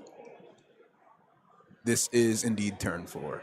And what a turn 4 it is when you have a 3-mana Simic creature in play. This is a little unacceptable, if I'm being honest. This is the things that we are being allowed to happen on the right side of the battlefield. I'm just not sure I can condone. Look, Gruul Smash. I mean, Gruul Smash, but it is a little blue from Risen Reef, wet but Gruul. This is wet Gruul. That's right. Put it back in the microwave for a few minutes. That's right. This is sloppy. Look, Harmonic Prodigy and Risen Reef doing some nasty things. Hand being refreshed there, thanks to, or being, refilled, rejuvenated, renewed, thanks to the Satyr. We're explaining some interactions here. Terminating attacks. Looks like they're also dorks, like you said. They give mana. Just 2 being sent. So the Bug Catcher gets +1/+0. It's a 1/2, but it gets +1/+0 for each creature in your party. That's the red 2-drop there. That's so that'll be sent 4. in. Right, so it's a 4/2, but plus it's being anthemed from Galia. So 5/3. And I believe that it also triggers twice thanks to our Panharmonicon. Yeah. Because that's a trigger. It gets +1/+0. So that's going to be enough, says Dana, as we scoop him up and the match goes to Paul. So we're going to get into another match here shortly. That one was blisteringly fast because Paul he really just blitzed straight through that match. Harmonic Prodigy, Risen Reef, really pouring it on to his opponent there. Dana just, once that first swing came in and once those abilities started getting doubled, it was just far, far too much pressure. Here's the thing is that, sure, Matthew won the pod. Paul won my heart. With that match, I have to say. That deck and that performance, building his own Nadu engine was unreal. That's right. So we're going to hop right into the game here, Ethan. Game number 1, as we start off with our new match. It's Paul, and this is some previous gameplay. We're switching into the proper game here now. As you can see, it's going to be between Matt Welsh and Adam Eade, 2 players we've already seen on broadcast, facing off again. All right. So we have Matthew versus Adam here, round 3, checking into some other players. And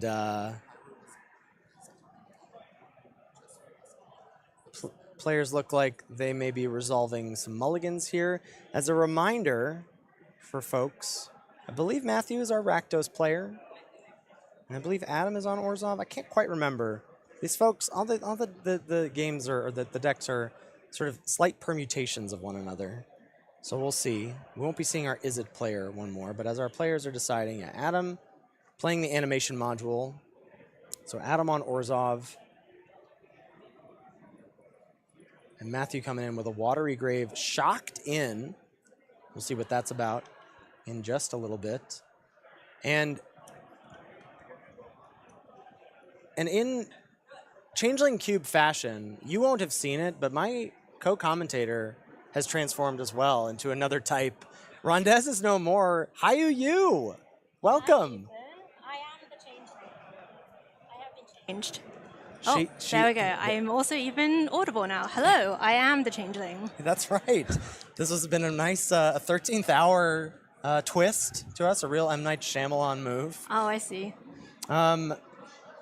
So what have we got going on here? Round Oh, three? so here we got Athalia's Lieutenant getting got by, it looks like, what, Spell Snare, and then a Corlessa hitting the board. I don't believe we've seen Matthew Welsh's deck on stream, but we have seen Adam, who's got a nice Orzhov build. And here we've got, I mean, all creatures are all types here, Hayu. Are you ready Right. for the nonsense? I was looking at this cube earlier on in the day before we kind of came on, and I just thought this looks like a lot of fun. Has it been fun? It's fast. I talked to Tim, the creator, earlier today, and I was eyeing a 6-drop, and he was like, maybe you'll have time for that.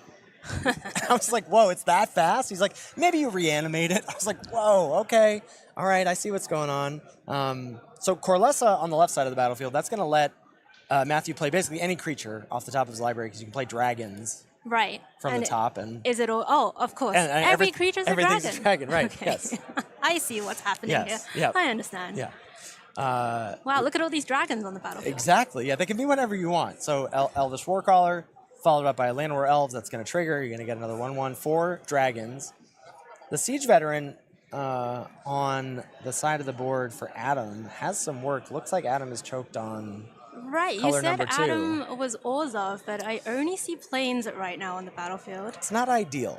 It's not ideal, I would say. Wow, it's difficult getting in the mindset of this cube because I'm like, Siege Veteran, what other soldiers does Adam have going on? They're all soldiers. Yep, they're all soldiers. Okay. There is also a nice thing here happening with the Changeling he just played. That costs, I believe, maybe 7 mana normally. Cost reduced by each creature type you control. Well, guess what? Oh. Adam's got every creature type in play, so that's just a white 3/3 double strike for you. And he's going to activate the animation module, get himself a 1/1 servo.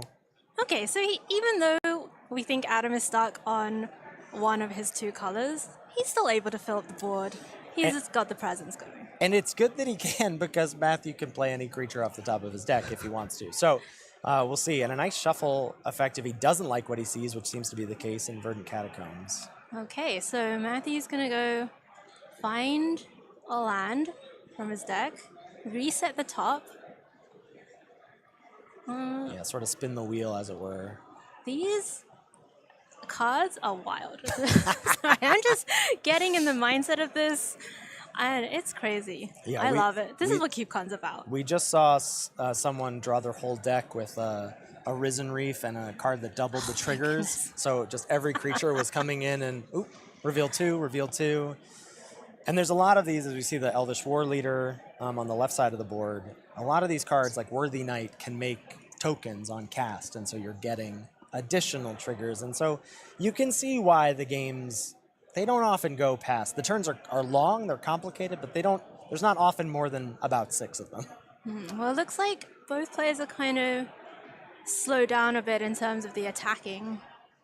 Just trying to build up the advantage. Matthew's down at 13, so there must have been some early aggression from Adam, I see. Yeah, well, this double striker that he's got in the middle of his board is gonna, that's got attacks. No shortage of chump blockers for Matthew at the moment. Getting a counter put on it. Yep. And I guess that's the second servo being made. Yeah, so by that's animation module. yeah. So we've got this synergy here between the Siege Veteran that lets you put a counter. It's like Luminarch Aspirin, but it costs 3, so you're getting the counter on there. That's triggering the module. Pay 1, get your servo. Gotcha. Okay. Nice little engine going on for Adam. For sure, and we're going for that's a 5/5 double strike, turning sideways. Well, That's not gonna. I imagine that's not connecting. yeah, I think Matthew would not like to go down to 3 at this stage. He's reading Siege Veteran. Perhaps there's some removal in hand for Matthew? Yeah. Do we know what the players are working with? I see a Spell Stutter Sprite in his hand, which is obviously extremely nice when every creature you have is a fairy. Oh my goodness. So you just get to counter something equal to the number of creatures you control. But that's not going to handle the immediate problem on the board for him. Matthew's letting it through. Hello. I would be scared. If I were in Adam's seat, my opponent says, take it. with a full board and chump blockers available, that would scare me. Oh, spell starter sprite. Okay, so Sprite triggers the Warcaller, counter the Metallic Mimic. Yeah, that's not hitting the board. I mean... Does Matthew have like a lethal swing? What is the Warcaller doing? But its activation is 7 mana, so I don't think we're quite there yet unless... Oh. So here's 6. There. Oh, that's the card I was talking about. This is Silumgar. So this is such a sick card. It's a 6 mana 3/7 flying hexproof. Whenever a dragon you control attacks, creature's defending player gets -1/-1. Goodness. But it doesn't say whenever you attack with 1 or more. So it's just every creature dragon? goes -1/-1. So and Adam said, "Oh my goodness, Adam! I've seen enough." Yeah. Incredible stuff. I am still. Did it take you this long to get used to what was happening? I've had in to your mind? sit with this cube for quite a while, so I've had I've been like, oh, Magda. Every creature's. Every creature makes a treasure, and then you can search up any creature with 5 treasures because everything's a dragon. Right. Wow. But it definitely takes some calibrating to be like, what are these doing?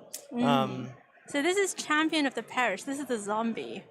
So one mana 1/1 that's just gonna grow with every creature. And you're right. Adam does have the black mana, and this is Cynical Loner. Sorry, I'm just very happy to recognize cards from the recent sets. So that's where we are right now. But Cynical Loner, how crazy is this?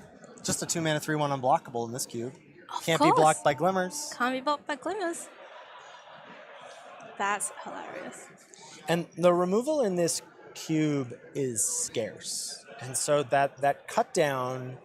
It's interesting, like, obviously the Champion of the Parish is going to get out of control. But Cynical Loner is also going to demand an answer at some point, as he's never going to be able to engage with it in combat. So, I could see a world, depending on, we don't quite know the contents of Matthew's hand, but I could see a world where later on down the road, he's like, actually, I would have been able to chump this thing or trade with it. What's the real problem is the unblockable creature. But that remains to be seen. I mean, Matthew, it definitely seems like Matthew's deck is also able to really just dump a lot of permanents on the battlefield. Dump is it's quite a good, an evocative word to use given the game we just saw. So Cynical Loner going to get in for 3. And Adam should get to search up a thing. He may decide he doesn't want to, but yes. I'm not sure he actually has any graveyard synergies. So a Kinjali Caller, which is going to make basically just every creature cheaper because everything's a dino. Everything's a dinosaur, and then Remorseful Cleric is just a 2/1 flyer. And then and this is Pioneer Picklock. Staple. Yeah, this one I know. Picklock, Prankster. And every card is a fairy, so... She's getting it, folks. She gets it. Look, it's 5 p.m. You haven't even started yet. I know. I still have a whole Chicago cube to cover after this. Oh my goodness. Bit of a sneak preview. It's going to be some 3-color nonsense later on. So Rottenmouth Viper was the card found off the Prankster as it went on an adventure. Classic fairy, Rottenmouth Viper. Nothing yet to sacrifice to make that cheaper, so it's going to cost 6 at the moment as a Wooded Foothills finds a forest. Okay, and Adam has got a lot of stuff. I mean, Matthew really has to catch up here. This card can do, it can't quite catch up maybe immediately. It's Sky Strike Officer, so a 2/3 flyer. When it attacks, it's going to make a 1/1. And that is the thing that we've seen a lot of. We've seen flying be quite relevant in this cube, as there seems to be a scarce amount of flying creatures. Well, don't need to talk about it anymore. Get out of here. But flying has been important, as well as creatures that make multiple bodies. The Warcallers, the Worthy Knights. So Sky Strike Officer being able to do that repeatedly, very powerful. So Adam choosing to use probably one of his choice removal spells on that makes a ton of sense. All right, back over to Matthew. And I think last time we really saw him get a lot of value and board presence with that Elvish Warcaller and the, was it Casa? Oh, Corlessa. Yes. Yeah. But Does have a lot of instant speed effects, as we saw previously. We saw a pretty nasty turn from Adam earlier in coverage with that Sun Caller on 1. He deployed 3 2-drops on turn 3. Oh. Well, that's the speed of the cube, right? Ain't no thing. Dreams of Steel and Oil. Okay. I love this card. This is one of my pet cards. Are you you like a discard spell? I love a discard You just want to, you get that warm fuzzy feeling just being like, what's Yeah. going on? But sometimes it's a 2-for-1. Like just Well, it in the is right. it is right now, isn't it? With Prankster on an adventure, isn't it? Is it Exile or is it from the graveyard? It's from the graveyard, I okay, think. okay. But it is really sweet because hello. We're gonna Coco in All right. response. Okay. Let's find out All right. what dragons are hitting the battlefield. That's right. That's right.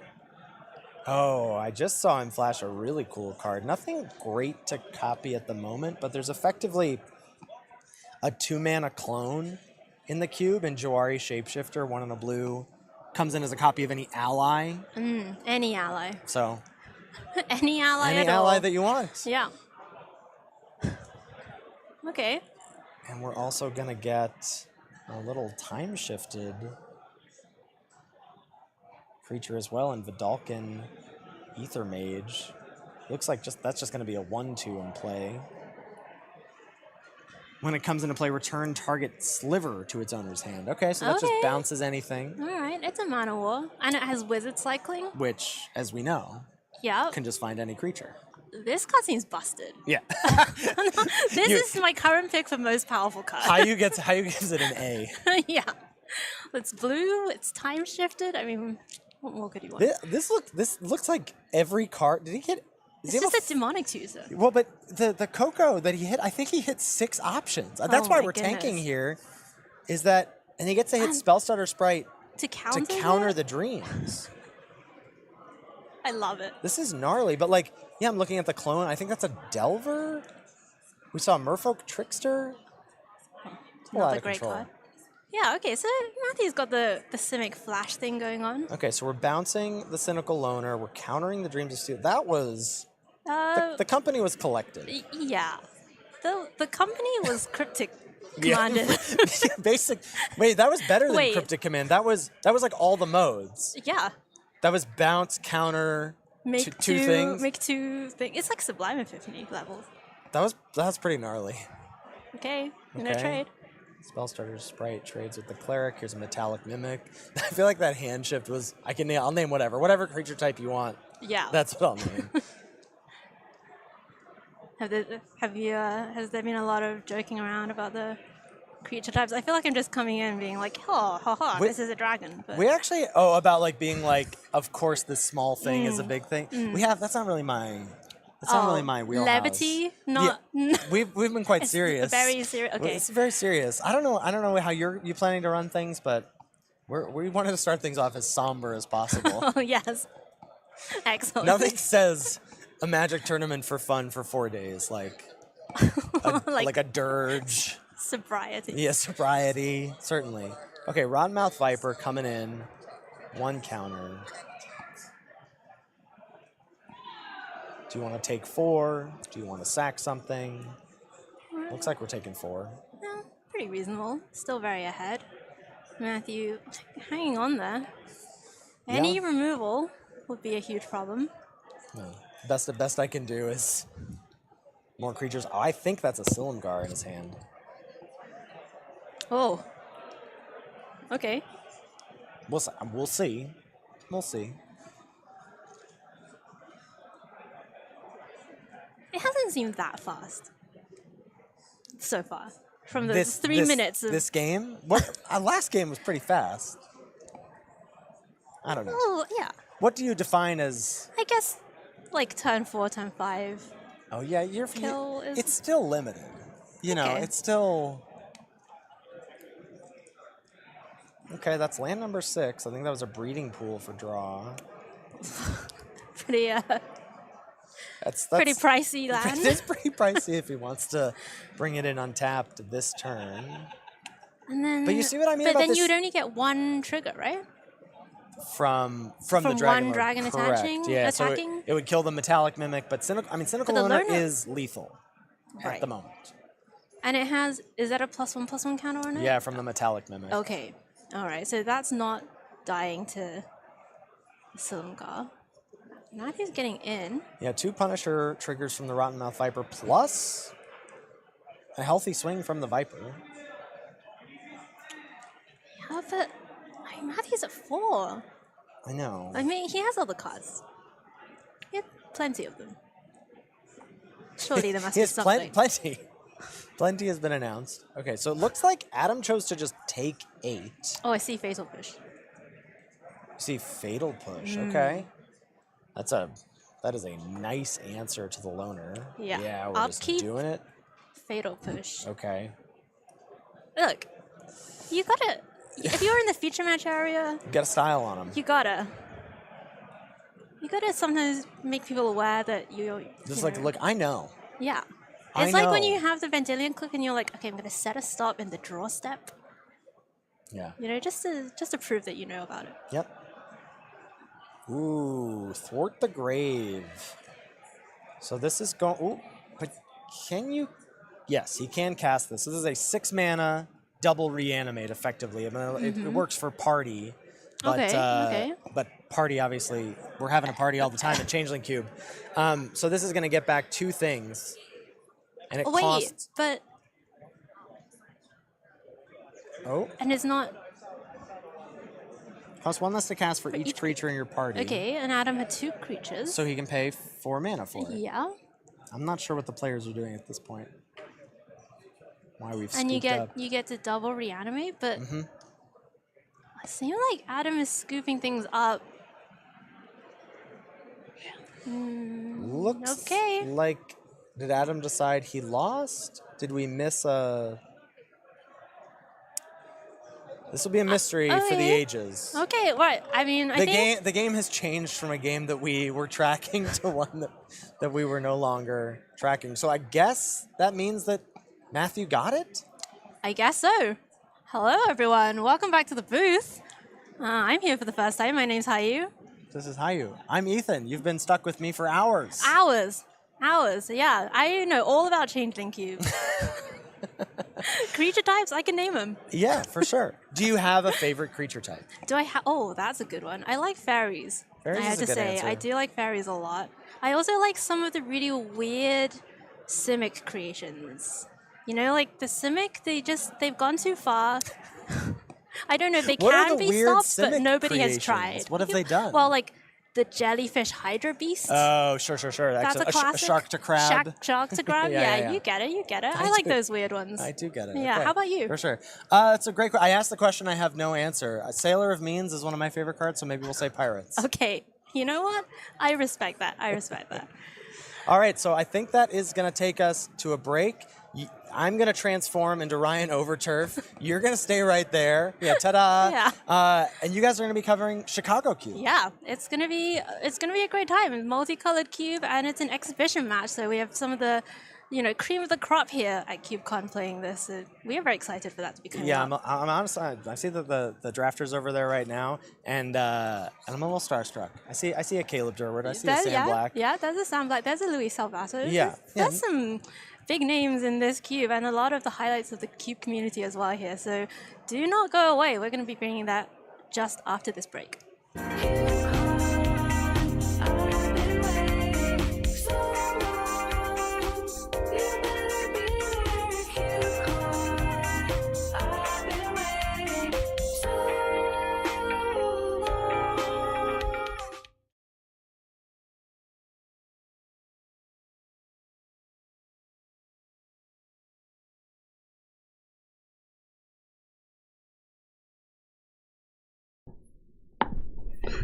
Hi, this is Anthony Adams from Raleigh, North Carolina, and the UberCube podcast. And I want to say thank you for selecting the film Birds of Paradise to be featured at CubeCon 2024. The idea of the Cube is to celebrate the contributions of women in the magic multiverse. Let's get right to it. The Azorius section is going to be your control blink section. I have cards like Turn to Mist, Dream Trawler, and Sublime Epiphany. Very powerful section. But for those players that don't want to wait around and control the game, they move straight into the aggro Boros section with cards like Captain Lennery Storm or Aurelia or Thalia. But if you want to kind of interweave the Azorius into the Dimir and have a amazing control shell, you can run cards like Liliana the Last Hope or Lilia. These are just powerhouses. Then we move over to what's been labeled the strongest archetype in the cube, the Rock or Golgari, where you can feature cards like Grist or Ghoul's Night Out or Sarith. Mid-range strategies rule in this cube. Gruul is also pairs well with the forward section we just talked about, where you get to run characters like Samut or Vivian or Nissa that's not on the page or Naelith. I wanted to lean into the heroines of the Magic universe. Then we move over to our Is It Spells Matter section, where I'm going to run cards like Sahili and Prismari Command or Seagate Stormcaller, which is kind of my Snapcaster at home for the environment. Then we move over to our Rakdos section, which is going to be our it's going to be our Rakdos sack and combined with our Stacks and Taxes Aristocrats type package, where you're going to see cards like Judith and Massacre Girl or Braids. And we go over into Orzhov Kaya, which is an amazing character, or Thalia. Then we move over to our Selesnya section, which is going to just pair well with your token strategies in the cube, where cards like Arwen or Tristani or Miri can take you to victory. Then we go into our Simic section, where ramp mid-range control, where the most featured card that I did recently, and I'm happy to see at CubeCon, it's Bonnie Powell, the clear cutter, really used that mana to just drive that game home. I hope everybody enjoys this cube. Thank you, Bob, for choosing this cube, and I want to say happy cubing.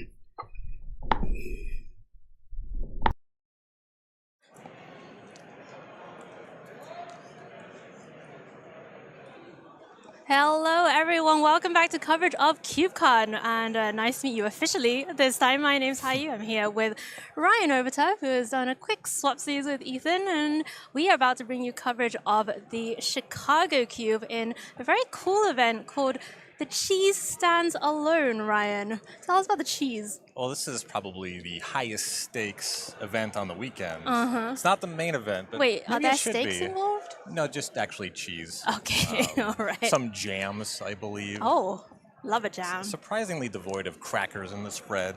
But We're playing for a charcuterie board and a cheese head. I know you're a big fan of the cheese hat. Earlier on, Ryan was judging the cheese board that the competitors are playing for, but let's have a look at the cube that they are playing. It is the Cheese Cargo Cube. This is a very cool cube. It's a 3-color synergistic cube, and the creators have said it really has a focus on graveyards, artifacts, and lands. So I think instead of going through all of the 10 different color combinations, Ryan, let's just talk about some that are representative of these particular strategies. And let's start with Bant.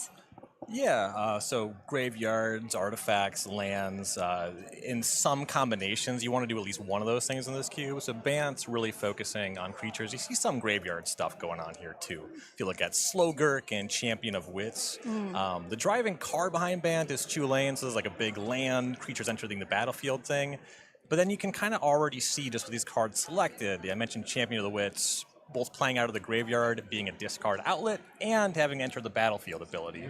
So you see how you are looking for some combination of these specific themes and synergies between them. All right. And then I think we were going to also have a look at Grixis, which is a little bit more focused on the artifact side, with maybe a little bit of sacrifice thrown in. Yeah, some sacrifice, some graveyard stuff too. Goblin Welder in the cube, and that kind of overlaps with kind of a modest reanimator thing going on here. And Grixis also, specifically with this artifact theme, we see some colored artifacts here. The Oni Cult Anvil, the Executioner's Capsule, but also, of course, many colorless artifacts in the spread. Colorless cards being very important when it comes to finding your lane with overlapping synergies. Of course, you can play them in any deck. That makes a lot of sense. And then let's just try and find something a little bit more representative of the graveyard. And I think we can talk a little bit about Abzan, that has, some of these lands cards, Life from the Loam, Knight of the Reliquary, but also a lot of this kind of graveyard stuff going on. Yeah, lands and graveyards really on display with the kind of marquee card here in the Necro Bloom, which both triggers off your lands entering. It sort of does a Field of the Dead impression, and also gives all your lands in your graveyard dredge too. Life from the Loam, very similar to that kind of thing. lands coming out of the graveyard, you're dredging to fill up your graveyard, and then you kind of get these lands back, so you play to your land synergies. So caring about lands and graveyards, good lane to be in this cube. Yeah, and I think for a lot of our viewers and cube fanatics out there who are maybe kind of more familiar with your Magic Online Vintage Cube or other cubes that you might have played, I think these will be very familiar archetypes that have a lot of cards that we're used to seeing in these cube formats, but maybe with a little bit of extra kind of multicolor pizzazz and different kind of choices going into the deck construction. Yeah, more of an emphasis on generally playing 3 colors. I know the Magic Online Vintage Cube is really pulled back on monocolor support, so you see a lot of 2-color decks, 3, you can go up to 5. This cube is saying as a baseline, you should aim to draft about 3 colors. Okay. 2.5, 3.5, splashing in one direction or the other. You're really not going to see monocolor decks in this cube. Okay, right. I mean, I personally do love a splash, love a bit of ambitious mana basing. So I'm very excited to see what the players put together here. And I think we are just about ready to go down to watch the actual featured draft. And let's go down to the action. For our featured drafter, we have Tim Myers, who I believe was actually the champion of CubeCon last year, Ryan. That is absolutely true. The reigning champ is here. Not defending the CubeCon champion title, but of course playing for the very high stakes that we outlined at the top of the podcast. The charcuterie board, I believe. Sorry, right, the cheese, not the stakes. Oh, okay. My mistake. I keep saying that. I need to get on the right You're course Miss here. Cheese. Even. Ryan promised me that we would start out like pretty normal and then get more nonsense as the weekend goes on. I don't know if that's the case here. We'll have a look at the pack one, pick one for Tim. And what stands out to you here, Ryan? So first of all, I like the way that Tim fanned over the full pack. He's looking at everything, and he's pulling to the front the exact cards I would: Animate Dead and Psychic Frog. Animate Dead, just an all-time kind of reanimator kind of card. The reanimate targets in this cube are fairly modest. As far as an individual card, Psychic Frog really stands out on individual card power level. It's currently legal in Legacy. We'll see how long that lasts. Animate Dead makes a lot of sense, though. Just an all-time powerful historic card. Right, and you don't get yourself into 2 colors that early on. And honestly, yeah, I really do have a weakness for what I privately call Trainwreck Reanimator, which is I'm going to take an Animate Dead or an Entomb early and then see where it goes. There is a Necromancy in that pack if Tim wants to stay on this Reanimator plan. It makes a lot of sense to see Tim pull that to the front. You really don't want to fight people if you're in Reanimator, especially in a cube like this where you'll often be reanimating cards that cost 5 or 6 mana. You know, Triplicate Titan is kind of the marquee biggest thing to bring out of the graveyard. You know, there's no Gristlebrand's here. There's no Archon of Cruelty. So you do kind of want to solidify your spot in that lane. And kind of what I was talking about here as far as reanimate targets, you see Bonnie Paul coming to the front of that pack. Okay. You know, that's a 2023, 24 card, whatever, a lot of text, a lot of power level, but you don't think about Bonnie Paul as all-time great reanimator target. No, I mean, it's fine, right? Like, it's going to give you value, it's going to dominate the board fine, but yeah, as you say, there's no Archon of Cruelty. No. That card came in a standard legal set. Makes a lot of sense to have Baleful Strix near the front. There was a Blood Crypt in the first pack that Tim was looking at. You see Black Cleave Cliffs here. When you're in Reanimator, and again, you know, generally you're never going to be mono black Reanimator. You usually want a second, third color, and this cube is kind of a 3-color cube, so you are kind of eyeing that. I like the Necromancy here because you're staying in, all right, I'm going to be doing something out of the graveyard. It's going to be black. It's going to care about big creatures, and I have some time to figure out my second color. Yeah, and you see Tim actually like highlighting the Badlands here, really thinking about what colors he would want to play with this black Reanimator strategy. Red-black definitely seems like something that's on his mind. A lot of white cards in this particular pack. Lingering Souls, one of my favorite cards, pulled up to the front there. And I actually love a card like Lingering Souls in this kind of strategy because sometimes it takes a little while to put your reanimation thing together, Ryan. Yeah, it's a card that cares about the graveyard too. It has flashback. Sometimes you discard that for value. It comes up. You can get some synergies that way. It plays on the battlefield in a big way. I like bringing the Badlands to the front of the pack too, because it's do or die on a red as your second color. Right. We've already seen Blood Crypt. That's not coming back. Like, there's just no shot, right? The Black Cliffs, maybe. But if we Right. pass this Badlands, we're probably not playing red-black. Right, and that is like the land you want as well. Like, Right. Yeah, it's better than Blood Crypt, if you can believe that. wow, that's why we pay you the big bucks to be the expert in this booth, Ryan. Badlands better than Blood Crypt. You heard it here first. But Lingering Souls is going to be the pick for Tim. So maybe, yeah, just dropping the Rakdos stream and moving in on some white cards. And we see some white cards here. Loran, Walking Ballista, Portable Hole. And not a lot in black other than this Ophiomancer that Tim has pulled up.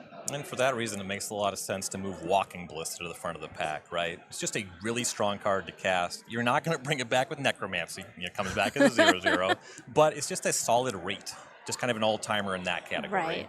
You can't go too wrong with Walking Ballista. Right. You will play it. How thrilled will you be? I don't know. Will you have any synergies? Not with the cards drafted so far, but Right. it's good. It is good, but Ophiomancer is pretty nice as well. Maybe thinking about some of these sacrifice aristocrats type synergies going on. You see Transmogrant Crown already in the pack there for Tim, and I'm sure there are plenty of other enablers for that strategy as well. So Ophiomancer seems like the top consideration right now. And you see all the three cards being considered here. They're looking at kind of a token kind of thing, which is going to play with our Lingering Souls. Right, is that Siege Gang Commander as well? The old Classic. border version? Yeah, that is Scourge. a great card. One of the better cards in Scourge. Wow, that is well before my time.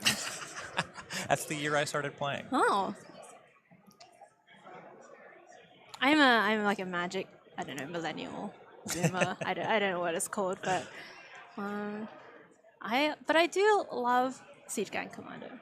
Like Ophiomancer was the take, and that makes a lot of sense with Lingering Souls. We're kind of going to gum up the board. Maybe we're using Animate Dead as kind of a value reanimate kind of thing, which is fair.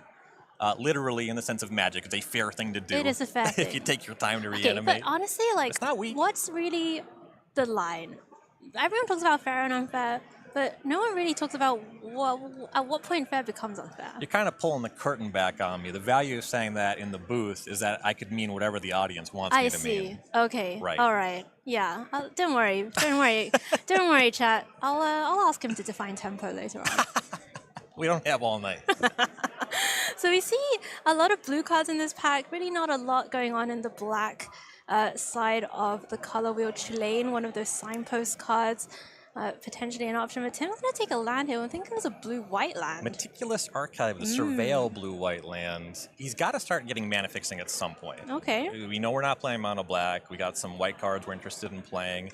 And surveiling, sometimes you do just high roll and put your reanimator target into the graveyard with it. Yeah, that's true. That's true. The Surveil lands are great. What a great cycle. Esper Lingering Souls, Esper Animate Dead, these things make sense. That's true. And here is Jadar, which is a... Don't call her Ophiomancer at home, but... And Meticulous Archive, even if you're not really playing blue, or certainly if you're splashing blue, you can play it very easily. Right. We're still kind of a black-white deck that has a blue-white Surveil land. Right. That makes sense. Or you could even splash the Lingering Souls. I mean, all sorts of stuff going on. White cards, I think there's a recommission behind the jar, which is not necessarily the type of reanimate effect that Tim is looking for. Right.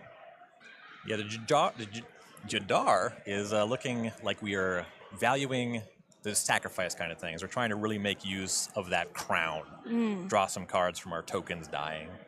Here's Stitcher Supply, a classic one-drop for the Reanimator graveyard shenanigan strategy. Citrus Supplier is a reasonable card in a kind of sacrifice shell. It fills up your graveyard. It can mill your Lingering Souls. You're kind of going off that way. Sometimes, again, you high roll and put something you want to animate dead into the graveyard. I dig it. Okay, and Tim's also considering this green creature. Lumra? Big bear? Okay. Lumra, Bellow of the Woods. So yeah, this is one of the 6 drops that you were talking about as potentially a reanimated target. And does have visions and reach. It's one of these as big as the number of lands you have type thing going on. And does some graveyard stuff. Yeah, and one with the citrus supplier, and that makes a lot of sense to me, especially when we're talking about reanimating 5-6 mana creatures.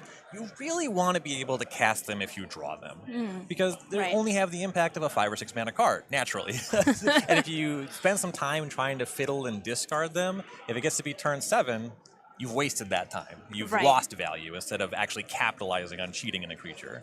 So I think, Tim, a little bit of a crossroads here. Staff the Storyteller, great for the token strategy.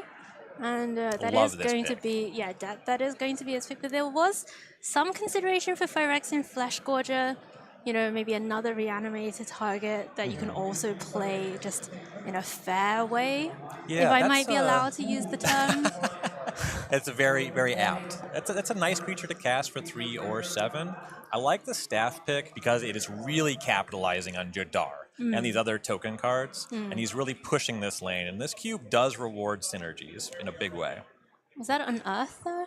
Yeah, Unearth pick? brings Yeah. back the Epheomancer, maybe the Okay. Jadar, I don't know. It's okay. Yeah, and Bonnie Pool is back, so maybe took a little bit of a punt on Bonnie Pool coming round as like a random reanimation target. Is Pull the front.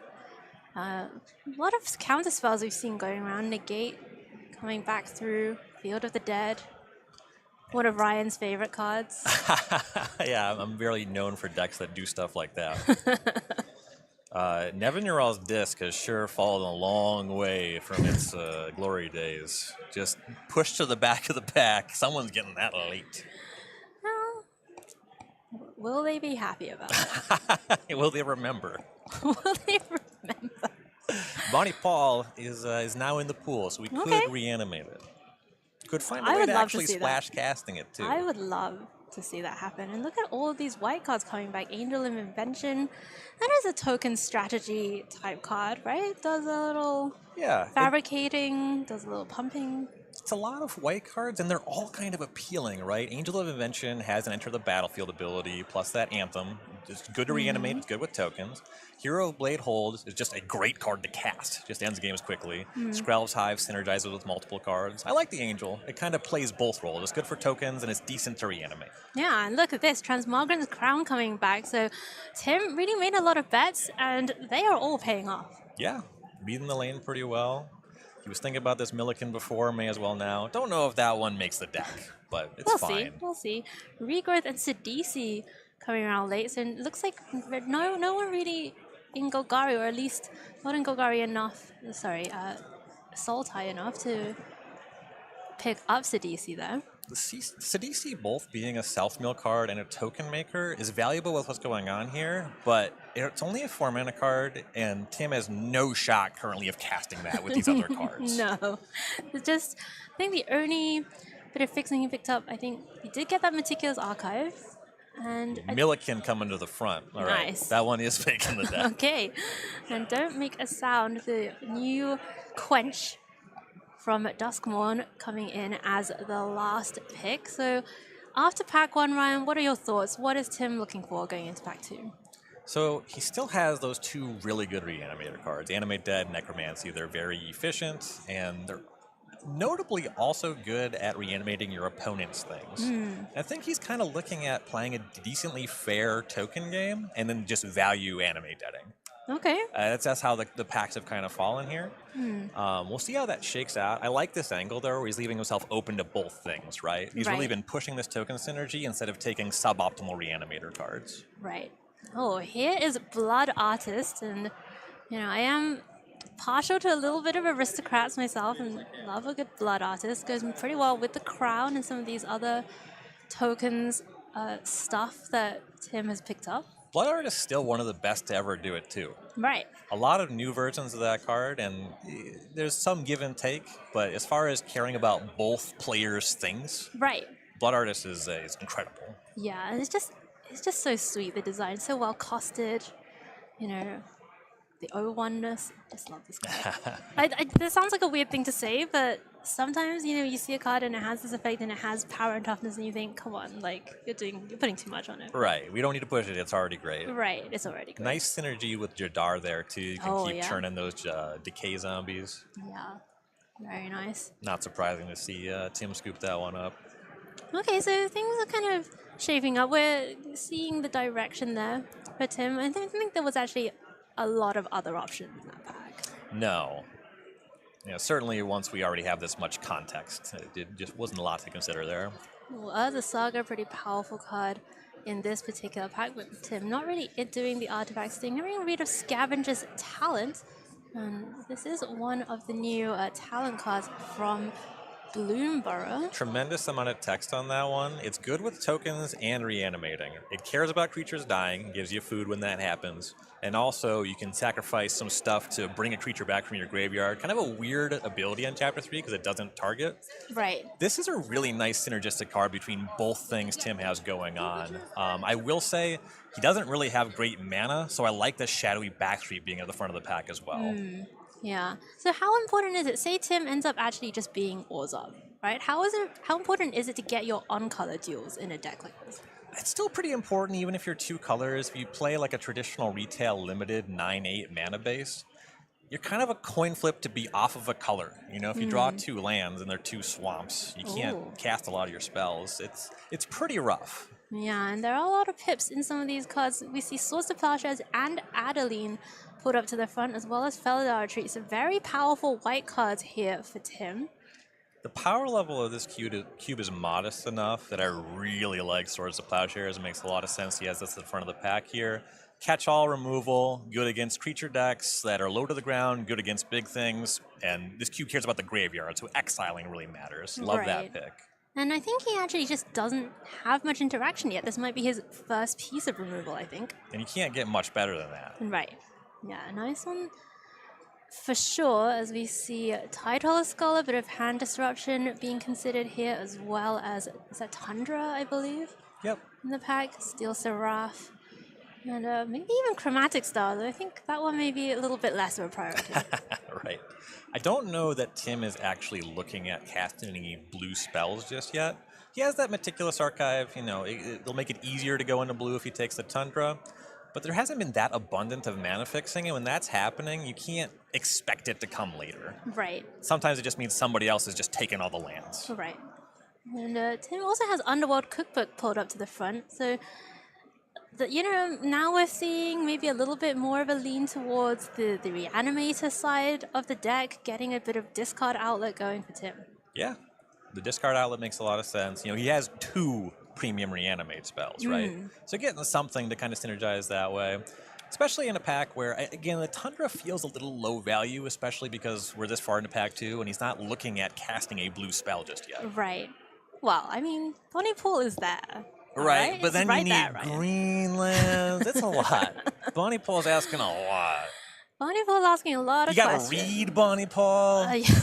Okay, I see what the problem is. Lion Sash, well then, we were talking about pips in your primary colors, and that is a card that really does want you to have as many white sources as you can. Harvester of Misery, I love this card. Talk about reanimation targets and discard outlets. This one does it all. Right, puts itself in the graveyard. And when we're talking about the modest mana curve in the cube, you're trying to reanimate 5-6 mana spells. That means the rest of the cube's mana curve is pretty low too. So a lot of stuff dies to getting -2/-2.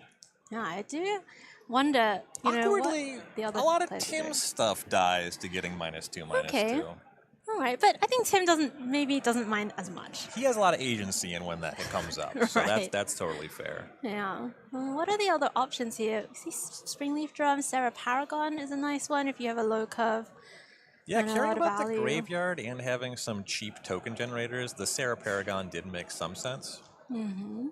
Bit of Triumph. Maybe a second piece of removal here for Tim. Elspeth Smite in white as well.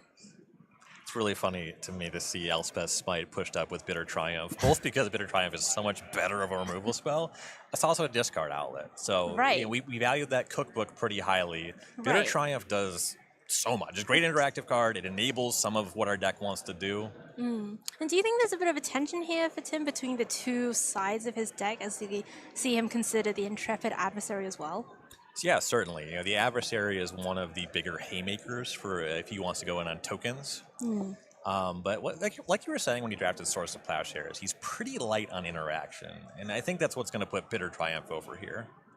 Right, and here we have, I think that's the Grixis signpost card. I believe that's actually an Izzet card, Oh. Brutaclad. Oh, Brutaclad. Oh, I see. It's the old border version of Brutaclad, which that everyone was clamoring for. have you played against this card? I've read it. It's terrifying. Yeah.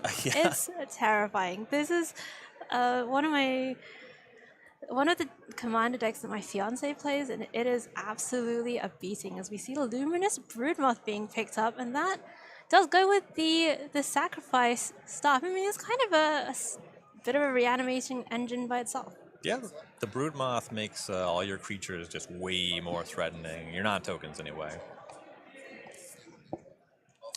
All right. So now as we go into the next pack, a lot of multicolored cards here. See Millstone pulled to the front. Mindstone. Oh, Mindstone. I would love it if we saw a Millstone. Look, I got Graveyard on the brain. Right? I got Graveyard on the Mindstone. Drag the Canal.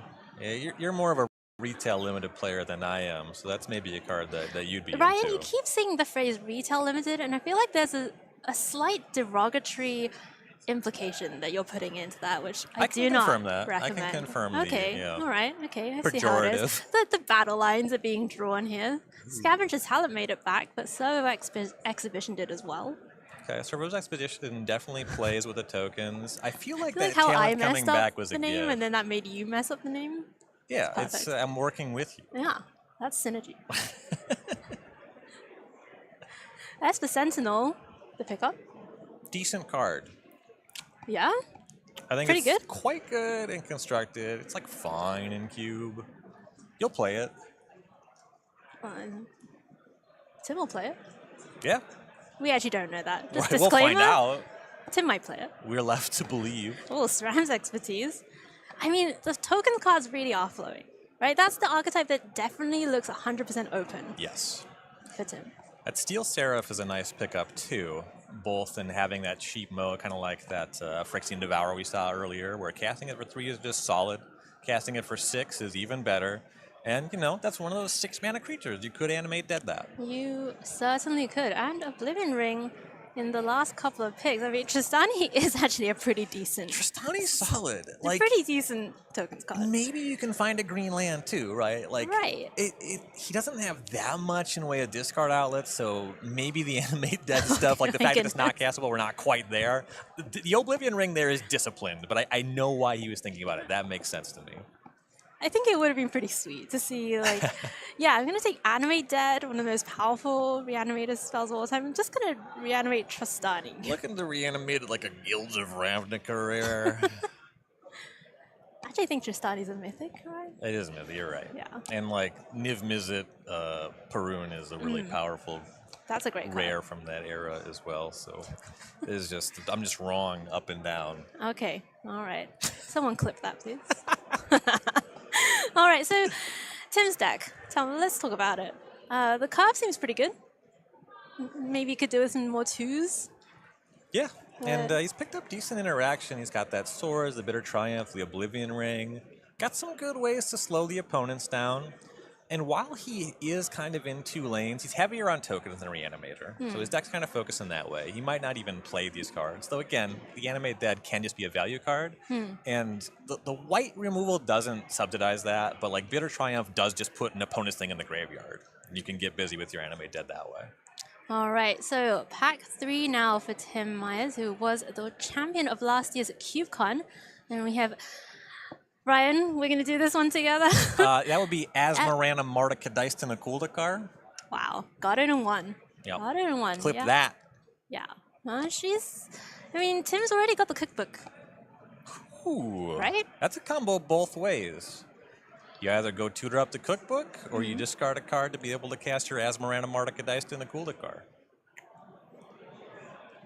And Tim's thinking about it.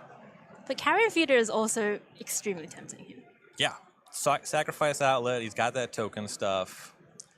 There's a lot of incidental things like the Ophiamancer and the Jadar that make a token every turn, so the feeder can get really out of hand with those. Maybe Tim's thinking about, which one of these is more likely to wheel here. It's kind of interesting because when you have the cookbook, you really want the Asmarana Martica dice and a cooler card. But it's also probably the case that nobody else does either. Right. So he is going to take Asmora. Or Asmo, as her friends call her. Scrubland is kind of nice. Okay. All right. Not a lot else in the pack here. We haven't seen a single fetch land in this draft. That's true. That's going to make just mana generally tough. Yeah, there are definitely fetch lands in the cube, but Tim's... they're probably a pretty high priority pick. Right. There is a Fabled Passage. It's kind of a fetch land. Yeah, I guess why I'm saying that is it makes it way more important to take the actual duels because you have the one scrub land, right? Right. You cannot Bloodstained Mire for it if you don't have Bloodstained Mire. There is a Cityscape Leveler. Now, we were talking about these reanimating targets being kind of maybe mopey, this 5-6 mana thing, but Cityscape Leveler, that is a legitimate big boy. Yes. And we've seen the way Tim drafted. He's got a lot of just cheap stuff, and it really seems that he is stressing playing this low to the ground, go wide, and then just value reanimate. And I think if you just toss the leveler in this deck, that's generally pretty coherent and a fair game. You're just kind of sabotaging yourself. Yeah, that's why we call it Trainwreck Reanimator. He's not drafting your preferred version. No. He's being much too disciplined for that, but that's why he is playing at the table, and I am sat here with the one and only Ryan Obenturf. We must defer to the wisdom of the champion. Yes, and Tim has got Collective Brutality pulled up, a classic Reanimator kind of enabler. I was thinking about Monastery Mentor as well. Yeah, pretty light on spells, so I like that pass there. And the Brutality is just like a fine removal spell, too.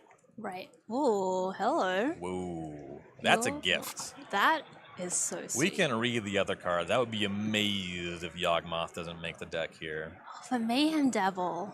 If he could cast it, there's like a conversation. He could reanimate it. Yeah, Necromancy for Mayhem Devil. Creature is castable. That's a payoff. Yeah. I paid 3 mana, and I got this 3 mana card. Yeah, but can your opponent beat that 3 mana card? Oh, if they can't beat the devil, they probably can't beat the Yawgmoth. That's probably... It's going to be Yawgmoth Ran position. Unless they're at 1. Yawgmoth takes a turn to attack. And there's quite a few options here, though. The Marionette Apprentice, the latest Blood Artist. Yeah, talking about a card that possibly improves on Blood Artist, this is like the one. Right. It only cares about your things, but it brings a friend. You get that servo token if you want it. And caring about artifacts is very real. Yeah. In the treasure meta. Yeah. Oh, okay. This is legitimately a reanimated target. The Avenger of Zendikar, yeah. It would be more appealing. I'm going to go back to that fetch land thing. You're playing 1 land a turn and drawing 1 card a turn. He's got lands in his deck. He does have lands in his deck. Well, it's going to make plants. And tokens are part of the synergy. And he has picked up the Clutch of Brutality since then. A little bit more reliable to get it in the graveyard. Yeah, I don't know why I'm agitating for Tim's deck to get worse, by the way. That's just not very nice. You can only be you. We would never ask you to be anybody else. Okay, right, I appreciate that. Glimmer Lens, pulled to the front, and this one is pretty sweet. Obviously, Tim's got a lot of great synergistic cards, the Token Makers, the Sacrifice, the Reanimate, but sometimes these decks do run out of gas, and having some value, pretty nice Glimmer Lens Jadar. That's a combo. It's not a combo. That's a synergistic interaction. Where's the line between combo and synergistic interaction, Ryan? It's higher than that. Okay. We'll leave it there for now. All right. There's Crypt Breaker. But see, the problem is my mind is now in Changeling Cube mode. I'm like, Crypt Breaker, this card seems busted. Tap 3 creatures, draw a card? Yeah. Hello? Wow. Yeah. But no, this one, they do have to be zombies. It's just a nice discard outlet. If we're taking Avenger, the Crypt Breaker makes a lot of sense to me. I mean, that goes with the Jadar. Yeah, tap those decayed zombies. Yeah. Ashnod's Harvester, a nice bit of graveyard interaction. And a graveyard heavy cube. Gravecrawler, though.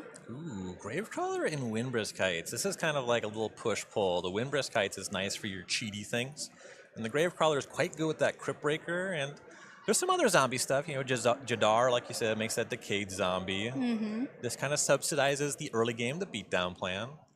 I like it. Yeah. I like it. Is that the Marionette? That's the Marionette Master. Oh. We want the Apprentice. Right. I don't This know is how the much big we one. want the Master. Yeah. This is the 5-mana OG version. What's this card at the front of the pack? It's Asmora, Nomadica, Dicena, Codica. Oh, yeah, that is what it is.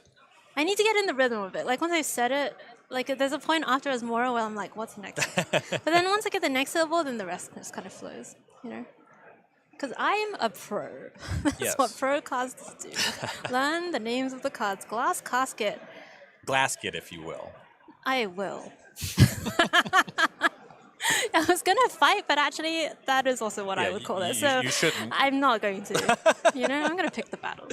A decent interactive spell. Again, the white removal in Tim's deck, exiling creatures is a little bit unfortunate. But you know, hitting the small ones, you wouldn't animate those anyway. Nice way to stem the bleeding against aggressively slanted opponents. Yeah, I like Glass Casket a lot. Or Glasket, if you will. No, Glasket. Sorry, not Glasket. Come on. What am I? A professional. You are learning quickly. We like that. Love to see Tim cutting a Gilded Goose from someone else. I hate Gilded Goose. Yeah, I guess I'm like, this would be... Just every so often you just come out with like a pet peeve that is just so... Gilded Goose is just such a... All of my pet anyone peeves are hate- innocuous. That's why they're pet peeves. Right. This is just someone's pet. Pet that you have a card. peeve. It's my pet peeve that they have a pet/pet card. Mm-hmm. It's really appropriate, actually. Sure. Mostly That's junk a at the word. back of pack 3 for That's a Tim word here. you could use to describe your opinions. We're kind of getting around to the end of this draft now for Tim.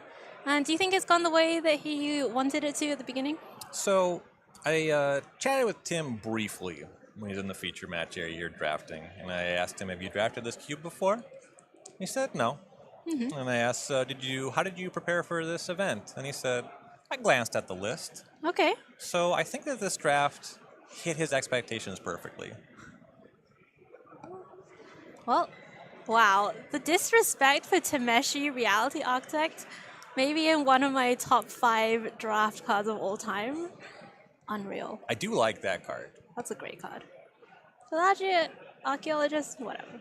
It's Tameshi? it's like A+. the Archaeologist is a nice self-milled thing. I think that Tim is just an Orzhov deck, though. Yeah, Tim, with the Orzhov cards, taking a bit of a token strategy, taking a bit of a reanimate strategy. And Ryan, do you think there's a chance that he's going to maybe cut the reanimate stuff altogether and just lean on the tokens?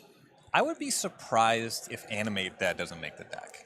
There's an argument for not playing the Necromancy, and I think a very good argument for not putting the uncastable Reanimate targets in the deck. Okay. I don't think I want Avenger of Zendikar in this deck. Well, you don't want Right. Avenger of Zendikar. And, Some you know, of I us. didn't speak very confidently. I said I don't think. No. So, you know, not coming from a place of authority at all. You know, we'll find out what he did, but my intuition, especially from the way he valued a lot of cards like Carrion Feeder very highly, he's really going heavily on this token thing. Yeah. And sometimes he's going to animate that a card. Okay, yeah, I like that. I like that. Carrion Feeder really is one of those cards that has just made it all the way, right? Like we were talking about Blood Artist, it's was the OG still great. Carrion Feeder is kind of in that same mindset for me where I'm like, they just got it right the first time. Another all-star from Scourge. Yeah, exactly. What a great year to start playing Magic. Yeah, all right. Well, that was our feature draft from Tim Myers. And we are going to actually go to an interview with Niall and Tim, I believe. So let's have a look and see what Tim said. Oh, Niall and Noor. We're going to go to an awesome interview with Niall and Noor and find out about one of the creators of the cubes here at CubeCon. Hello, Magic players. Welcome back to the floor of CubeCon 2024. I am here with Noor Singh, and she is going to tell me about the cube she designed and brought to this event. Nor, tell us about your cube. Hi, my cube is the Game Objects Cube. It is a cube built around tokens and token synergies. The most notable aspect of my cube is that there are 4 copies of Academy Manufactor, which means that you'll often be able to have a deck that's able to get a lot of food and treasures and clues to really turn out a lot of value. Yeah, that sounds really cool. What are some of your favorite archetypes or cards or things that you like to see drafted in your cube? So I think my favorite archetype was a bit of an experimental one at first. It's Boros Convoke, like the Pioneer and Standard deck, where you get to play Kuldotha Rebirth and Gleeful Demolition on an artifact, or maybe even an artifact land if you're lucky enough, and then convoke out a Knight Errant of Eos as early as turn 2. You also have access to powerful burn spells like Stoke the Flames, which get a lot better when you don't have to actually pay mana for it. This was an archetype that went through a lot of testing because at times it was too good, at times it was too bad, and I'm really happy with the place it landed.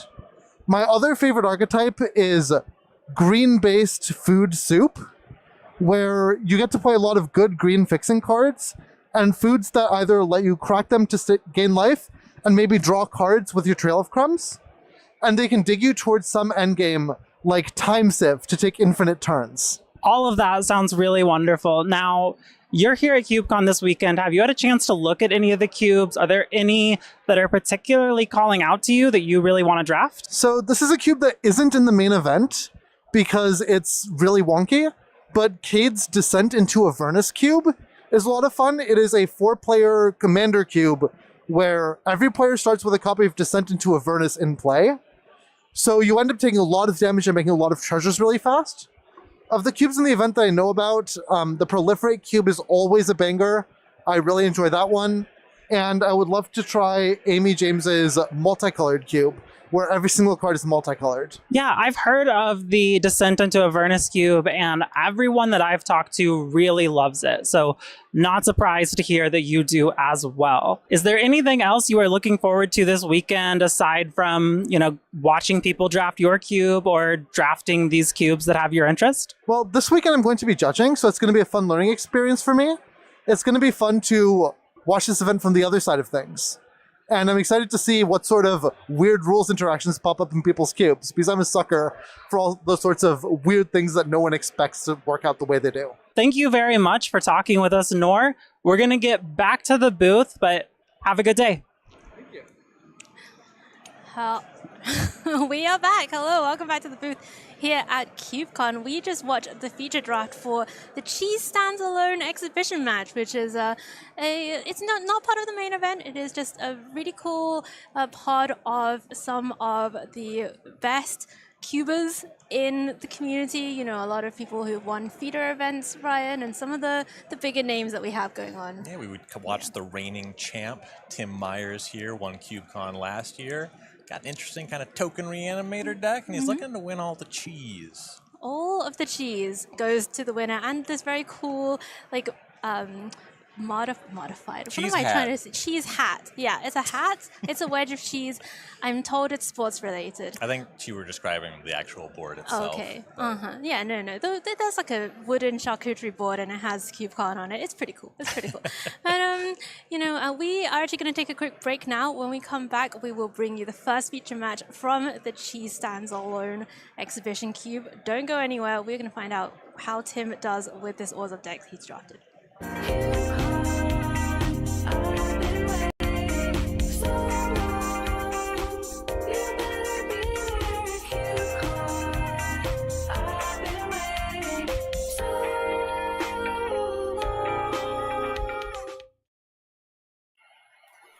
Hi, I'm Dave Nolan from Columbus, Ohio, and I'm here to talk to you about the GOAT Peasant Cube.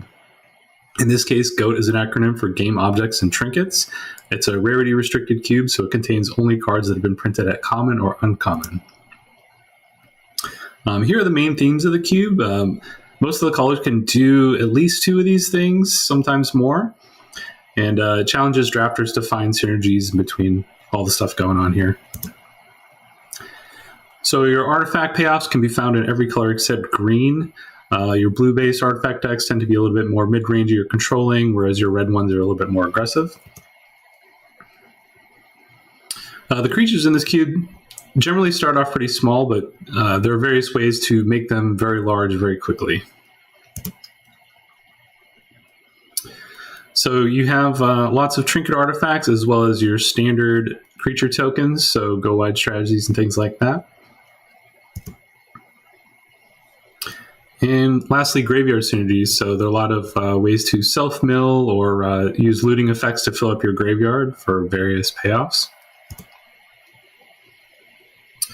All right, I just want to talk about a few cards that I pulled out here to just highlight. The Lost and the Damned is a cool card from the Warhammer 40k set that lets you create 3/3 tokens for playing cards not from your hand. So Red especially has lots of ways to play cards from exile. Woodland Champion is a card that starts off as a grizzly bear, but can quickly get out of hand with all the token generation going on here. And Thran Golem is a card that honestly started off as kind of a meme, but has definitely killed people before in this environment. All right, before I go, I just want to shout out CubeCon 2024. Thanks so much for letting me showcase my baby, the Goat Peasant Cube, and happy cubing, everyone.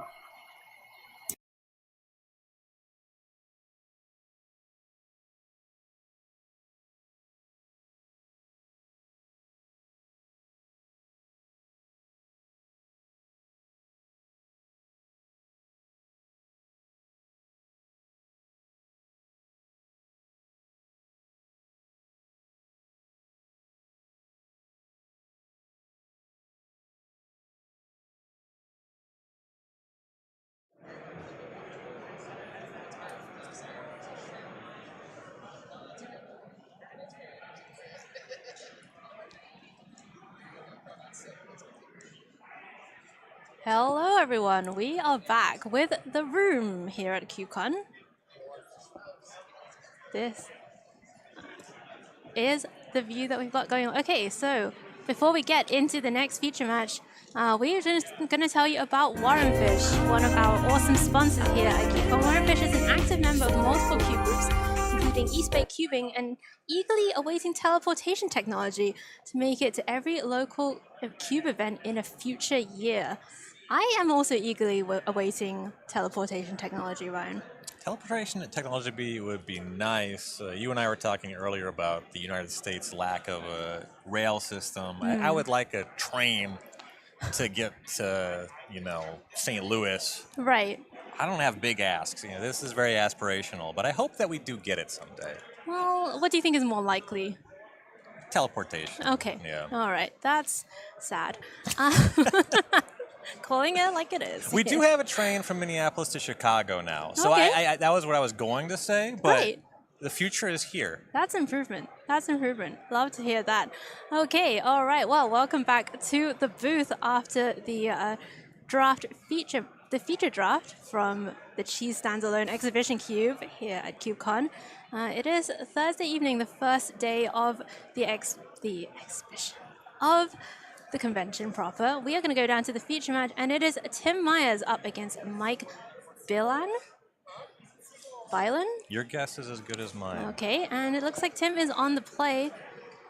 We have seen the players shuffle up already. Mike's deck, by the way, had a look at it, and this is much more of a multicolor monstrosity. Yeah, 4-color, kind of big mana deck, not black 4-color. Tim, of course, this Orzhov deck, and he did get all of those uncastable boom booms in the spread. So he's trying to animate the Avenger of Zendikar. Let's go.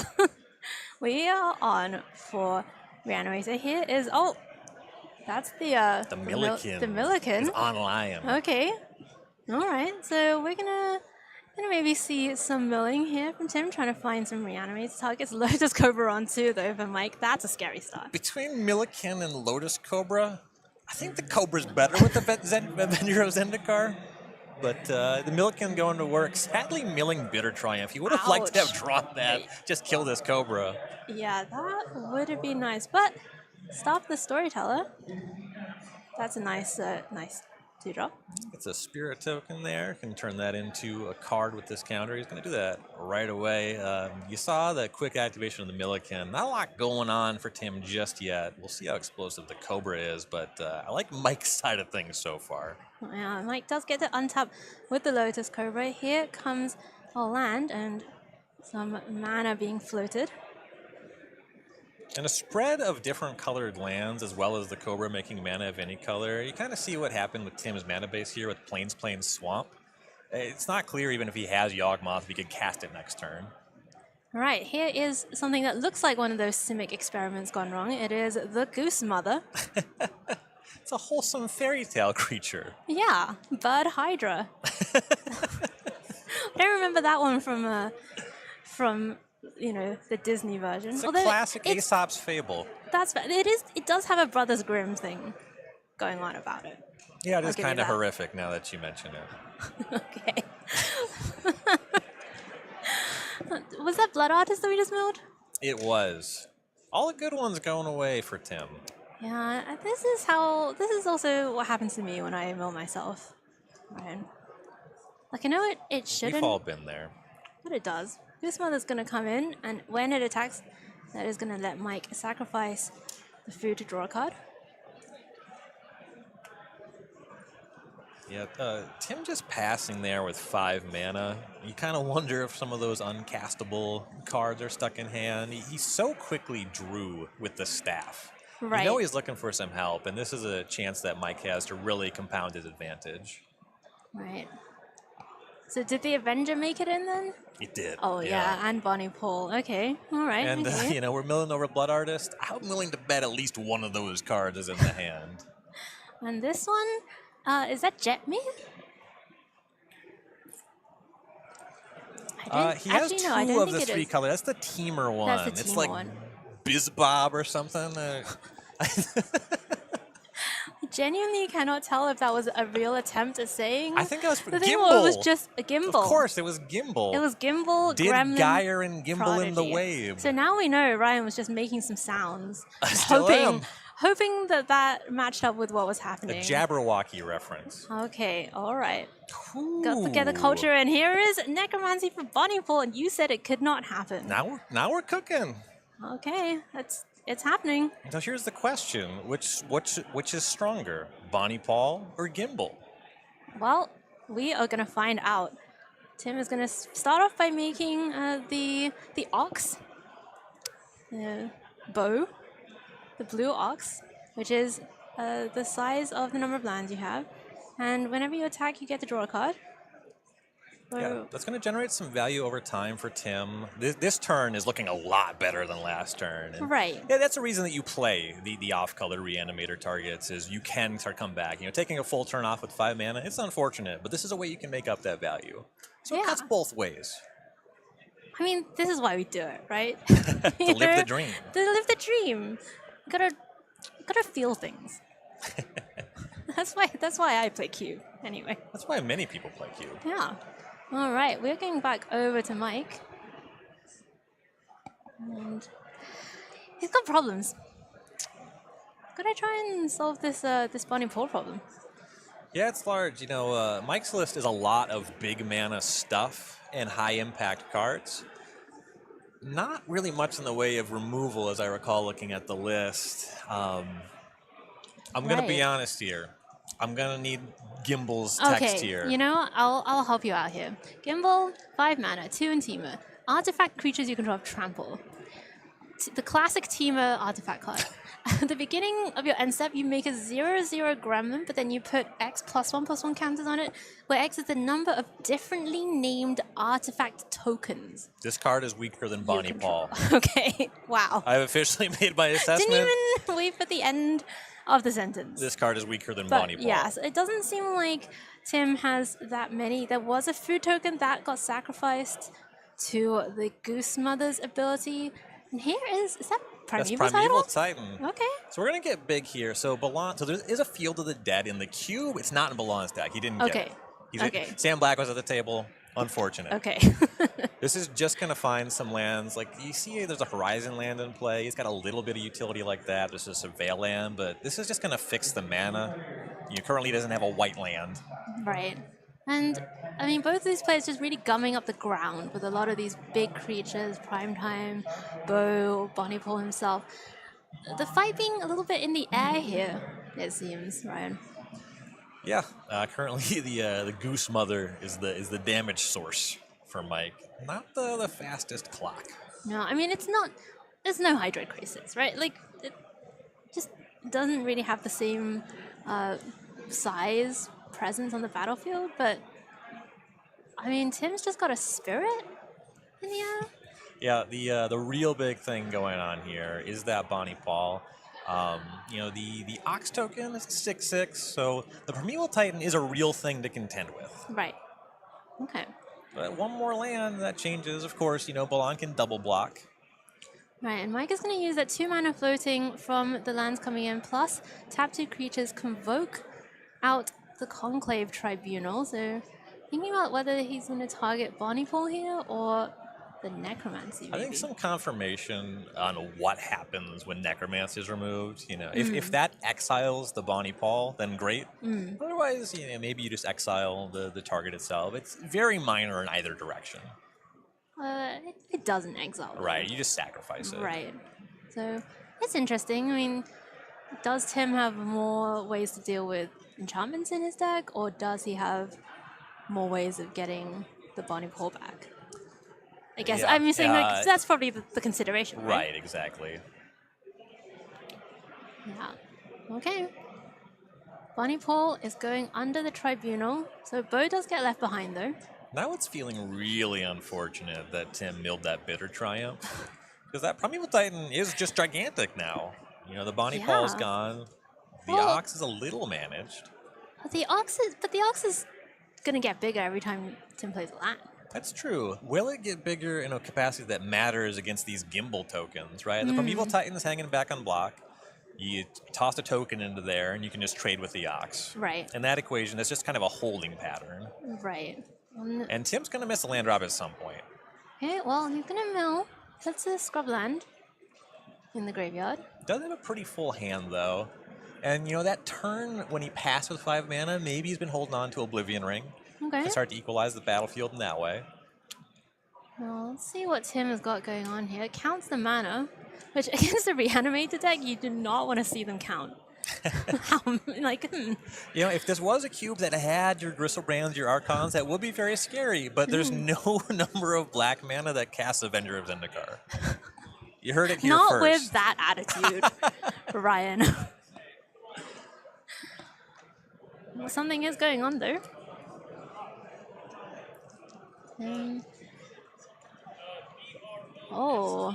Here is Harvester of Misery finally getting that Lotus Cobra off the battlefield. Lotus Cobra has been there since the beginning.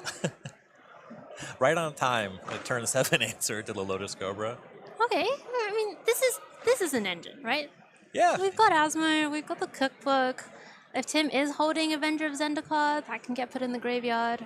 Yeah, being able to drum up that discard outlet is nice. Only one more way to bring it back, the Animate Dead. Another card that could have been in hand that turn when he passed with all the mana. Is Tim cooking? We'll find out. He's prepping. He's prepping. Oh, is he? Tim's the little meal mise prep. en place at this point. I don't think Asmo is the meal prep type. I'm not gonna lie.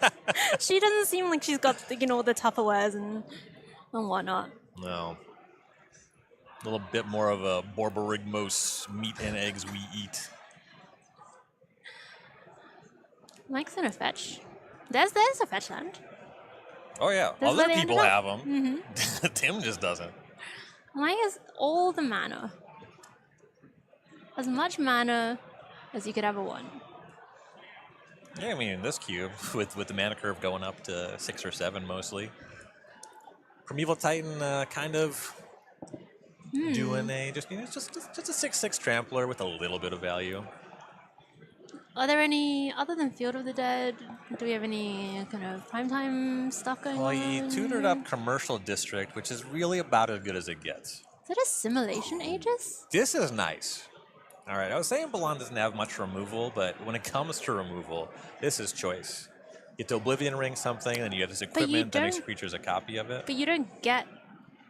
Creatures don't get to be a copy of that. Or do they? Do they get to become a copy of both? I believe that's what the players are asking right now. What does your heart tell you? My heart tells me that you can. Exile to one target creature. Whenever it becomes attached to a creature that card becomes a copy of a creature card exiled. I'm not Tokens sure. are not a creature yeah, card. That's not a going to creature work. card. Yeah. Answering the bow makes sense. It's not as exciting as I wanted it to be. No. No, but we can't always get what we want. No. We can always swing in with the team, though. See, the Aegis would have been a better answer to the Bonnie Paul. Right. Maybe. Yeah, maybe, but Tim's This going to back enables a it up. pretty good attack anyway. Yeah, that bow was really the last thing standing between Tim and defeat there. Mike is taking this one down, although, Tim got to do some stuff, right? Like, the reanimation did happen. We're going to go straight into game number 2 here. And Mike's off with a great start yet again. Birds of Paradise on 1. What have you got, Tim? That's kind of what I was talking about with using Animate Dead on turn 5, turn 6. Balan's just like, all right, here's my Lotus Cobra. I'm going to cast my stuff as fast as you cheat it out. And with a little bit of interaction, looked pretty easy for him to cross the finish line. Right, it's going to be Surveil Land, putting a land in the graveyard for Mike. Back over to Tim. Has the cookbook ready. Turn 1 discard outlet, no discard. We are not rolled up on Animate Dead.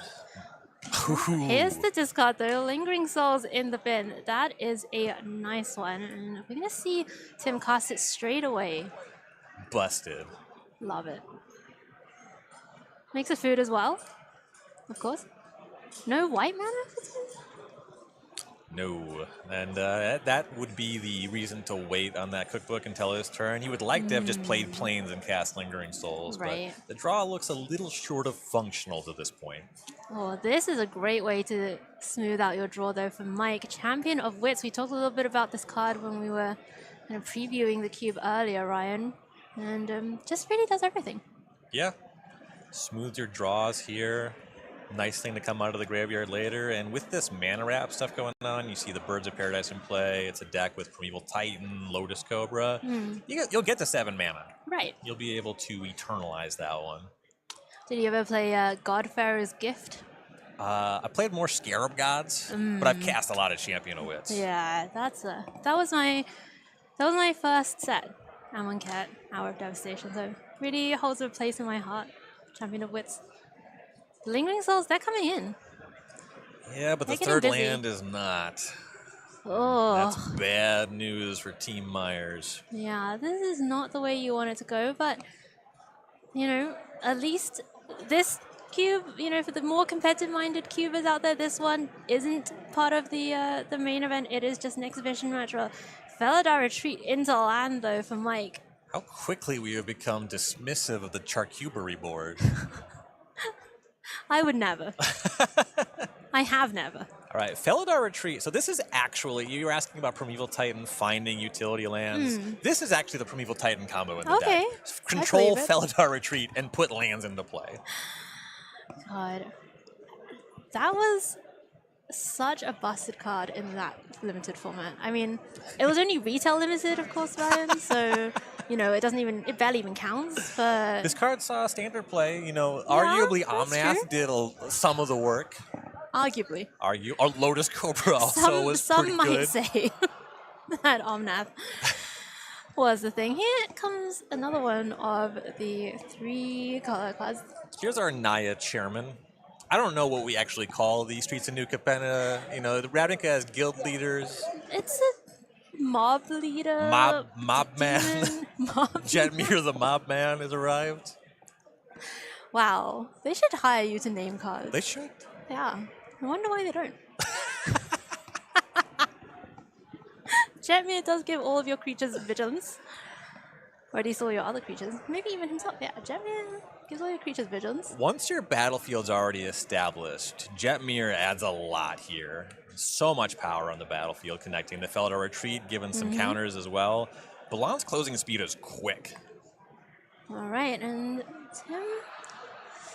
Discard Gravecrawler to Cookbook. Okay. It's cool. It's a combo. I like it. Come on, that's got to cross the line. Just shuffling across the line. It's gonna be close. That would be sick on turn 1. Yeah. Okay. Well, I mean, look, Tim found a plane, so there's hope. There's light at the end of the tunnel. There's a lot of problems though to deal with. on the other Kind side. of the issue is even if Tim has Oblivion Ring, the Jetmir and the Felidar Retreat Ooh. kind of pumps the squad. This is good. Okay. Swords of Plowshares answers the Jetmir. Yeah. But the retreat is still hanging out. The counters are still on the creatures, and it's going to generate more value as the game progresses. All right. So Tim's just having to pass the turn back. I wonder what's in his hand. And it is awkward, right? Like you were talking about this earlier. This exile removal, like it's not great if Tim's holding something like an Animate Dead. Mhm. Would have loved to see that Jetmir on his side of the battlefield. Right. Yeah, he'll have to like draw his own large creatures, and like, if he peels Bonnie Paul and already has Animate Dead in hand, Right. maybe we can do something. Right. Blossoming Tortoise with Ooh. Felidar Retreat. Here's a combo. I'm calling this one a combo. Okay. Here's our line. All right. That's the line. This is exactly. This is officially. This is the. If you look it up in The the dividing Magic textbooks, Yes. you'll see a picture of Blossoming Tortoise next to Felidar Retreat. Okay, and that's like the lower end, lower bound of combo. It's gonna put counters on everything. Incremental advantage that adds a little power and toughness to the battlefield. Yeah, and all of a sudden, I mean, these Lingering Souls tokens, they're gonna have to start chumping. Tim's gonna take 2 from the Birds of Paradise coming in. We need to find something. What? We can do. I mean, like the Harvester of Misery wouldn't even help. Honestly, anymore. one of Meyer's best prayers there was the tortoise milling over something really good for him to reanimate. Okay. Didn't happen. What about Ophiomancer? It's okay. Oh. It was okay. Ouch. The path exile. I mean, Tim at least gets another land, but Right, doesn't even get that Death Touch snake, Oh. and at 12.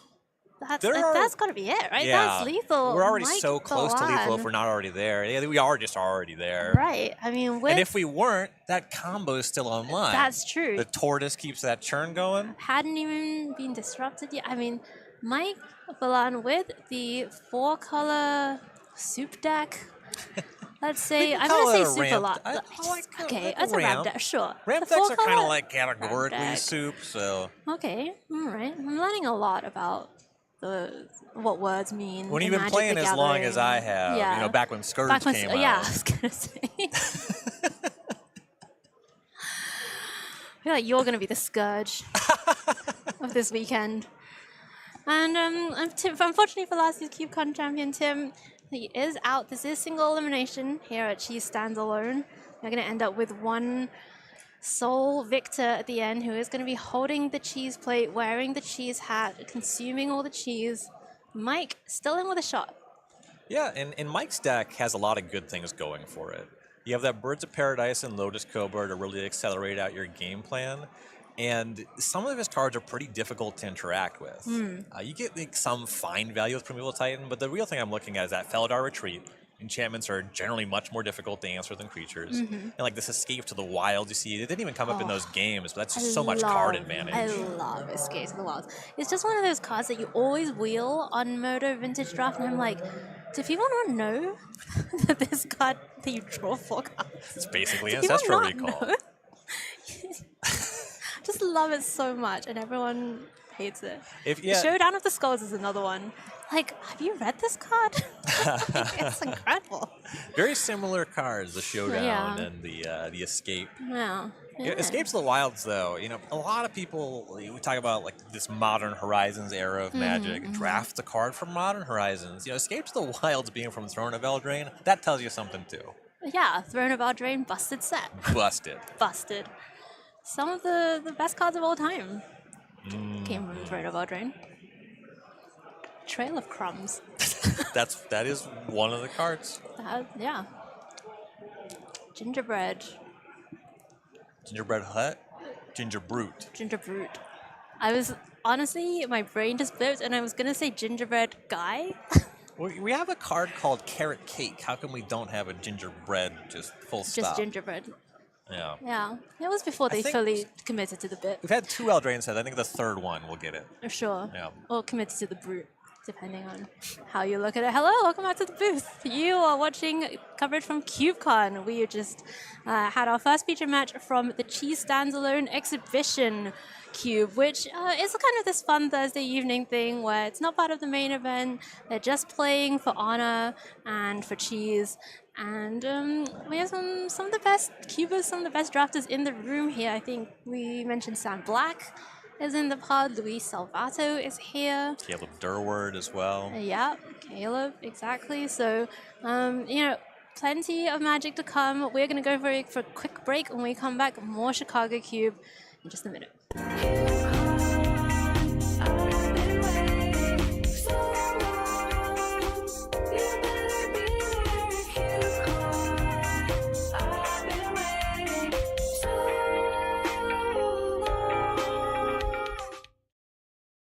Have dreams of drafting a Coria lair of behemoths, but a once-in-a-generation pandemic halted in-person play?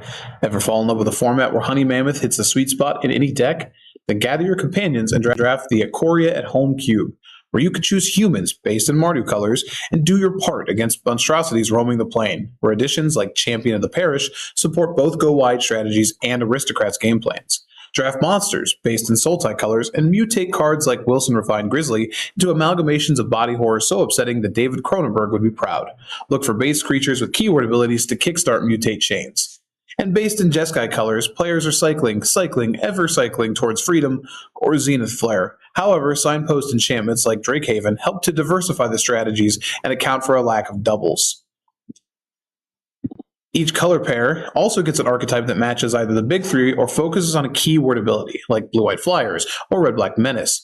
Additionally, the Naya Shard gets an influx of dinosaurs both from Ixalan and the Jurassic Park releases.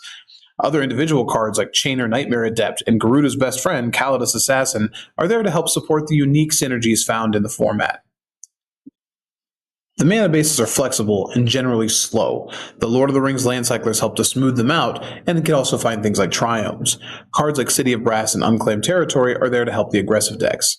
The added removal tends to be versatile, with cards like Feed the Swarm being prioritized to help interact with other strategies. Lastly, Coria at Home plays companion rules as printed, which is great for everyone except Lutri, which is too free in either case. I know that you all grow to love Coria as much as I have. Thank you, CubeCon, and enjoy the drafts.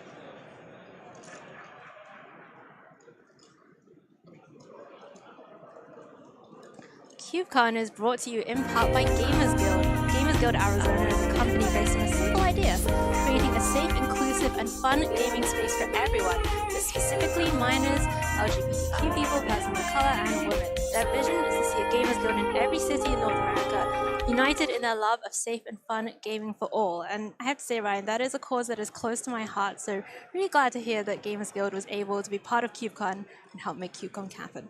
Absolutely. Yeah, love to see that. CubeCon certainly has inclusivity at the forefront. This is a gathering for fun. We're coming together to enjoy games, and everybody should be welcome in that gathering. Yeah, definitely. Definitely agree. Everyone should be welcome, even bunny paws. In your All right, my friends, welcome back to CubeCon. We are bringing you the Cheese Standalone exhibition match, which is the Chicago Cube. There's a multicolor synergistic cube, lots of 3-color decks going around, lots of lands, graveyards, artifacts. Everyone's doing some amount of those, and I think we're about to watch another match from the first round here, and we can go down straight away. It is Caleb D, with a really cool deck, actually, a kind of Rakdos-y, artifacts-y deck, one of my favorite cards ever in this deck, only called Anvil from Neo. We're going up against Joe Anderson, and Joe is also on red, but a bit more of a Boros build, Ryan. Yeah, more of an aggressive token thing is going on there. Durward playing and artifacts matter. You see Goblin Welder getting strangled on turn 1. That Welder is kind of part of Caleb's backup plan. He's got the artifact Boom Booms. Okay. He's got that Triplicate Titan. Nice. He's got the Cityscape Leveler. Nice. Doesn't have a lot of discard outlets. Here is one, though. Veldarin Epicure is going to make a blood, and it's really good that Joe answered that Welder, because that could get scary. Right. Yeah, I mean, Caleb, obviously incredibly well known for drafting cubes specifically, makes a second blood token with Blood Fountain. So you can already tell, right, what Caleb's deck is up to. Yeah, he loves this kind of thing in Vintage Cube, so not surprising to see him drafted here. All right, and Joe, with the aggro plan, Skrelv into Rabbit Battery. That is the most aggressive Rabbit Battery attack I've ever seen in my life. Just get on in there. Or get on out of there, trading with the Epicure. Skrelv, though, that's going to sit around, and if Caleb doesn't have an answer to that, that could get tricky. Yeah, the Skrelv starts to grant protection. Oh, Caleb, thank you. This battle station is fully operational. And by that, I mean I'll be activating Oni Cult Anvil one time every turn. That's all you need. Do you know how many games of Neo I won just by doing that? A lot. A lot. A lot. I love this card. All right, Oni Cult Anvil is getting activated. It's going to make a construct. Not a construct, just a construct. Back over to Joe. Here is a Surveil land. Favorite cycle of duels, Ryan? Shocklands. Oh my goodness. You don't Come on. agree? Bring some spice. Oh, you wanted like an obscure bad one? Yeah, yeah. Odyssey Egglands. Okay, great. Perfect. Hashtag content. Here's Carrot Cake. Is that Carrot Cake? That is Carrot Cake. Perfect. Comes with a rabbit. Speaking of constructed staples. Really stretching the definition of the word staple. Ryan. Stretching the definition of a lot of words this weekend. Mhm. Combo, staple. Caleb just getting in there with the construct. That's not going to be blocked. And is that the Felden of the third path? That is another way to reanimate those large artifact creatures. Got to get one in the bin first. That blood token's hanging out. That's kind of scary. Anvil gets activated. Of course. You gotta. Gotta. Only gets you the token on your turn. Can't get tricky with that one. You just get consistent. That's fine. We take those. Oh, yeah. Playing out Dragon's Rage Chandler, one of the scarier one-drops in constructed formats, certainly. A staple. A staple. That is a staple. You know, this time I'll agree with you. But so what's Joe's deck got going on, Ryan? Like, what's the big kind of kill you plan for Joe? Yeah, so there's a lot of token stuff going on. You know, this Skrelv can certainly make your attacks better, giving you protection. I think that the late game really favors what Caleb has going on. You know, those big artifacts. There's already the synergy going on. If you're going to get busy attacking, a lot of incentive to get busy early. There's some stuff like Stoke the Flames going on here. Goblin Bombardment is one of the big payoffs. Oh, okay. But all of this stuff is a little bit reliant on getting on the battlefield early, which so far Durward's done a better job of doing. Right, yeah, I see Clarion Spirit, Resolute Reinforcements. Really does want to be a deck that kind of just puts a bunch of critters on the battlefield, but Joe's doing a little bit of that. One of the more powerful cards in Anderson's deck, certainly as the game goes long, is Wildfire Awakener. Okay. Convoke creature that makes a bunch of tokens. That can go really wide, both taking advantage of X with your mana and by convoking. Though this Felden, Durward's got that active. He can really start to get some synergies going here. Yeah, it's gonna make a copy. I think is it just the Voldaren Epicure in the graveyard right now? So you can do creature. So there's Goblin Welder is the Oh, bottom Goblin card, Welder's and I that- imagine oh, that's yes. what it is. Okay. Is that Blood Fountain here or? Looks like so. I think that we made a Goblin Welder and traded something out for the Fountain. I believe that's Gotcha. what happened. Yeah. A little difficult to represent that one in Paper Magic relative to Magic Online. But then the Goblin Welder should have also fetched to entombed a thing. No, that's Goblin Engineer. Oh, that's Goblin Engineer. I'm just... Goblin all Welder came out even before Scourge, if you can believe that they were making cards back then. I cannot. all right, okay. So here comes the Blood Fountain. Blood count back up to 2. Anvil still going, doing its thing. Joe's being ground down to 14. Caleb's up to 23. Joe really wants to put together some kind of aggressive strategy here. Not quite able to do it just yet. Dragonry's Chandler is probably in the air though, right? We see definitely artifact. Artifact, land, that rabbit battery is a creature. Yeah. And there was a The strangle. Strangle's a sorcery, yep. Yeah. Okay. Seasoned Pyromancer is just straight up Mold Drifter mode. Yeah, empty hand, just draw 2. The difficult thing about that Chandler, it's a nice clock, but take a look at the life totals. Durward's at 23. That Anvil gains a life every turn. I mean, gaining 1 is still less than taking 3, I guess. True. It doesn't have a way to deal with anything in the air right now. It does have a way of throwing these constructs into the path of that rabbit. Let's see And what... Durward's really 1 card away from doing something really explosive here. He's still got those bloods. He has the Feldon. He'll need. What's he looking for? He's looking for that triplicate Titan, or he's looking for that Cityscape Leveler, and then this game runs away in a big way in his favor. Okay. And, there's Well, also I think a about lot of runs artifacts. away. I mean, maybe lumbers away. Levels away. Titans away. Okay. You can't just take a word from the name and put S on the end and make it a verb. I feel like this is a canon did scenario. Hmm. But there's also a lot of artifacts between Triplicate Titan and the Fountain. I would hazard a guess that 99% of artifacts are between those. This is kind of a spicy one, too. Yeah, Bone Charge discards Phyrexian Metamorph. That card can do some funky stuff. Okay. Like, if you just start looping that Metamorph copying Seasoned Pyromancer, that's like 2 one-sided listening. Howling Mines. That's incredible. Let's do that, Caleb. All right. Yep, There we go. it's happening. Pitching a... Galvanic Blast. We Yeah. don't need that. We're ahead. No one needs removal. Who drafts removal in Cube anyway? A lot of people. Okay, all right. All of the drafters at the table. Anvil's gonna keep going. Well, Caleb Anvils, as Brian might say. I would, yeah. I got you. Okay. This was important. Yeah, get that Feldon off the battlefield. So, that biggest problem taken care of for Joe. But what's his way out of this?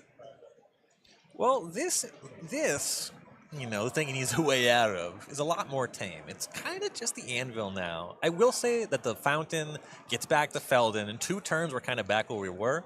But in the meantime, you get some beats in with the Channeler. And you can try to convert some things to really turn the heat up. And this is... Is that the Animpakal? Is it Animpakal? Yeah, you're right. Oh, this card is so busted. Once it gets going, it's just so... I mean, I don't know how much Lost Caves of Ixalan you drafted. 0? A classic retail set. But when, it just keeps getting bigger, keeps making more gnomes. You really just got to deal with it. Right. Yeah, Right away. immediately gets this counter because it triggers off of any creature attacking. Right, exactly. The gnome's in there. Mm-hmm. And Caleb does have quite a lot of mana to work with now, though. Blood Fountain. Oh, is the Feldon coming back? Yeah, so this was the baseline, If Durward draws nothing, he just had this. Right. Get that Feldon back. Next turn you can cast it. Another Mhm. turn down the line, you're active again. But there are options. There are. Yeah, see the Welder being pulled to the front. The Metamorph also coming towards the front. What are his considerations? I think that the big consideration with the Welder is you can cast it this turn. You Right. still have that mana up. That makes a lot of sense to me. and it does get the Metamorph back itself, which is kind of an argument to possibly leave that in the graveyard. The Feldon is kind of slow. You have to both cast it next turn and wait to activate it the following turn. So that's why you would think about the Metamorph, and he almost picked it up, but I like this line specifically because the Welder can get the Metamorph back, as well as putting it back to the graveyard. It kind of does it all as far as accessing the Metamorph. Okay, so Goblin Welder is back. So there's the threatening the Metamorph next turn. Joe's gotta figure something out. Off the top, is that Twin Shot Sniper? That is. Get out of here, Goblin Welder. Wow, those two are supposed to be friends, the Sniper and the Welder. Durward wishes he had that Sniper. In what lore? In the lore of drafting them and putting them both in your deck? I don't know. Okay. Have you heard that one? I'm not familiar, to admit. Caleb's taking a lot of damage, though. I mean, Joe's done a good job of, just taking out the pieces one by one. Caleb's down to 12. Anvil's life gain looking a little sketchier. Yeah, and the first attack with Andim Pakal is good, but it gets better every time. Anderson now applying a ton of pressure, and notably now Durward doesn't have any way, if he were to get that Leveler or the Triplicate Titan, can't get them back. Right. What was the second creature he got back with the... He got the Feldon. He got the Feldon, okay. Oh, is that the Leveler? Looks like the Leveler's in hand. So close. Right. Yeah, if that Welder stuck around, that Sniper was a really big top deck for Anderson. Right. Okay, what's going on here? Oh, is that Gleeful Gleeful Demolition? Oh, that's Okay. so sweet. Gleeful Demolition, my blood token, get 4 1/1s. Oh, hold on. Durward's got a Victimize in hand, so we are still bringing some stuff back. Love this. This is such a great deck. Wow. So Blood Token is his way to get rid of that Leveler, and Victimize is going to get that right back. This is such a sweet turn for Caleb. We were like, oh, he's taking so much damage. What's he going to do about the board state? Well, the 1/1s are back, and to join them, Cityscape Leveler, potentially. So he gets 2 with Victimize. I would call it a fixed recurring nightmare, except for the fact that it's literally from the same set, and it's still pretty messed up. Pre-Scourge or? Way pre-Scourge. Way pre-Scourge. Like 3 full years. Oh. A lifetime. Actually, it's a little bit more than that. It's like 5 or 6 years. Okay, all right. Cityscape Leveler. That's gonna blow something up. Oh, it's only when you cast or cast it, attack, right? Okay, right. so Caleb has to wait till next turn to blow something up with it. I believe Victimize puts the creatures in tap. Certainly looks like it. That's what's being represented here. Right, but what's the matter with copying here? Maybe Twin Shots? That doesn't even really kill anything. Okay, he gestured towards Andim Pakal. That one makes sense. Durward might be saying, I'm behind enough that my plan is racing. But he doesn't have attacks this turn, right? So... I mean, you can chump attack. You have the Anvil. Didn't they just come in this turn? So just like with, say, your Construct token, is that No, one's it been there, didn't. right? No, it was made because Gleeful Demolition was cast on... Oh, that's tough. Yeah, if you didn't have anything, then it's pretty tough. I think it's Season Pyromance. I think he... Yeah, it looks like you copied the resolve. Pyromance. Yeah, you see the elemental token there. Yeah. Okay, all right. So for the reasons you stated, the fact that he could not attack that turn, that makes Andim Pakal kind of a non-starter. Okay. Well, he does have some ground creatures. Oh my. So, Goblin Bombardment for Joe Anderson. The attacks were already good. The Pakal is getting out of hand, but This is just surely. It's got to be lethal. There's 3 in the air. Caleb can't do anything about that, so effective 9. And then even if he blocks everything, it's not going to do it. Caleb is going to scoop it up, and Joe Anderson takes down the first game with Boros aggro. Wow. What a game. You were right. Gaining 1 life a turn is not that much. But still put only Only on your decks, though. Right. Folks. Don't cut it. Don't cut it. But, Never cut it. Do some other stuff, too. Okay, all right. Well, here is game number 2. Caleb on the play this time. Voldaren Epicure is back. Joe's got a great 1-drop as well. Dragon's Rage Chandler.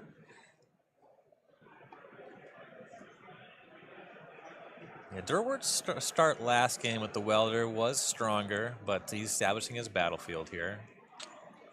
Scrapbook Mutt pitches Bone Shards. Maybe looking for black mana here.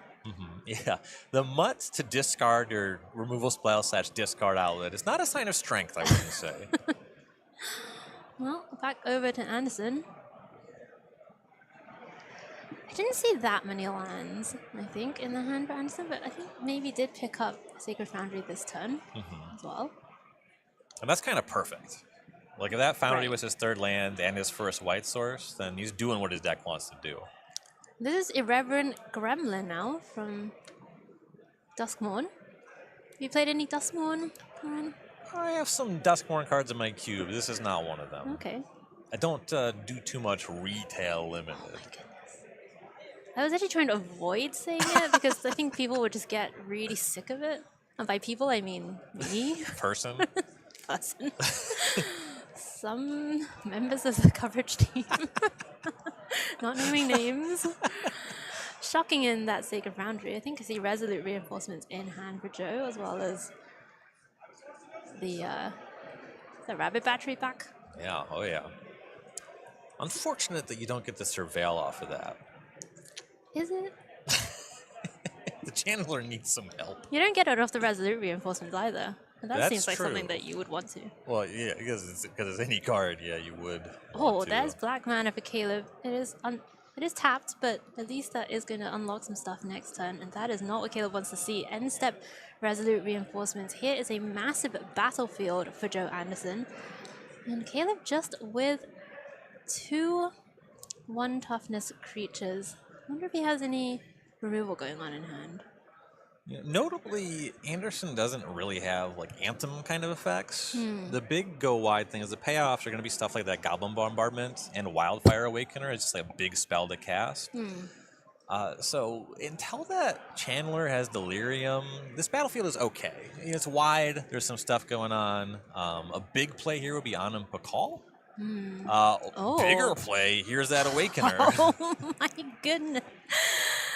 So Joe, you played a Clockwork Percussionist, that's a haste creature. I think Caleb was really expecting the full big red button swing, but no, it's going to be Convoke to make this Awakener. Ryan, teach us. This is like the best possible for Anderson here. I mentioned there's no Anthem, but with this Convoke X spell, this creature makes a token for X. You get a 1/1 for all of the X you pay, and you do that by convoking, so it just doubles the width of the battlefield. That's basically an Anthem. Yeah, it is Anthem adjacent. Okay. And they had paces. Oh. No, Okay. they blocked, and now they're all dead. Anger, was that Sweltering Suns? It was. Love to see that. Sweltering Suns takes care of the board for Caleb Durwood. And things were looking pretty dire for him just a minute ago, but all of a sudden, Anderson's got to start rebuilding somehow. If you're Anderson, your play there was to ask Durward, you're cycling that, right? And maybe you get him, but no, that resolving is backbreaking. Yeah, never leave equity on the table. Priest of the Forgotten Gods for Caleb Durwood. God, this cube has so many great hits in it. It does. Just every card, I'm just like, oh, I love that card. Yeah, Priest of Forgotten Gods is one of my favorite cube cards for sacrifice decks. It's just so sweet. Portable Hole, also a banger. Not in necessarily the fun way, but it's doing a thing. I see Pirate Spellbomb for Caleb. I see Felden. Who's back? Not a lot doing with the Felden just yet, but even less going on for Anderson. And now we see why Caleb was holding stuff back, right? Right. That's Sweltering Suns. Yeah, I don't need to go fast if I have Plague Wind. Anderson is going to answer that Felden. Don't want to let that get out of hand again. Durward has plenty of time, and he's been able to stabilize with such a high life total. Oh, and here's some fun stuff happening. Scrapwood getting unearthed from the graveyard, putting Triplicate Titan in. Does Caleb have a way right now? Yeah, that Stoke on the Felden, you see how important that was with the 9/9 going to the graveyard the turn after. The Gleeful Demolition? There's a combo. Oh. Wait. See, the mutt's going to the bin anyway. Whoa. That I've got to dispute. I mean, if that's a combo, then anything is a combo. Okay, it was a synergy. Okay. I'll accept that. Well, you'd rather have Scrub on 1 than no. It's a little bit better on 1, yeah. But it might be the beginning of something. I mean, look, we've seen what Anderson has in his deck, right? The Anim Carl, I'm sure there's other token makers as well. Like, there are definitely ways for him to rebuild. Yes. Wow, Durward being really aggressive. The Pirate Spellbomb already in play that could have checked the Skrelv and just saying, yeah, I'm going to use Unholy Heat. I got your number. Yeah, but what if he draws Goblin Welder? I guess he has other artifacts. Don't answer that question. This is one of my favorite signs of continuing to play a game even though you're so behind that you're dead. Firebolt, flashback Firebolt to kill a 4 toughness creature. Oh, Mayhem Devil?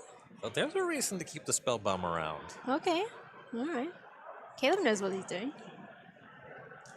Anderson just finds planes for a turn. It's going to scoop it up. We are going to a decider here in the Chicago Cube, the Cheese Stands Alone Exhibition Cube on Thursday evening of GameCon. Let's have a look at game number 3 after sideboarding. Looks like Caleb is taking a mulligan on the draw.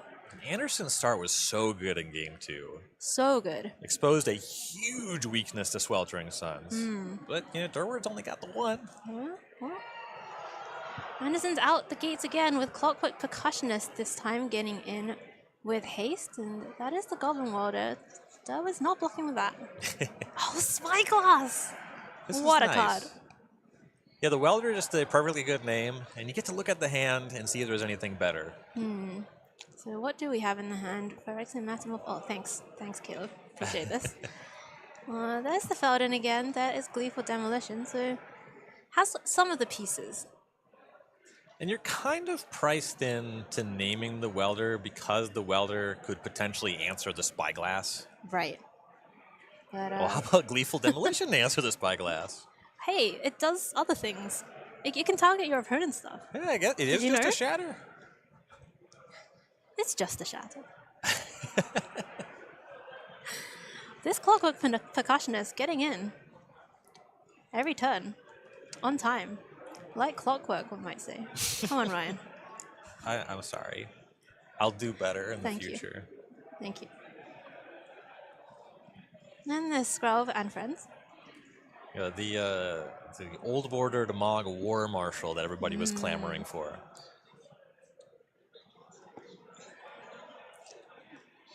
You're not an old border card fan? I got duped.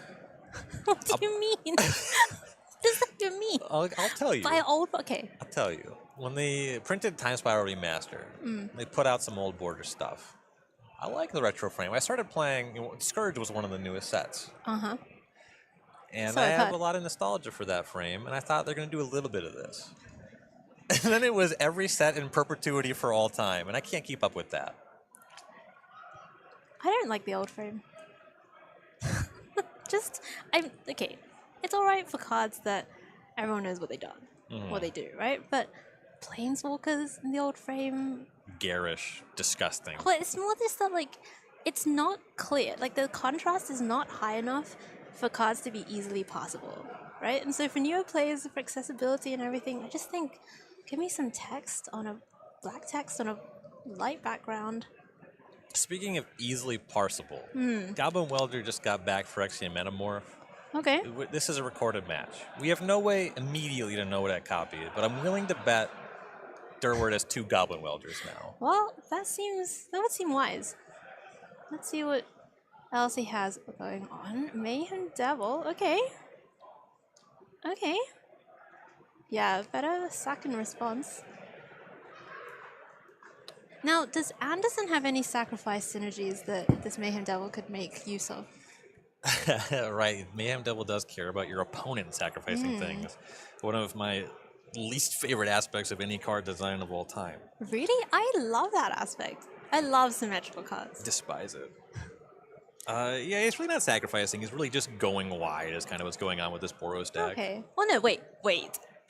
No, we know he has Goblin Bombardment. Yeah, but I don't think that we're going to do that in capacity where the devil wins the fight. You don't want some app-nap action?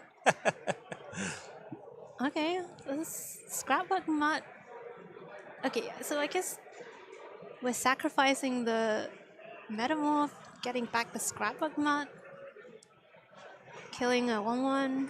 Oh, killing Skrull, of course. We know Caleb still has the Feldon in hand. Welder Mayhem Devil against a deck full of 1 toughness creatures is pretty sick. Yeah, Caleb gets to do some hand smoothing here. Get to sack the Mutt, unearth it, sacrifice it again. This is really the beautiful thing about Cube too, is I've played all these cards, seen all these cards played quite a bit. Never seen them in this configuration before. But that's the magic of it. That's the beauty of it. Yeah. You think, wow, this really works. And sometimes it doesn't, right? And that's also fun. If Anderson had, for example, a 2 toughness creature, it changes the context a lot. That's true. But luckily for Caleb Durwood, it's all 1/1s over there, and Anderson's going to get busy with them. Yeah, may as well. You got some death triggers here, and if they mattered, the devil would just cut them down anyway. Yeah. Oh. Ooh. Twin shot sniper, and in response, take care of. And that's Anderson got a Could've little waited, giddy. He was yeah. excited to get the block Yeah. and just needed to wait for the damage to happen first, or we're able to catch him with that Gale Blast. We've all been there. Oh yeah. Like, that's just a teachable moment. Yes. Now, But it does diminish the cheese that can be enjoyed tonight. it doesn't diminish the total amount of cheese. It just diminishes Anderson's Your slice of the slice cheese of pie. the cheese, yeah. Come on, let's be mathematically accurate here. I would never. Okay. That's unfortunate. Scrapbook Mutt is being unearthed. Caleb is pitching Orlando. Is that Obnix? Didn't get a good look at it. I don't even know if Obnix is in this cube, but I really want it to be, and I really want that to be Obnix. It would be strong. Would be strong. Mayhem Devil's getting in. Anderson down to 15. Untaps with just the Clockwork Percussionist. We need some help here. Are you talking about the Planeswalker or the 4-mana creature that goes off when you deal 1 damage at a time? Because The both would be sick. Planeswalker. Both would be The sick. 3 mana. The Planeswalker. I think the 4-mana This creature is would be just better so with the devil. sweet. Goblin Welder stuff. What's Anderson particularly gets to find sweet? something. Oh. That's not on time. Yeah. When your last creature dies and it gives you a goblin bombardment, quote unquote, for value on the way out the door. And your opponent still has the Mayhem Devil. It's a clear sign that it's time to go home. Might be a sign that it's time for me to go home. Okay. Invoke the Divine. That Metamorph is going away. Does Anderson get to gain some life here for that one? I think that's Forsake the Unworthy. Oh, Forsake the Unworthy, A of good course. retail limited card. Exile an artifact or enchantment. Actually, it's not a great retail. It has It cycling. was up next. No. I got too excited. It might not be. It might be Duretti. Oh yeah, it is Duretti. I mean, Duretti's great. Duretti's love Duretti. busted. Yeah, whatever. To the extent that there was still a It's just game not as happening. fun. It's just not as fun as something. Oh, you want to have fun. I do. You know, You I came to CubeCon to have came to CubeCon, the premier community cube event in the world. Came to have fun. Not to mercilessly bash your opponents to win all the cheese. No, but that is what Caleb Doe is doing, and Anderson's going to scoop it up. Reverse sweep here for Caleb after that, beating in round 1 from the aggro deck of Joe Anderson. So did that go roughly how you would expect, Ryan? I think that the big thing going on here, it's kind of compounded. Both Durward is buying a little bit more into the core conceits of the cube. He has a big artifact theme going on. He's playing out of the graveyard as well. You know, Goblin Welder kind of doing both of those synergies. Yep. And that's what he's like, touching into the big synergy and touching into the cross synergies. The cube designer put these seeds there, and Caleb grew some really good trees. Okay. And Anderson put a bunch of 1 toughness creatures on the battlefield and picked them up off the battlefield. Okay. I mean, but it worked at least in game 1, right? So, there's definitely something there. But Caleb leaning into all of those artifact synergies, graveyard synergies is going to get there. So we're going to see Caleb back in the next round. And before Anderson does get to go and have dinner with his friends. So that's some plus EV as well, Ryan. And to Anderson's credit, he had a lot of strong cards. Yeah. Got all the Boros lands, so his mana was quite functional for low to the ground deck. That's quite valuable. Really had just no way back in the game after that Sweltering Suns. Yeah. And there's just a couple other sweepers in the cube that are going to make it tough for a deck like that. You kind of highlight the importance of being able to play out of the graveyard or have some other stuff going on besides just going wide. Right. But you know, it was scary. It definitely did nearly get there, but ultimately it is going to be Caleb Durwood advancing to the next round. It is single elimination here at She Stands Alone. And Ryan and I are going to go away for a quick break after round number 4. When we come back, we will have Magic from round number 5, round 2 of She Stands Alone after this.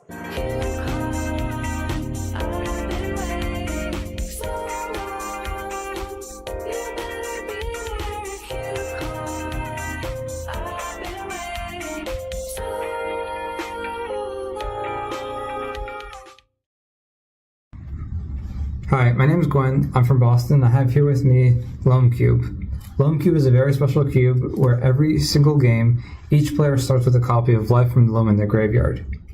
It's also a desert cube, which means you have to draft all of your lands. There's no basic land station at the end of the draft. There's also no white cards, and that's mostly because white doesn't have as much cards to interact with the graveyard, and this is very much a graveyard synergy cube. I have 3 cards I want to share with you today. First is Tarmogoyf. Tarmogoyf is obviously a classic, but here it really shines because everyone is constantly dumping stuff into the graveyard. It gets out of hand really quickly. Next is Zombie Infestation. Zombie Infestation comes up every now and then, but it's actually really good in this cube because since you always have access to Life from the Loam, you're able to consistently make a lot of zombies and quickly overwhelm your opponent. And the last is the namesake, Life from the Loam. There's actually 8 copies in here because every single player gets one. The cube supports a lot of archetypes, including Dredge, where you can use your Dredgers to put Hobak in the yard, use Dread Return to bring back other creatures. You can play a landfall style deck with cards like Bristly Bill to make your creatures scarier, and also cards like Aftermath Analyst to get a lot of land triggers into play at once. There's a deck that I kind of think is a discard deck that has a lot of ways to discard all the lands that you randomly put into your hand and getting value with them. And that uses cards like Trade Routes or Seismic Assault, Ayula's Influence. There's also a couple combo decks, like you can play Valakut. There's Dryad of Elysian Grove, and in conjunction with Aftermath Analyst or Splendid Reclamation, you can actually get a lot of lands to play pretty quickly and kill someone with Valakut. There's a Spell Slingers deck where you can play with Phoenix and spells and try to get your Phoenixes back from the graveyard into play. It's also Labman. Since you have Life in the Loam in your graveyard at the start of the game, you can dredge really quickly and get into a state where you can combo kill with Labman. Thank you. Hope you enjoy the cube.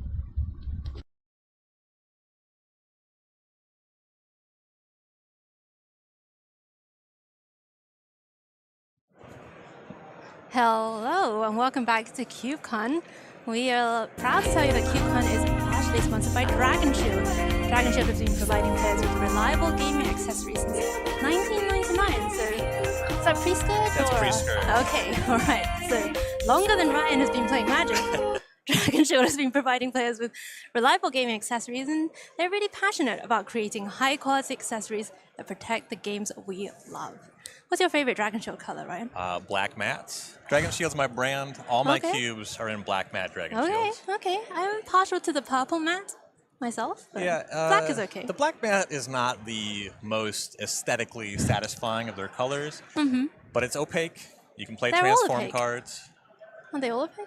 Well, I wasn't saying as opposed to the color you suggested or any other color. I'm just saying that I know that this dark black sleeve is not going to get me any game losses. Okay, all right. Ryan just wants to eliminate all possibilities. Right, no of shot. Fun They serve or a color purpose. in his life.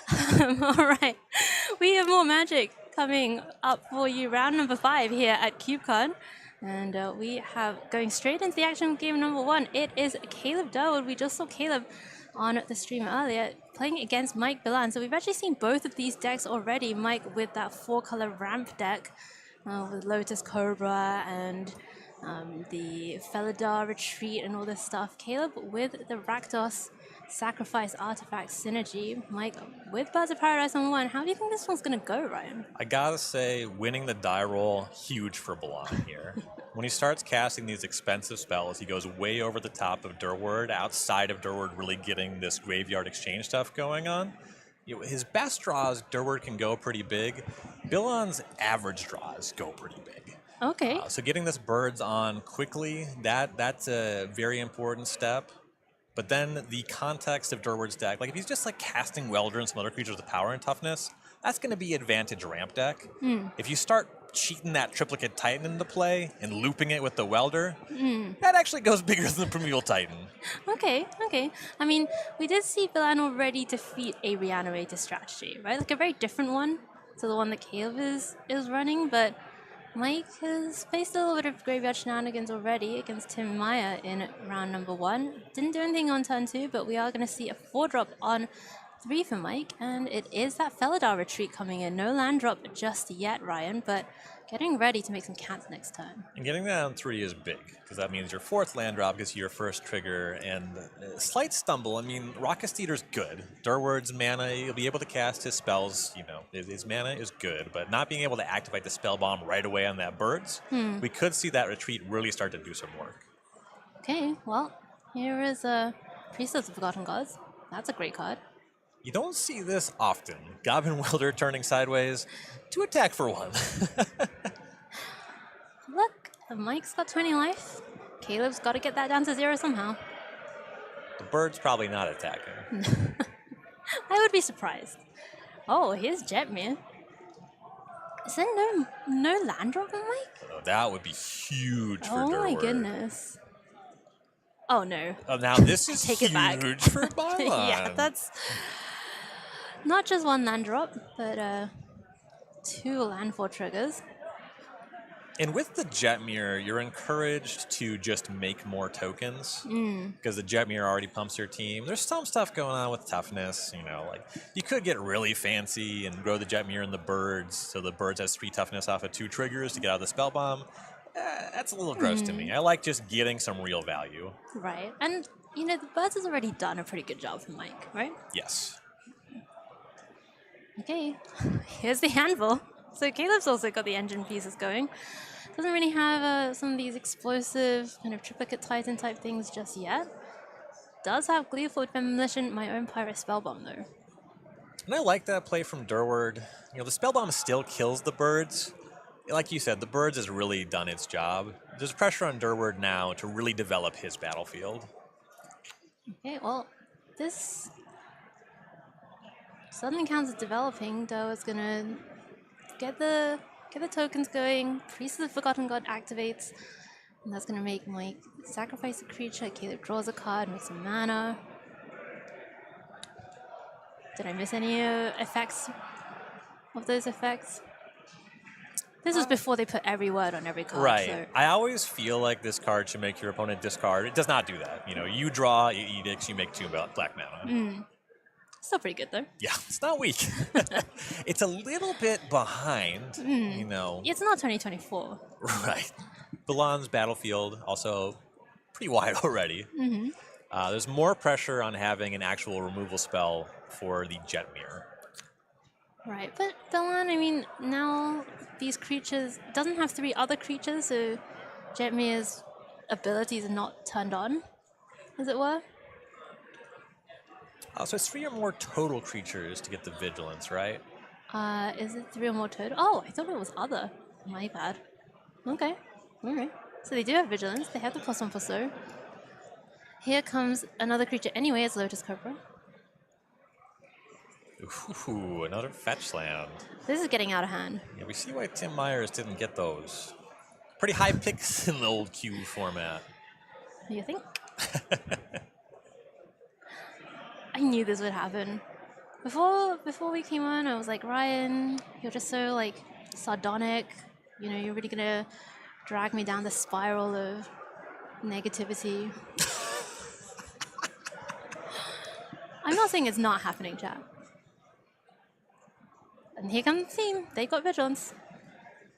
Something that I think is quite strong about Balan's deck is this is similar to what we saw him do against Tim Myers. He starts getting all this stuff on the battlefield, gets some large creatures, has battlefield presence. Against Myers, we saw a couple timely removal spells.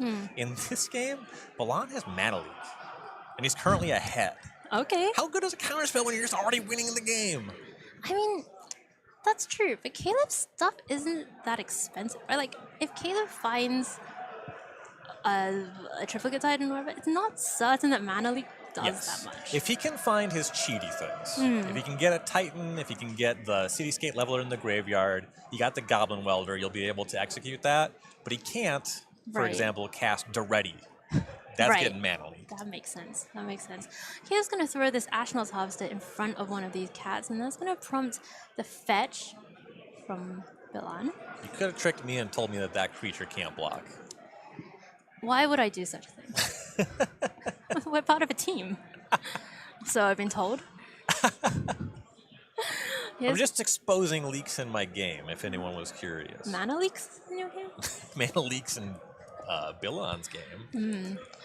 Caleb is going to do some shenanigans. Spell Bomb's coming in.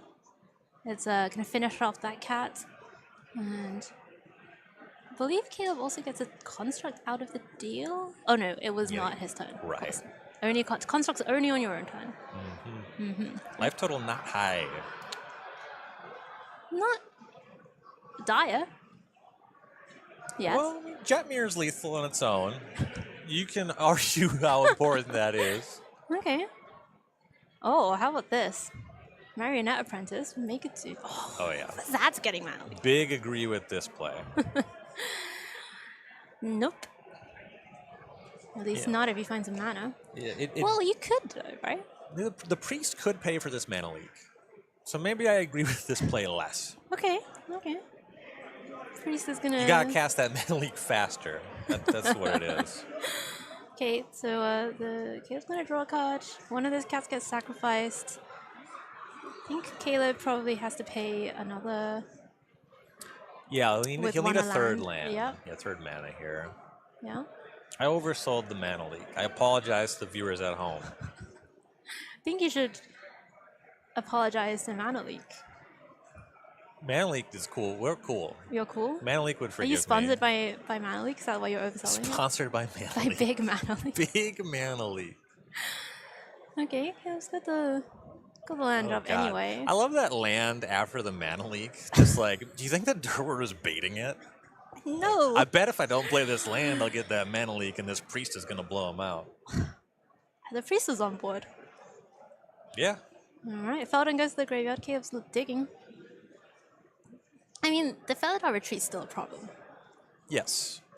It's much more under control. It's still strong. But Balan doesn't have that much mana. You know, that Cobra's dead. We're not going to see Primeval Titan, you know, with any kind of immediacy.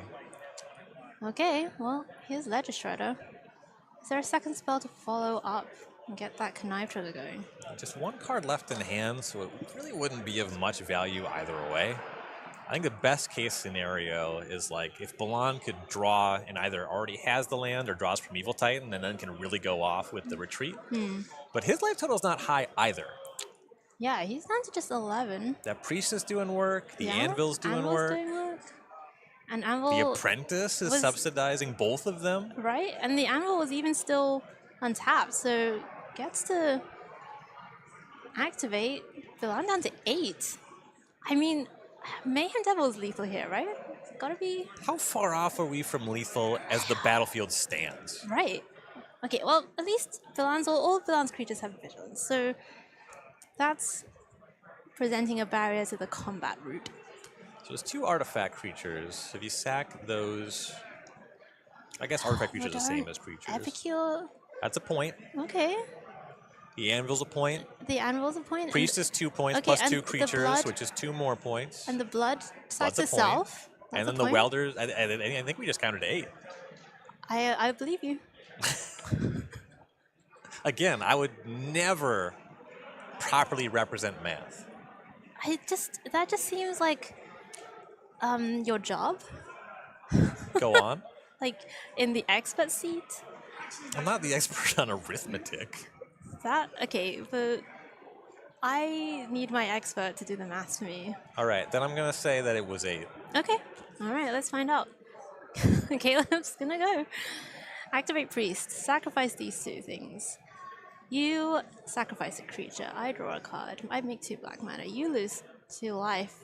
And another 2 life from thing down to 3. I mean, it looks lethal.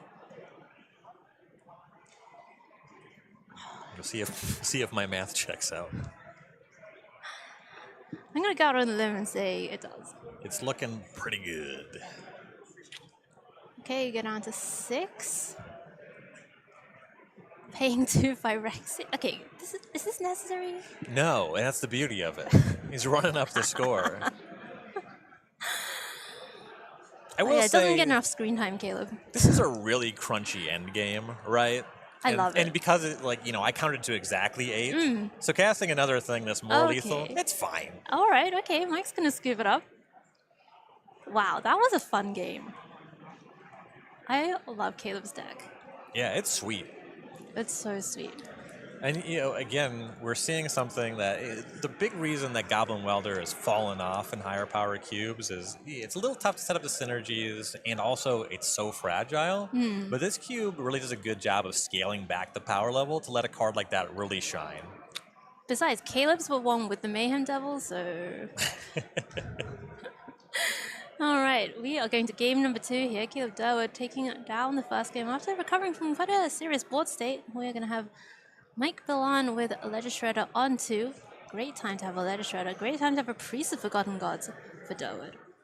No 1-drop on the draw.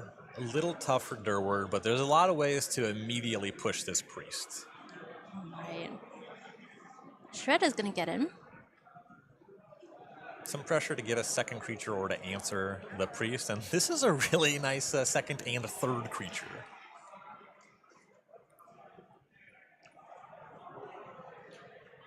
Back over to Caleb. And what is it? Is that Kariza? No. That's Gadrock. Gadrock?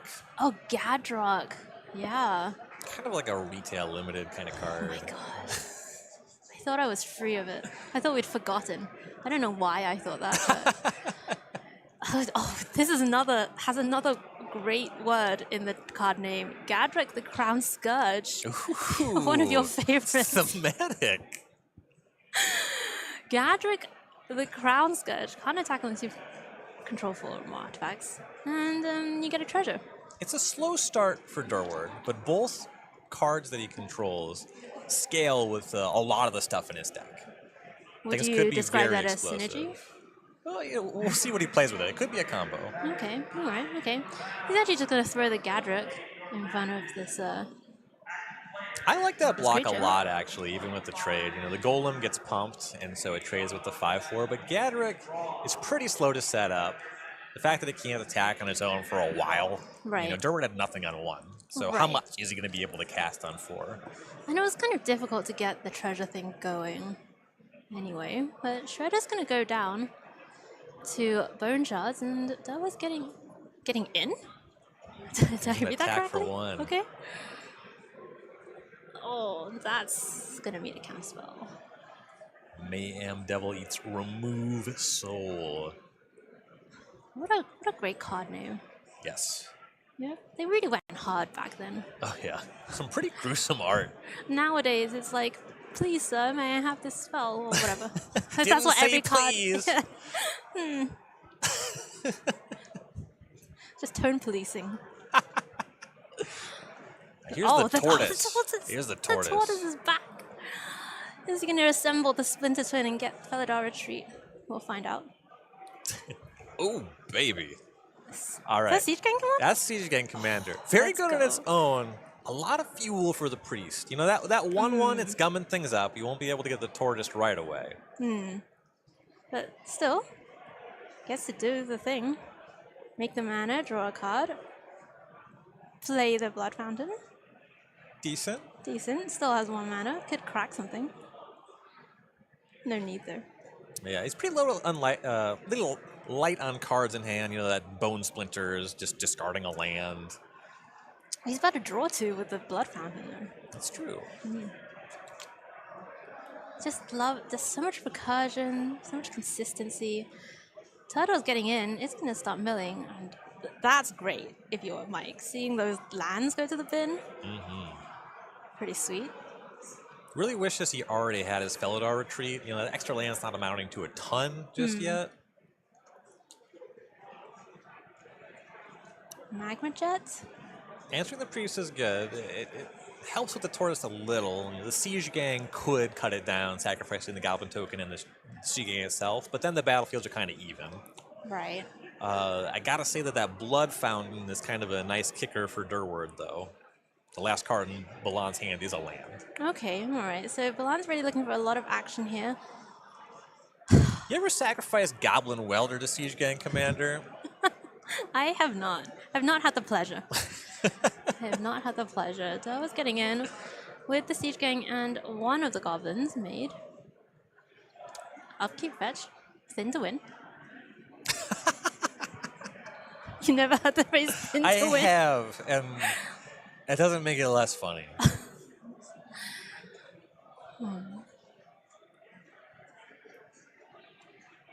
Just gotta be optimal, you know? Always be optimal. That's my motto in life. It's a good motto. Alright, so what does Balan find? Is it something exciting? I saw a forest. Yes. But this looks like action. Perhaps. Is it a Birds of Paradise? No. Yeah, you know, you just type in the one forest. It doesn't look like it's something very high impact, I'll say that much. Give him time. Let him cook.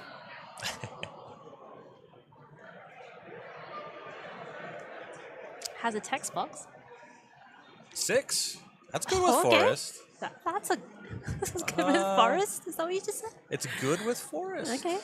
All right, so there was a little confusion there. Okay. Try to resolve 6's attack trigger as an enter the battlefield trigger. I see that this mistake is kind of common. This is a Modern Horizons card. Text. Put those cards right back in the deck. Easy fix. Yeah, yeah. We will mill if and when 6 can attack. Right. And it does give all the non-land permanent cards in your graveyard retrace. So lands that Mike finds off the top are now useful, which is great news for him. We're about to see Ren and 6 and 6. Oh, Ren and 6 and 6. Ren and 12? Classic combo. Ren and 12. Ren and 12? What's this Ren 6 doing? Surely that Goblin Wilder looks juicy. Yeah, cutting that down would be nice, and we see Ren and 6 is on 2, so I have to imagine this was happening. You know, the Siege Gang can cut the Ren and 6 right back down. Mm-hmm. She said cut it down because it's a tree monster. Oh, wow. Wordplay. Oh, that just High works. art Yeah, here in the booth at CubeCon. Caleb's prioritizing the Blood Fountain. That makes sense. Costs all 4 mana. Yeah, you could even get that Wilder back if you wanted. True. Keep milling. Oh, is that Champion of Wits in the graveyard? That's a nice hit. Yeah. Love to see that. Okay, here's a land. I mean, this is what Villain's deck is supposed to do, right? The Yes. Ren and 6, the Turtle, the 6, like just Things everything looked going on. really mopey until 6 showed up. But that's like the whole thing with Mana Wrap, right? Right. The idea is a small number of your cards are hugely impactful. Right. That's what makes it exciting. Here's the Blood Fountain being sacrificed. That is going to get the Priest and Mayhem Devil. Your classic 1-2 punch.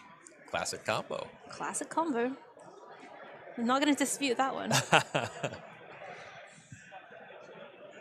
Now, Durward's got a lot of ground to make up to simplify this battlefield. So what's the priority? The priority seems to be to deal with Ren and 12. Okay. You can handle the Tortoise hanging around for a while. Ideally, you can answer 6 and Renin 6. Okay. Pretty easy to cut down the Renin 6. I like prioritizing the 6. Okay. Because that's just every card in the graveyard. Right. Yeah. I mean, Red and 6 definitely also does let you do that eventually, but And you this, do get both. this time. Right. Yeah, and because the math's worked out, the Siege Gang still attack. This is a really good turn for Durward. Okay, great. So he's cleared things up here, and we're gonna go a little bit faster with the speed, with the magic of recorded magic here. Mike Milan eternalizing the Champion of Wits, gonna get to draw 4 and discard 2. Tortoise is still active, Mayhem Devil on the other side of the battlefield.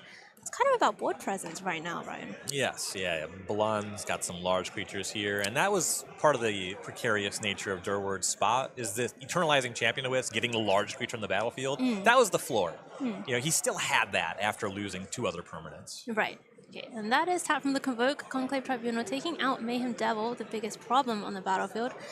Here comes Voldaren Epicure and the Anvil again, so it's the wheels are turning for Durward. Life total is looking good for Durward now, and in that turnaround, getting that chump blocker, getting in a couple chip shots, and establishing the anvil, things now look pretty nice for him. Yeah, really looking forward to the end game here. Mike Balan gets to untap. Let's see what he found from. I mean, he drew 4, discard 2. That's pretty significant. We're expecting him to have some gas in hand. What has he got? You'd hope. It's going to be attack first. That deck's getting a little slim. Okay. It's about to get slimmer. You know what they say. Thin to win. Thin to win. Is this a fail to find? There's no lance left. The tortoise did too good of a job. Oh, Assimilation Aegis. Just taking the construct. So it can only target creatures, right? Yes. So you would love to answer the anvil. Just don't think that's the way the cards are drawn. Right, and I guess copying Siege Gang Command doesn't actually do anything for you. Yeah, it just gets sacked too. And yep, you can still sacrifice creatures to that anvil as well. So just a quick judge call, it looks like. Maybe an end step sacrifice there with the anvil. Mike is down to 4. Caleb just has the anvil. Nothing else on the battlefield other than lands, and that 1 card in hand on Holy Keys. Okay, that's an answer. Yeah, kills the Titan. One of many situations that affirms why I'm a lightning bolt gamer. See, bolt plus anvil would have been lethal. Right. But Obviously, this is outside of Durward's hands. I'm just saying. well, it was in Durward's hand, actually. Mike's gonna keep making that library really thin, but Caleb's life total is 2, and that's gonna be it. Caleb scoops it up. We are seeing game number 3 here, and I'm actually really glad because this matchup is sweet. Yeah, some nice back and forth going on here, which you wouldn't necessarily expect given the archetypes. Right. But very interactive, very interesting games. Blood Fountain on 1. I mean, both of these players, their decks are just so good at being consistent and getting out. Scrapcube Scrounger is one of the 2 cards with the highest penetration of Pro Tour top 8s of all time. That is true. That card and Grim Monolith. Yep. That was like roughly when I started playing Magic, and let me tell you, Scrapcube Scrounger was extremely terrifying. Lotus Cobra is not sticking around. I think if Balan had Grim Monolith, the game would be close. Heavy advantage Durward here right now. He just has so many permanents already. Yes. Yeah, this is a curve that you want on the aggressive side of things. Like, we're like City's Blessing level, you know? Close to. Yeah. Nice little reference to a retail limited set for you. Scavenging Ooze, a classic. A very suspicious Scavenging Ooze, tapping Taiga Forest for it, leaving up Hollowed Fountain. Yeah, I wonder what that represents. Durward knows it's something. Well, it's Path to Exile. The Duretti comes down. Who's the ramp deck now? Durward has so much more material than Balan. That's just, I mean, you know, we talk about advantage bar and all that. I mean, several years ago, the term advantage bar was au courant. No. Mike's down to 12. I mean, you can just look at the permanents, right? Like, that's just, the person has more stuff. It's likely that they're ahead. And Balan's deck has some removal spells, but not really like a sweeper. Right. He's not going to cast Supreme Verdict here. Okay. Here's that removal spell. Birds of Paradise plus Conclave Reveal. This might be about as best as this turn could have been. Right. Answer that to ready, get some ramp going. All right, but Experimental Synthesizer, another pet card of mine from Neo. Oh, okay, that one. That's a bad That's hit. not. That's like not the, where we the put last that card one. you want to hit. But this is also pretty nice. Here's the Priest, Voldaren Epicure, the Scrappy's getting in. But I really need some help here. Maybe Felidar Tree into fetch land would do I something. think ideally it's like Primeval Titan into big next turn. Okay, well, there's land number 5, mana number 6 for Balan. What is there going on in hand? Not it's many past the cards turn in back. hand there left over. That can't be good. No. Yeah. And sending them in. It is an attack for 5. The birds are here. Oh, Shigeki. Channel Shigeki, return Path to Exile, and one other card was 6. No, you can't return 6. That's legendary. So, Path to Exile plus mystery card.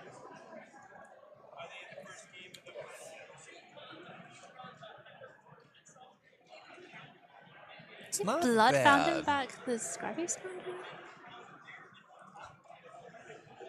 There's just okay. Caleb does so much stuff. Mike really has to find something. These are 3. It's gonna all be over if you can't put a lot of blockers out or deal with a bunch of these permanents all at once. Yeah, the Bird Tribunal, that was good, but that was step 1 of a 3 to 7 step plan, and there was no step 2. You know, see. like just the Yeah. following turn was nothing. Yeah. Like the Shigeki, it's cool. You got a Path to Exile in your hand. Okay. Well, okay. It's even in a multi-step plan, you still got to do things one at a time, right? So getting the path, that's something. I guess what I'm saying is step 2 Oh, it was the ooze. Okay. needed to impact the battlefield. Okay, and here's path. That's going to exile something. Ooze does a little something about the life total, right? And now Bilan does have a bunch of green mana up. At least 2. Yeah, looks like 2. Mm-hmm. Unfortunately, the Horizon land doesn't pad the life total. It still grows the Scoos. Yeah. Assuming there's enough creatures. There's not too many. No, they're all in Bilan's own graveyard, but that is going to do it. Metamorph, too much for Bilan to deal with, and Caleb Durwood is going to advance to 2-0 in the Chicago Cube, which is the Cheese Standalone Exhibition Cube here at CubeCon. Ryan, that was a masterclass. It was. I like Durwood's deck a lot. Yeah. Definitely like the way that he played the games, but specifically, what we talked about after watching him the first time is that he has a deck that leans heavily on artifact synergies and graveyard synergies. Right. Much of the time with the same cards. Right. So his deck is just a really efficient, synergistic machine.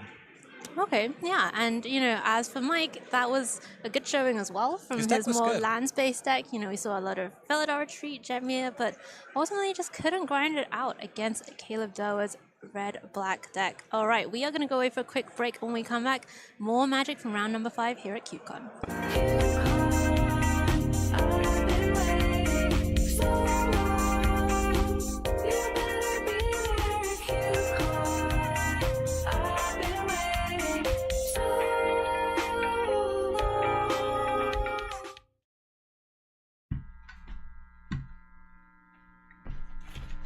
A wizard is never late, especially for CubeCon! Hello everyone, I'm Thomas from Berkeley, California, and my cube for the CubeCon main event this year is the Lord of the Rings Expanded Cube. This cube is a love letter to the Lord of the Rings draft format. I wanted to expand this drafting format by both capturing the magic the LOTR lore brings and adding more cards to the card pool. While there are many cards from the draft format represented here, there are in addition cards from the LOTR products such as the Commander decks and the Holiday Bundles. In addition, there are cards that were included from other Magic sets that fit the flavor vibe. Things to note for this cube. Singleton was broken in order to ensure that Ring Tempt and other drafting themes were able to be drafted. Many of the drafting archetypes from Retail Limited appear in this cube, and I suggest thinking in terms of 2 or 3 colors such as Jeskai Aggro, Abzan Midrange Food, Grixis Control, and Banskry Value. There are some support put in place for 5-color good stuff, Tree Folk, and more goblins than you would find in Moria. Just as Bilbo was prepared to leave Middle-earth, are you quite ready for one more adventure?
but I get that you're old and a curmudgeon. I'm glad that you and from get Scourge. From Scourge. From the land of I Scourge or gotta whatever. go change my Twitter handle That to was Ryan from Scourge. Ryan from Scourge. I was gonna say we promoted our sponsor Dragon Shield last round, my favorite sleeve brand, and Wizards of the Coast is my favorite company that makes Magic the Gathering. Oh, wow. Yes. Wow. 2 products I believe in. Newsflash. Put that on a tweet. No, I mean, obviously, none of it would be possible without Wizards of the Coast, but we're also very grateful to Wizards for helping make CubeCon happen, and making sure that everyone can come and enjoy their favorite format, the best casual format in the game, or in Cube. We are about to go down to our feature match, our backup match from round number 5. We're actually going to be joining in the middle of game number 2. And we have some pretty well-known players here. Sam Black on the left side of your screen up against J Bro himself, John Brosoff. It looks like Sam Black is ahead after winning game 1 as well. Got a lot of land, got Field of the Dead in the spread. Okay. I mean, this is... there's a rule where you have to keep all your lands in the back and creatures in the front. It doesn't matter here. Yeah, if they're all lands, do whatever you want. Do whatever you want. It looks like John ended up with that Marionette Master. And it's made some servos. And it's kind of the only thing going on here. We see Sam Black doing some counting. There are a number of utility lands in the spread. We have Shifting Woodlands, and we have Volrath Stronghold. Both of them some nice graveyard things. Okay, Shifting Woodland, that can become a copy, I think, of any permanent, actually, in your graveyard. Yeah, provided you have Delirium, which, look at all those cards. That's gotta be. Just at some point, you just gotta assume. Sam Black's got kind of a land combo deck, and what's the combo here? Well, I said kind of. So you see Lumerid, and you see... Just nothing you say stands up to any scrutiny. Wow. You see an exiled iridescent Vine Lasher, so that's the combo. Okay. Vine Lasher plus Lumra and other ways to get a bunch of lands into play. Both the Vine Lasher is exiled, and as you can see, many of Sam's lands are already on the battlefield. A lot of decks, they're really happy to have access to this much mana. Right. Sam's out of a pretty important resource at this point. Okay. So what's his path to victory from here? That's a great question, and I think that Sam is noodling that himself. That's fair. I mean, the brain of Sam Black is a thing to behold. Yes.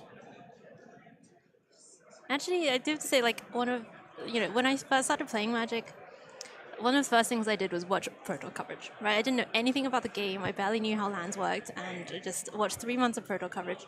And one of my favorite things was watching Sam Black draft this, 5-color Legends deck in Dominaria draft, and it was just so cool. I could never seen anything like it.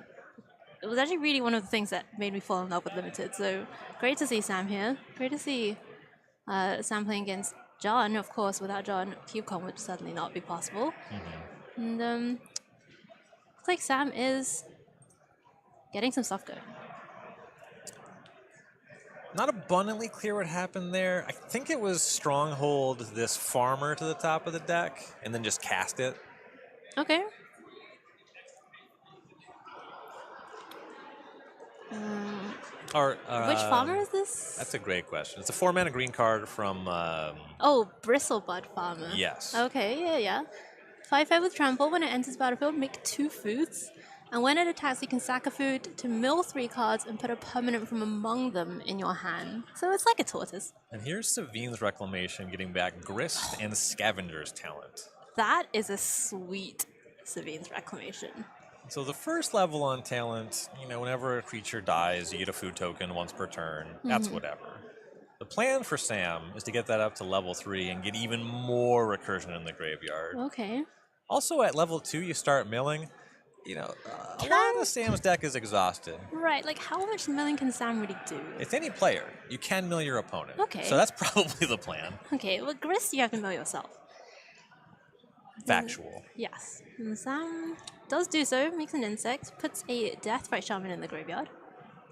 Back over to Brostoff. Let's see what he's got going on.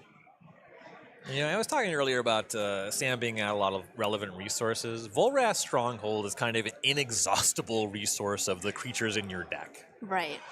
So it's a little tough to run out when you have access to that one.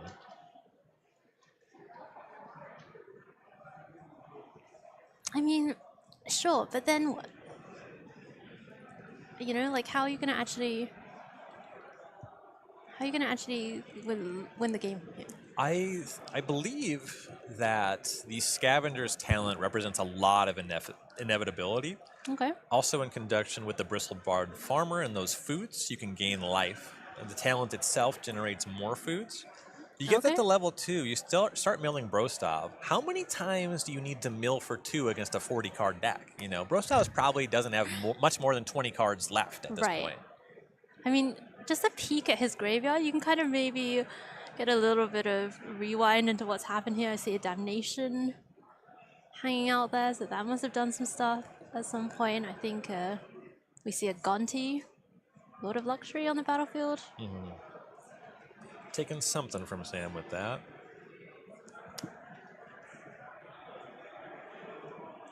Psychic Frog. Oh, look at that thumbs up from Sam. Yeah, whatever, dude. Got it. It's not turn 2 anymore, John. Maybe he's just showing appreciation for Psychic Frog. I don't think that's it. Good card. Thumbs up. Good job, John. Yeah, I would have put that in my deck, too. Wow. This is a very uncharitable interpretation of Sam Black. We'll get back over to Sam's turn. And is it going to be Volrath Stronghold again? It's pretty hard to make an argument against it. If you have anything that's solid, you just got to get to the point where you have a creature in your graveyard that's above the average draw in your deck. Ooh. And there's not that much deck left over. That's a great, where's the boundary line? Solid and ephemeral. Which I assume is the only other option. Yeah, you won't be recurring anything ephemeral. Is it Death Ray Shaman? And, with this many cards, Sam's already been through this many cards. Volrath Stronghold is also just insurance. Sam's not getting milled. You can always just put one right back on top. That's true. That's true. Okay, here we go. Shifting Woodland. That's going to become something. What's Sam got going on here? Leveling the talent. It's milling Oh, time. I see. Okay. Animating the woodland. Down goes Gonti. How many cards does Rostov even have in hand? Just one? It looks like. Looks like one, yeah. Okay. The milling is beginning.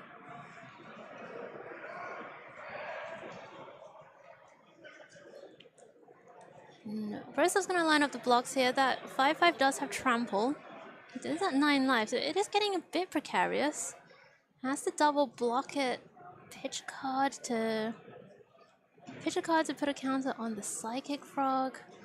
And Sam's going to just kill one of them. Frog goes down. Things looked good for Sam before this attack. And these blocks are pretty desperate. Yeah. I wonder what's in Jaber's deck. We've seen Damnation already, so that's the reset. Yeah. There's also the question of what that Gonti card is. Is that the card that's exiled to the right, do we think? Yeah, the top there next to that blue die. Okay. Okay, what was it? Come on, Jaber. I believe that J-Bros out here is winning game 3. Hey, many great Magic players have won game 3. That's just true. Factual. Well, actually, I think this is game 2, and Sam already won a game, so that's not an out. Oh, yeah. So actually, You'd have to win games 3, 4, and 5 and have previously established a best of 5 competition. Okay, that seems like a tall order. That's really difficult from this position. Mm. You got to Wow. start that one a little while back. Expert analysis from Ryan Overton. Volrath Stronghold's gonna keep doing its thing. In perpetuity. That's a card, again, you don't run out. You do not run out. Okay, what's going on here? A little trick binding. A little trick binding. That is going to do it. Sam Black going to advance to the finals over John Brostoff, J Bro himself. And Sam's deck also looks really sweet. Yes. Really sweet. No surprises there. No surprises there. And we've got a really cool finals lined up for you. Sam Black against Caleb Durwood. I mean, I think, you know, at the beginning of this cube, if you asked people like who they would want to see or whose decks they would want to see in the finals, like I think that matchup would be up there. Yeah, that's in the responses. Got to be one of the top voted dream matches. Right. And again, you know, we talked about how Durward's deck is so heavy on synergies, and we saw a different mana ramp there in the hands of Balan that had Primeval Titan, but just put lands that tap for mana on the battlefield. Right. Sam Black has Shifting Woodland. He has Volrath Stronghold. And, like, there's some ways to get extra lands on the battlefield. That's fine. But the lands do stuff. Sam Black has Field of the Dead. This stuff all matters. Gives you a lot of inevitability. That's going to matter less against Durward, but I'm excited to see how it shakes out. Yeah, me too. All right, we are going to go away for a quick break. And when we come back, we are bringing you the finals of the Cheese Sands alone. Is it going to be Caleb Durwood with Red Black Only Cult Anvil, or is it going to be Sam Black with a Field of the Dead? Find out after this.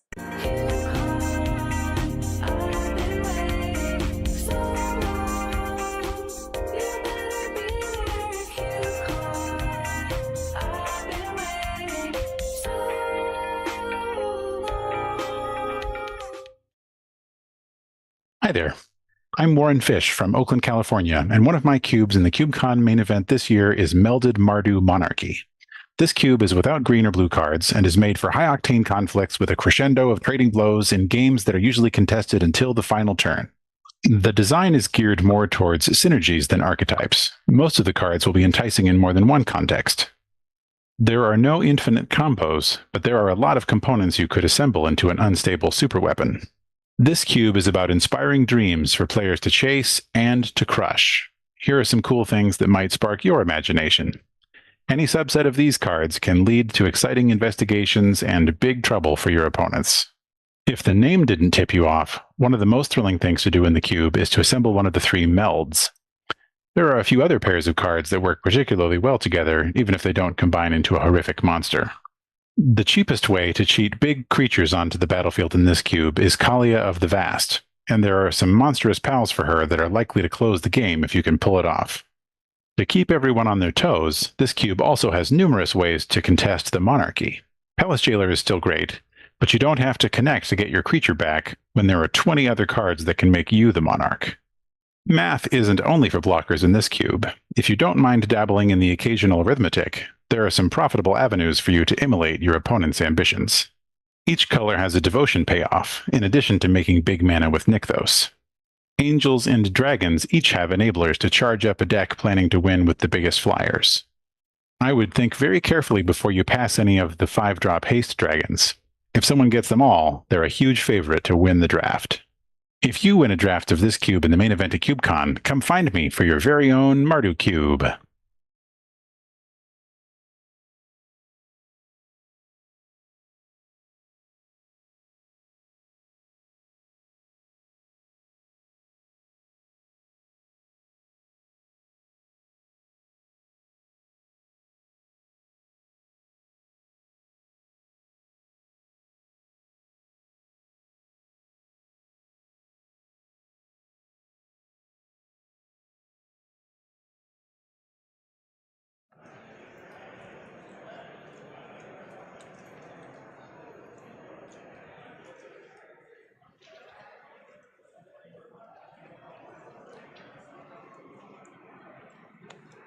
And CubeCon is brought to you in part by Daybreak Games.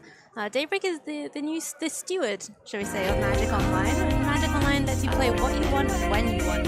Collect cards, build decks, duel other players on your schedule, with the widest array of cards and formats always available on Magic Online. So check out Daybreak and check out Magic Online. Thank you so much to Daybreak for helping make CubeCon happen. You're a big Mitgo player, Ryan? I am. I have not been playing Magic Online quite as long as I've been playing Paper Magic. Okay. But since about 2008, Wow. I've been Okay. playing Magic Online. All right, that is very impressive. I also enjoy a bit of Magic Online, so yeah, thank you so much to Daybreak Games. And we've been talking a lot about the cheese standing alone. Let's find out what the stakes actually are for this event and what the winner gets. There you see it. It's the charcuterie board, Ryan. A selection of local cheeses, for which, of course, Wisconsin is famous. Underneath there is that bespoke cheese board that has the CubeCon 2024 logo and all that stuff on there. And they also get this very fetching hat, which is modeled here by our very own Jonathan Brosov. Doesn't get to win the hat, unfortunately, but does get to model it. And there we go. That's the winner's trophy for this event. And I'm sure Caleb and Sam will be battling hard to see who lifts the cheese trophy. About enough cheese to get you through the weekend. And that board and that hat, certainly that hat, is forever. That, it's forever because it does look like it will never biodegrade. Never. Never. It's just going to be in existence long after the heat death of the universe and the extinction of the human race. You get it. Mm-hmm. All right. It's time for the finals here at CubeCon. Game 1, let's go down. Caleb Durwood up against Sam Black. This is the match we have been waiting for. Caleb is on that super sweet red-black artifact sacrifice graveyard synergy deck, and Sam Black is on lands that do stuff. A little bit of mana acceleration, not really much in the way of putting extra lands on the battlefield. Sam Black is putting most of these lands into play over time. The mana rep spells are like Deathrite Shaman, Ignoble Hierarch, and then Life from the Loam, and just playing a land every turn. Okay. I respect that. Looks like Sam is on the play. Back over to Caleb. So is Caleb going to give Sam the time to do that? Well, Pyrite Spellbombs, I wouldn't exactly call it a fast clock, or really a clock at all. Yeah. We've been talking a lot about definitions. Being very careful about the way we use our vocabulary. But Sam Black also has stuff going on. That's a nesting doll, I believe. Running that Pretty new right card. into the Spellbomb. I mean, what else would you do? Well, it's Priest of Forgotten Gods. Love that card. And the doll doesn't do a lot immediately. It taps for 1 mana. It takes some time to get going and to make the spiders. Right. I like developing your battlefield a little bit more on Durward's side. Yeah, it is a sweet one. I mean, you do want your mana dogs to cost 1 generally, but for a mana dog that costs 2, it is nice. Is that prismatic ending on the Spellbomb? That is. Love it. And there's Phyrexian Fleshgorger as well, playing on the prototype side, so it is just a 3/3. Here's the draw, I guess, for Durward. The Priest into Vidrock once again. Look, just sometimes you get your 75 permanents on turn 3, and sometimes you get Vidrock. We've seen Vidrock twice now. Mm-hmm. I'm going to go ahead and say it's been an underperformer. Well, okay. Let's dig into that. Okay. For it to underperform, it has to Perform it all. I was going to go the other way in that. There has to be a standard Oh. that is not meeting, right? But what was the standard for this card in the first place? What was your expectation that was not met? What? So. Or did it meet your expectations precisely? So here's how I'll answer that question. It's a little long-winded. Okay. To that point, Caleb had cast 3 spells. 1 for 1 mana, 1 for 2 mana, 1 for 3 mana. Mm-hmm. The 1 mana spell caught a pretty strong removal spell. The 2 mana threat's hanging around and it's valuable. It's cashing it in now. Mhm. And what it did with the 3 mana card was sacrifice it to the 2 mana card. That's so something. in terms of what all these cards did, the Vidrock is clearly the least valuable. Yeah, that didn't answer my question at all, but I take your point. It only didn't answer your question to the extent that you refused to face the reality of the situation. So Caleb's doing a good job taking down Sam Black's creatures. The nesting though is going to go away. Noble Hierarch was sacrificed to the priest ability, and we are going back over to Sam, who still has the Flesh Gorger. And before we go back to Sam, here's a Gifts Ungiven, and this is a sick Gifts Ungiven deck. You have Volrath Stronghold, you have Life from the Loam. You cash those in, one way or the other, you're getting both. The Loam has Dredge, gets the Stronghold back. Yeah. You can toss 1 or 2 creatures in that. You can toss something, assuming you even go down that route. There's other stuff that he has that plays out of the graveyard. Savine's Reclamation. You can get that in 2 things that the Reclamation can recur. There's a lot of choices with Gifts Ungiven in Sam's deck here. And That is so sweet. I mean, Gifts is just a sweet card, right? Many of these choices are really strong, and several of them are completely inevitable. All right, let's find out what the options are. There we go. Wow, just like you drew it up. Yeah, the Reclamation and the Life from the Loam. Field of the Dead and a fetch land, I believe. It's kind of interesting What to do you even split do Life here? from the Loam versus lands. Because you might think, well, if I give you the Loam, then you can't dredge it right away. Or if I don't give it to you, then you can. So, that's a factor. The Reclamation's back for flashback right away. I like putting that one to hand. Because the 5 mana part is just much stronger than the 3 mana part. Right. Okay, alright, so the lands go to the graveyard. The Reclamation and Life from the Loam go to hand. Sam untapped, draws for the turn. Still has the Flesh Gorger holding down the battlefield while he gets to do some stuff. And putting the 2 spells to hand also makes a lot of sense. Because you're kind of accounting for Sam's next turn. Right. You're probably, if you want a Loam in Savine's, you can spend a turn doing that. You can't really go off in a big way for that turn. That said, like I was establishing, a lot of inevitability in the cards grabbed. If not this turn, it's next turn, the turn after, every turn for the rest of the game. Right. And I just love this, by the way. Sam just kind of attacked in the middle of doing his stuff. He was like, look, I've got some actions to take. Oh, I may as well just attack while I'm here. Just so we know, you're at 13 and I'm at 24.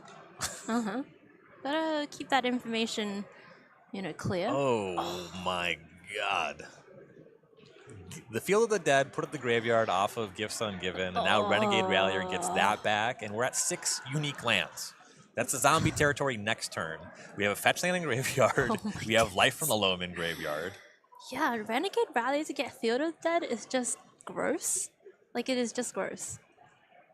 Blood Fountain, okay. Yeah, gonna crack that blood immediately. Go digging. And really importantly, Durward has not had a fast start or a high power start. Right. He got a little bit of value. The Right. priest did something, was able to sacrifice Vidrock, but kind of stopped there. Yeah, that's true. But oh, is this Unearth? All right, that's good. All right. Okay, so Ashnod's Harvester gets Unearthed, takes care of Life in the Loam, so that closes off one avenue at least. So the turn over turn inevitability hasn't even been stopped. The Field of the Dead's still there, but it's been slowed down. Okay. I mean, that's something, right? Yes. You gotta, like we said, step by step. Right. Right. Here comes the team. Gotta take it. And Durward's life total is not high. It's not dire. It's not dire, but these creatures aren't messing around. They certainly are not. Oh, goodness.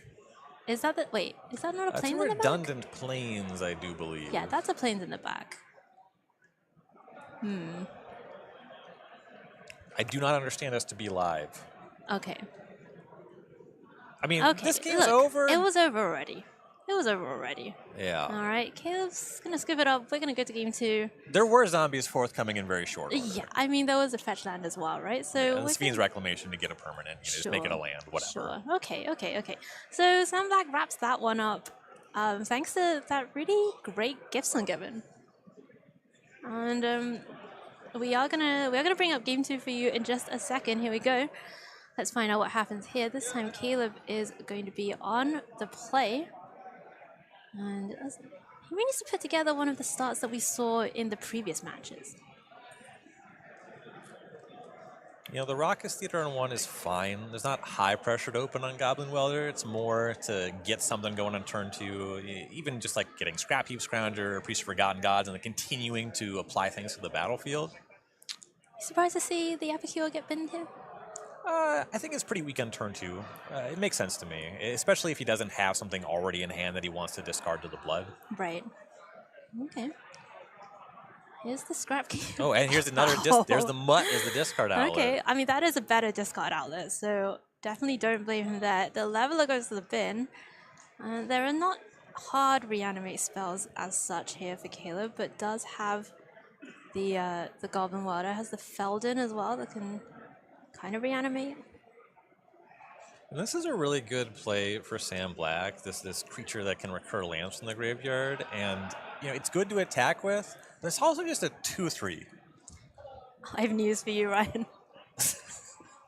It's your favorite card. Vidrak is in the house. Vidrak is back. Vidrak is back. The Crown Scourge. Not just from Scourge, but the king. Not from Scourge at all. Who did Vidrak steal that crown from? A more worthy candidate. That could be anybody. Oh my god. Could be Grist. Grist is There's here. a card. That's a card. It's a card and a half. It's gonna mill. It's gonna get an insect. Experimental Synthesizer. No triplicate Titans. No. Oh, okay, that's good. Okay. Yeah, great hit. That's Badlands. Not a bad land. A good land in Badlands. All right, what's Godrak's We condition? we need a couple more artifacts. I Artifacts believe you with need different names, 4. right? Yeah. Is it just 4 artifacts or is it different names? I believe it's 4. I think you Okay. can get there on the treasures it naturally generates. Oh, okay. Okay, that's not bad. If that ever happened. We haven't seen it. Well, we may yet see it. Yeah, this could be the game. This could be it. Putting the game If on there ever Godrak's were back. a time. Okay, I love this, by the way. Galvanic Blasting an insect. Yep. That gets you a treasure. Does it? Oh, he's reaching for him, I have to assume. I think it says non-token on Godrak. Just. Wow. GRVs across the board, both sides in this match. Reach non-token. Wow. Wow. Godrak? Okay, I mean, look. This card is not a staple. Do I blame these players for not knowing what Godrak does? No. Absolutely. Wait, what? We're going to go back over to Samson. You would think with the stakes being so high that they would be more thorough. That's true. That's true. Only one of them may lift the cheese board. The cheese cannot be shared. It must stand alone. Yes. That's the name of the event. That is one person's one weekend supply of cheese. Yes. I have a confession. I'm lactose intolerant. Well, it's not. It's a good thing you're not competing. Yeah. We got 2 Wisconsinites here in the feature match area. Ah, they are okay. both up to the task. They both got the hometown advantage. It cancels out, right? I was mostly speaking to their tolerance for lactose and cheese by I extension. don't think that's to do with like geographical location. It is. Okay. We are in Wisconsin. Sure. Ramanap X-Spacer hits the battlefield for standby. I apologize for my non-American partner's inability to understand Don't Wisconsin apologize for me. and its relation to cheese. I'll apologize for myself. I'm Canadian.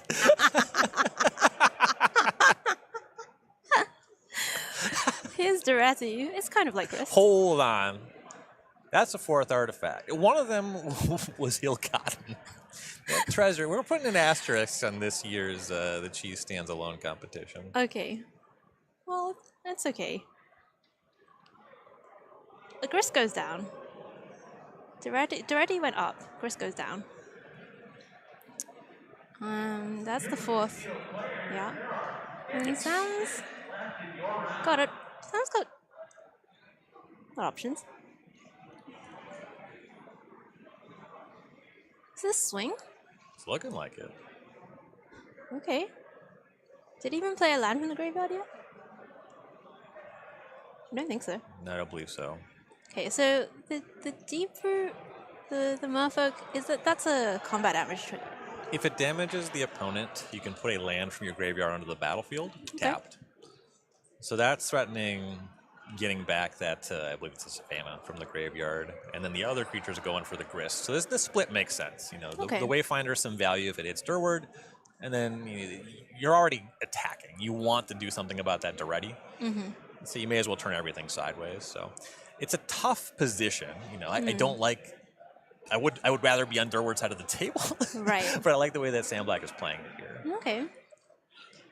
I mean, that's the thing about both of these two, right? Like, they're great drafters, but they're actually also just really great players. Yes. Like, the technical play, both of them, I mean, Godrak aside, it's top-notch, and it's just really great to watch them outwork. And it's going to be the double block on the Merfolk. Yeah, with the attack on Duretti not being lethal, that makes quite a bit of sense. Okay. Okay, that's Field of the Dead. Good turn to play a tap land. And Sam's going to pass it back over. Is it Gifts time? That'd be strong. Notably, Godrak no longer able to attack. Okay, but Duretti can go up. So That's true. That's true. You're right. It's You're right. close. You're right. That was an unfair beat. I will not apologize to Godrak. Never apologize to Godrak.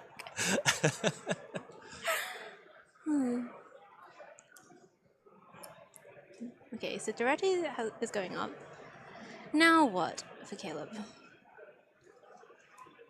Leave 3 cards in hand. There is a scrap heap still. There's still that Cityscape Leveler just hanging out in the graveyard. Inching closer and closer to unearthing. Right. Though ideally, Durward's looking for that Feld on the third path, looking for that Goblin Welder, some way to cheat it. Right. You don't necessarily want to let it get exiled. Right, yeah, unearthing it both costs a lot of mana, and it's a one-time thing. It is an answer to Field of the Dead. True. Wait, is it an answer to Field of the Dead? Let me just... Look, No, I chose to believe you. It levels cityscapes. That is... You would think. You would think that it could deal with I lands. think it actually is just non-land. Who do we complain to about this? It's similar to how Meteor Golem can't destroy a land. Okay. It's just like, what does a Meteor do? What is the flavor of this Yeah, card? it says... You're right. It says non-land permanent. Yeah. I can't believe you tricked me like that. All right, Siege Gang Commander. That's good. Simplify the battlefield a little bit. Now the players have decided to read Godrak. Okay. Oh, no. Have they realized? Nope. Okay, so the Siege Gang comes down. Treasures are being sacked. And Gifts Ungiven gonna do its thing.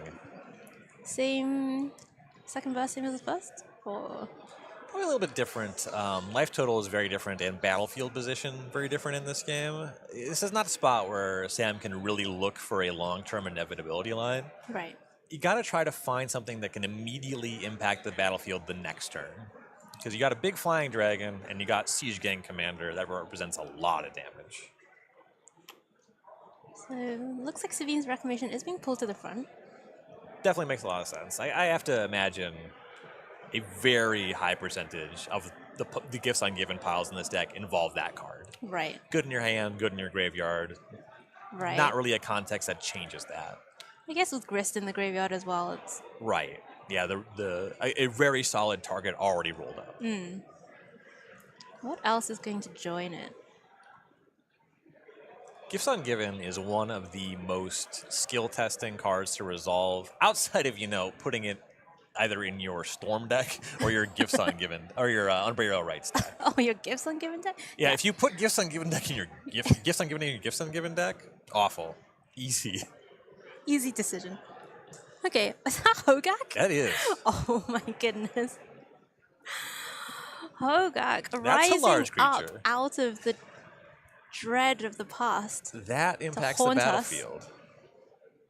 Is this what happens after the cityscape gets leveled? It Hogak. becomes a necropolis. I'm going to say yes. Okay, great. If you're appointing me as the flavor judge in this scenario, That's a big my assumption ruling. to make. Well, I said if. Okay. I made no assumptions. I asked a question. Wow, where were you during Hogak Summer? I was Were you crushing. casting? I was crushing with prowess. I was attacking it. them with 1/2 creatures Love and it. flashing back lava darts. How did that go for you? A top 4 to Grand Prix. Nice. Great job. I lost to the player who won the tournament with Hogak in the Oh. top 4. Wow. But I beat 3 of his cohorts in the Swiss. Okay. Okay, that's not nothing. Yeah. Okay, so Hogak in the graveyard? For sure. Yes. And I think is that Reclamation in the graveyard? Seems like a white card. It looks to be. I was busy reminiscing about the glory days. We run a tight ship here. Hot Hogak summer. Here's a nice one. Okay, tell us about this one. Yeah, so this is Lumra of some superlative. Gonna mill for 4, and all the lands from the graveyard are gonna come back to the battlefield for Sam Black. So that Field of Dead's gonna make some zombies right away, and then Lumra is gigantic with Vigilance and Reach. I'm gonna, this might blow your mind a little bit, but Lumra is larger than Godrak. What? Yeah. Is that possible? you wouldn't think it. And yet, here we are. And there's Reach? Yes. Okay, Vigilance and Reach are just very annoying things to put on a card, like, together. Yes. That dragon's covered. Okay, so it's currently an 8/8. And 2 zombies from Field of the Dead. The X-Fator. Here comes the Gak. Of course. Wow. Convoke and Delve. What an elegant design. One of the designs of all time. Back over to Caleb Durwood. He's got to win this one to be in with a chance to lift the cheese trophy and wear the cheese hat. That gifts into this turn was a really good swing for Sam Black, and notably still at 18 life. Caleb's digging. The What can we Dreddy is find? good here. It can clean up some of this. You can kill the Lumra there, sacrifice an Okay. artifact, cut that Yeah. down. You team Duretti or team Grist? I'm bigger on Grist than Dreddy. That's fair. What about you? Well, I mean, I do recognize that Grist is better, but Duretti's so sweet. You gotta stand by your people. I just love Rakdos artifact sacrifice stuff. It's just hits the right spot for me. You know? Yeah. And this Duretti can kill that Lumra. Could kill Hogak. Probably not ideal. That one has a way of coming back. Oh, Victimize? This is one Oh. of the victimizers of all time. Okay, the Leveler's coming back. That's good. Okay, of all the Victimizers that have ever been cast, how many do you think have gotten this exact combination of Cityscape Leveler and Dark I'll and Epic? confidently lock in. I was gonna say it's probably actually more than 5. Both of these cards have been in the Magic. Well, no, Victimize has not been in the Magic Online Vintage Queues with them, so I'm gonna go back to saying less than 5. Less than 5. Yeah. Can't disagree with that. Oh, here comes. It's Gadget time. I mean, Caleb might get that. Yeah. Clearing out the Lumra, the Dreddy did a good job there, and also that Victimize means the attack next turn much more threatening. Yeah. Honestly, Hogak doesn't even look that bad. What was everyone complaining about? Yeah. Perfectly fine. 8? I can take 8. I got 20 life. Okay. Back over to Sam. And what is the biggest problem here with Sam? Don't make me say Godrak. That flyer matters in a pretty significant way. We found it. We found the use case. Hope your opponent is playing live from the loam. Just gives you infinite time to make as many artifacts as you want. If you get to the point in the game where you can cast a pretty wide number of large power flyers, Godrak is comparable to them. Yeah. A large power flyer is It's just only good 3 here. mana. Yeah, just having the flyer to get over the zombie tokens is very significant. Yeah. What does Sam even have in the deck that can deal with this nonsense? So much of Sam's deck is this grindy value over time. So the big thing to have would be the sweeper in the form of Vanquish of the Horde or Wrath of God. Mm-hmm. I feel like we'd be moving faster if we had access to those. The thing is, when you say grindy value, that makes a deck sound great. But when you say over time, it really cheapens the amount of value Yeah, it's because you're important. dividing it by the time. It's important to use all of those words Mhm. to describe these Using interactions. words, very important. Full of Casting wisdom. 101. Use your words. Yeah, a lot of the other stuff in Sam's deck here is pretty mopey, and the life total is just under too much pressure. The drag too strong. Yeah, that is what I said and meant. Yep. I mean, there are ways, right? There's Grist still. Sabine's Reclamation can get Grist back. That's an answer.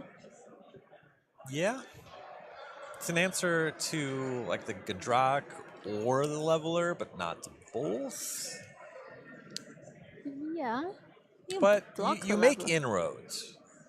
If Sam can have a turn that answers one of those cards while also moving towards one of the engines in the deck, really start powering out more zombies, even just like a turn to simplify the battlefield a little bit and get a little bit lucky and draw one of those sweepers would be massive. Right. Okay. Well, I mean, he has thought through his options. Gotta check how much mana Caleb's working with. It's a lot.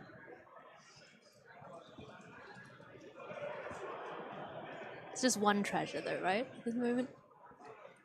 Yes, looks like treasure on top of a construct. Right. The mana relevant, because the Siege Gang Commander, that's 2 to activate every time, as well Right. as the Experimental Synthesizer. Third got some mana 6 sticking around, but not a ton of mana. A good amount. Okay. Looks like it's gonna be sending the team. These two smaller creatures are going at Duresi. Hogak swinging in at Caleb's face. Doesn't even block here. I assume you just take 8 off of the Hogak, and then you think about protecting Duretti. And I imagine that you probably value this Duretti pretty highly. Right. Scrounger trading for zombie makes a lot of sense to me. You could That's throw a some scrap material work. at the excavator. Just telling you. What's that? That's a scrapbook mod. That's the one. Mhm. Yeah, I named a card that can't Yeah, block. that can't block. Too. Yeah, I was like, Thank you for the correction. I got you. Mutt, Scrounger. It's true. It's the same category. There's a general sort of roguishness, haphazard vibe, shall we say? It's kind of messed up that the Mutt can block if you think about it. I disagree. Caleb's life total is taking a bit of a shellacking here from Hogak. It's so big. It's just, It is gigantic. it's gigantic. I do like prioritizing trading with the other material, getting that excavator off the battlefield. It slows down some of these engines. Mm-hmm. That Oh. fetch land can't just be played every turn. Yeah. Okay, so it's going to be Surveil land here for Sam Black. Thinking about, is that the Scavenger's Talon? I believe so, yeah. It very Okay. much looks like that card frame. Doesn't seem like it's doing a lot. Not now. That card does so much when it gets going. The question is, how much time does Sam have? Okay, so we talked already a little bit about Sabine's Reclamation. Just double check.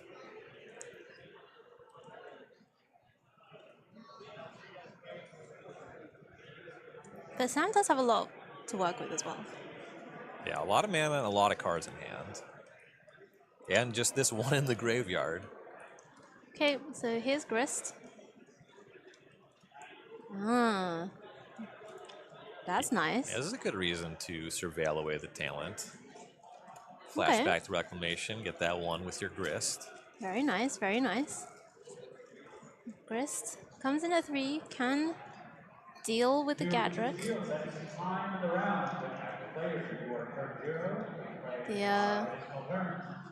Does the Scavenger's Hunt do something when it comes in?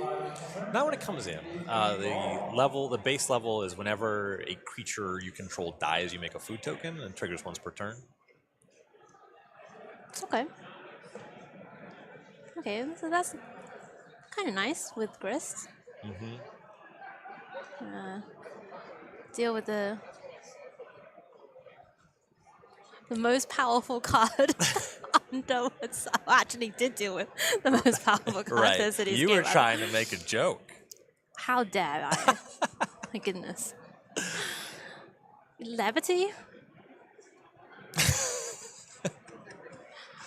In my CubeCon broadcast? The answer is the Leveler. The Gadrock still threatening the Grist, but that's fine. That's fine. Clean up the battlefield a little. You protect. You pad your life total a bit. Right. An attack for 5 going at a 1 loyalty planeswalker instead of your face. Yeah. It's not bad. Yeah. So Caleb, it just feels like Caleb hasn't really managed to put, the engine together this game. Right. Yeah. What he's been doing is playing some pretty solid rates, and the problem is most of what he's been doing has been kind of one-shot effects. Right. The Victimizer is pretty impactful. The Duretti is doing a little bit turn over turn. He's gotten good value out of that. But he hasn't been able to establish Feldon the Third Path, hasn't been able to establish Goblin Welder. And those are the ways that he can really go over the top. Yeah, every turn that Sam Black can simplify the battlefield, Sam Black is generating value turn over turn. Right. That's the only thing his deck does. Yeah, it does it very well. It does it very well. It takes its sweet time doing it, but, that's how Cube goes sometimes. That's how all of Sam Black's deck go all the time. I mean, he truly is a master at doing that. Yes. Caleb, there's a lot of... this is also the problem, right? Cube is just... There's so many different cards from so many different parts, eras, etc. of Magic, different formats. And even if you're familiar with them all, just the brain work required to put together the situational analysis of what's going on is so intense in these games.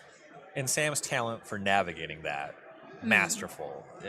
It's kind of unmatched in that realm. Right. Literally one of the greatest to ever do it. No exaggeration there. Yeah, absolutely. And in terms of, the way this game has been playing, the way Sam's deck is constructed, and to what Durward has to think about then, because when you master this, you're not just flexing, oh, I built a good deck, right? You're also saying, all right, Caleb Durward's great. But you're overloading him on what he has to think about. And in that last turn, Sam Black has Fuel of the Dead making zombies and flashed back Savine's Reclamation. Right. Still has 6 cards in hand. Right. So much could happen on the next turn. So much could happen. I'm sure it all will happen. And we will be here with you every step of the way. But it's going to start here with Caleb unearthing the Scrapbook Mug. That's going to give a trigger when it comes in.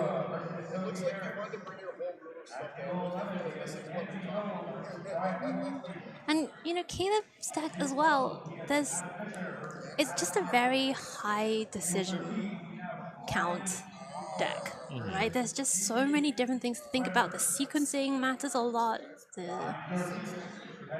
How you stack things, how you answer things. These are not easy decks to play. No. Okay, that's the attack. Did Caleb choose not to pitch? Oh, nothing was discarded. Right. The mopey creature's going for the Grist, and the Grok getting that damage in.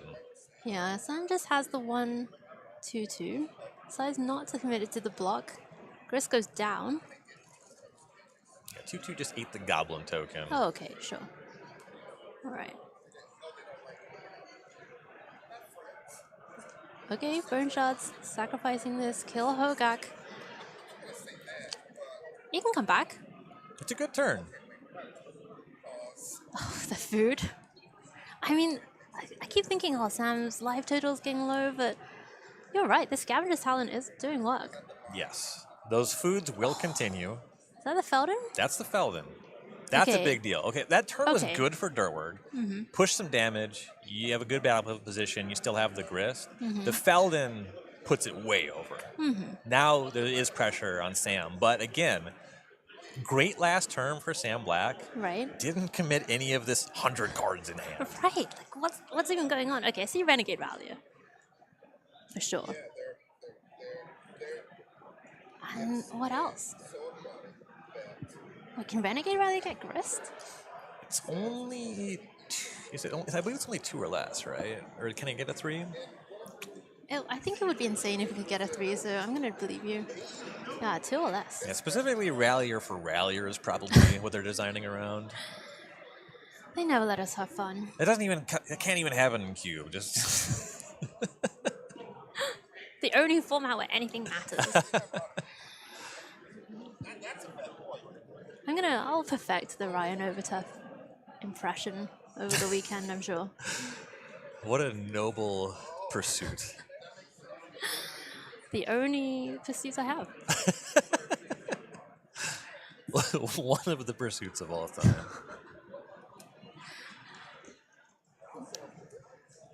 So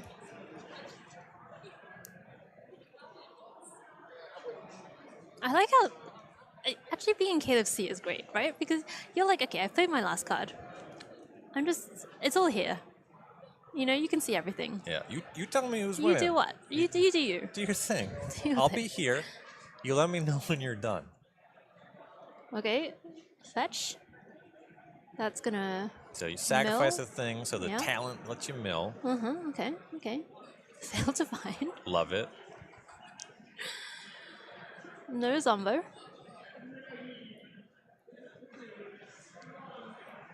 Would you call that a nombo?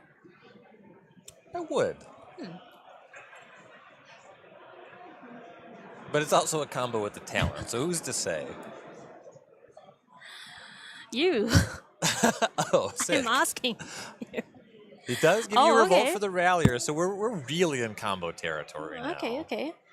Some revolting stuff is happening on the battlefield. Is it on Sam's side or is it on Caleb's side? Sam is getting back the iridescent. The Vine Lasher. Oh, the Vine Lasher. And here's Volrath's Stronghold. Oh, goodness. Do you think Sam has a strong hold over this game? Can't believe I'm no-selling that, because that was funny.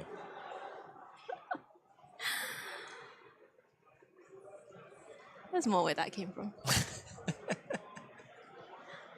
Okay, so did Sam pay the offspring? I don't think so, right? I don't believe you can. Oh, because it was not just cast. it wasn't cast. Okay. Right. All right. Okay. Okay. So this is a path to victory. The Vine Lasher and 11 more land. And 11 more lands. I mean, he did fail to find, but that's neither here nor there. A land came in. Yeah, here's our zombie for the Okay. Stronghold. Yeah, and I mean, it's gonna be difficult to kill him with all this food on the battlefield, right? Like, there are Life blockers total for is the, very padded, yes. like Caleb can get the leveler back, but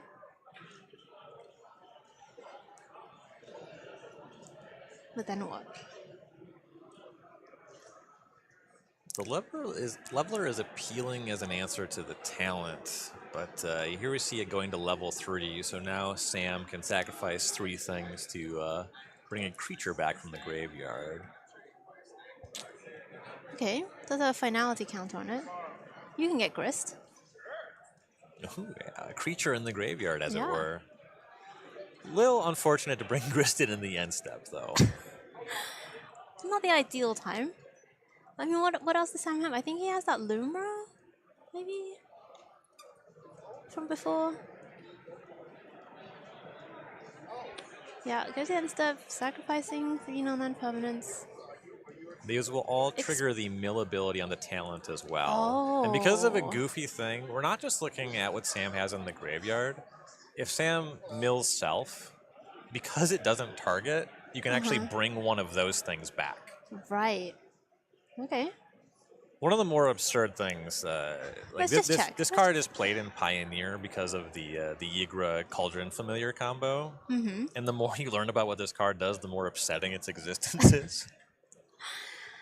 It is good. But Ryan, like, your threshold for something's existence upsetting you is so low. It's so low. It's so low. I wish you hadn't said that because I'm very upset about that. I mean, it's just one of the hazards of the job. Like, it's gonna lose its... Oh, is that Slogger? That is Slogger. Oh my god. Here's Lumra. Oh, wow. There's not... So, not much library, but the stronghold is there. Okay. So, in a way, Sam Black is demonic tutoring for a creature every turn, or vampiric tutoring. Yeah, Whatever. let's get technical. Let's start by making 10 zombies. Return all lands from your graveyard to the battlefield. I mean, Vine Lasher. I don't know if you're familiar with the Slogger combo deck that was in Standard a while ago. Define It was familiar. No of? I've heard of it. Okay, yeah. That was great, by the way. But this has got those vibes, you know, the Splendid Reclamation thing going on. And now there are so many zombies on the battlefield. Caleb's down to 5. Mm-hmm. That is a game plan. Vine Lasher did some work there for sure. Sam Black has 1 card in the library, but that's plenty. And it kind of feels like Sam just has to get through this turn. Okay, he's a 6. Okay, there are lots of ways that Caleb can combine lethal, though. If Caleb had 2 more mana, Felden for Siege Gang Commander would do it. Okay, I mean, first step, kill the thing with reach, presumably. Now, let's get a look at an extra card. I like this sequencing. Okay, alright. Sack the Synthesizer. Priest? Not a game for that one anymore. He's quickly saying, I can cast this, I will not. Okay, and Sam does have 1 food activation available. Okay, Felden for Siege Gang. You can. I think importantly, the Siege Gang is probably just going to answer that Vine Lasher. Though there's so many zombies. There's so many. I mean, Sam. Yeah, has to eat a food to avoid going so down to 1. You go. So the Siege Gang is actually is it this lethal? He has a foot. That sounds lethal. That looks lethal. Token. That looks lethal. Yeah. So Durward did have it. I'm sorry. Wow. I forgot about Godrock. Yeah. How could you? We're gonna go through game 3, and honestly, like, I know we've been complaining about it, and like these games have been really grindy and a lot of stuff is happening, but it is fascinating. Like, I love these games. This is really what defines the cube format for me. Sam's deck is a masterpiece. Yeah, and Caleb's deck is also not. Durward's deck's shabby. very cool. Yeah, but Sam's deck is really, it's got it going on. Surveil that to the top. The 1 drop of choice, Pyrite Spellbomb. Look at how great this 2/3 is into the. I can't believe they print creatures with 3 toughness. Oh, that's just unfair. Well, luckily, they also print creatures with 3 power. That and I some like. of them can even block. Yes, this is not Scrap Heap Scrounger. Yeah, could not block fast enough. Oh, Elspeth Smite?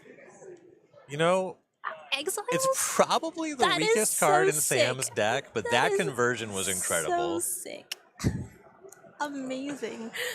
And the reason that we have it, we've been talking about how much inevitability Sam's deck has. And this card is like a card that stops you from getting run over. And here we see that it has some proactive applications.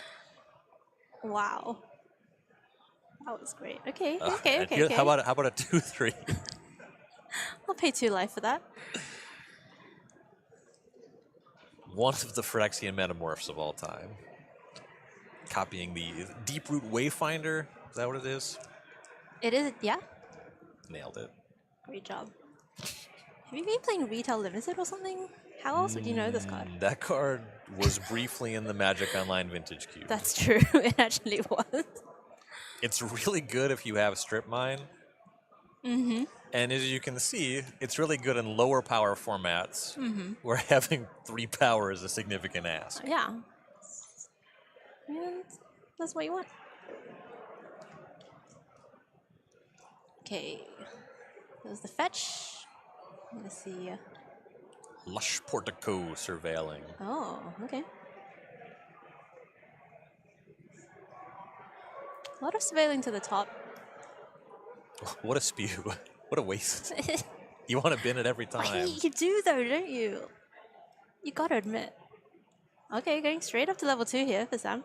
On that Scavenger's talent. So creatures dying, make foods, and whenever you sacrifice, milling happens. This one, unlike Mayhem Devil, is not symmetric. That's the one thing it doesn't do, Yeah. is care about your opponents. Rubbish card. Unplayable. Let's see whether Caleb can find something to help Ooh. him. Hitting Goblin Welder off Experimental Synthesizer, Not both bad. much better than Triplicate Titan, and actually just probably the best possible hit in Durward stack. Yeah. Nothing in the graveyard just yet, but... Spellbomb has a way of getting there on its own. Oh, and Caleb found black mana. There's going to be a 2-drop here. Ooh. Nice! Only caught Anvil. Okay, so, you know, after talking about how he didn't really manage to get the engine going, we are seeing the pieces come together here. This is a really nice start. The question is, how much can Sam Black simplify the battlefield? There's a pretty high pressure to get this Goblin Welder out right away. Whenever you say simplify the battlefield, there's this kind of wishful thinking edge to it. Like, Sam, please simplify the battlefield. Yeah. I mean, like, save my poor brain. Okay, Wooded Foothills, that's a sack. That's going to trigger. Here's the mill. Yeah, that's going to resolve first. Is that gifts I'm given? Yes. Sad. It's an unfortunate mill. Both because it does nothing in the graveyard and it's one of the better enablers in the deck. Mm-hmm. Okay, but Sam does get to get a drop.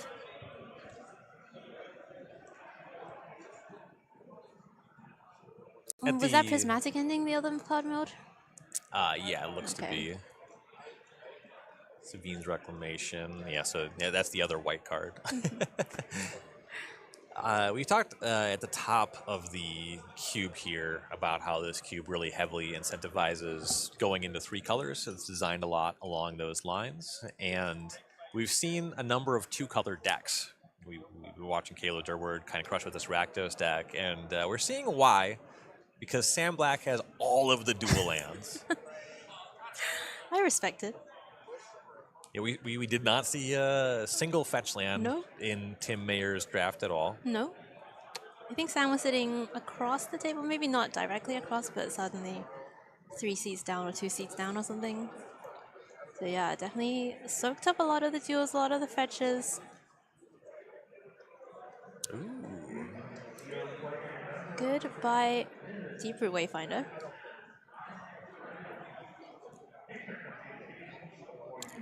Sam gets a food.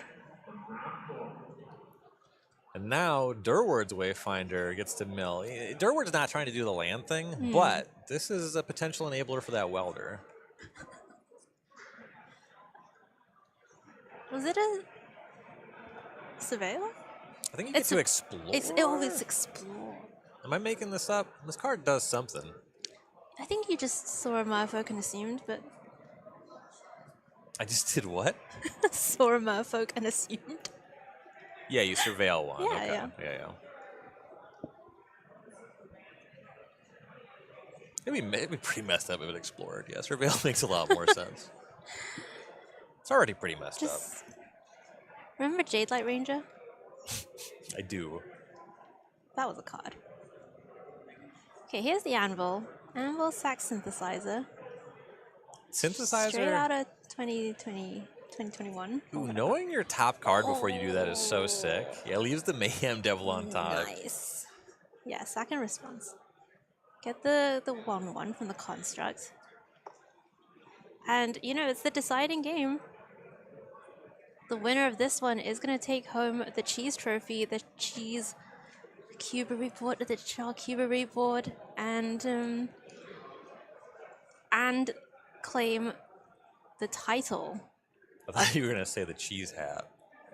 That was implied. It's always implied. This is another spot where one of those sweepers would be a huge deal for Sam. He has 2 in his deck, we think. Yeah, Wrath of Vanquish God. the Horde and Wrath of God. Okay. All right. Let's see what Sam has to answer this board. I mean, Dredging life from the okay. loam is a sign of confidence when the battlefield looks like this. I love it. That suggests that Just Sam love it. Black has this full turn planned out, Right. He's thought through. I mean, there's a Hogak. Saw that.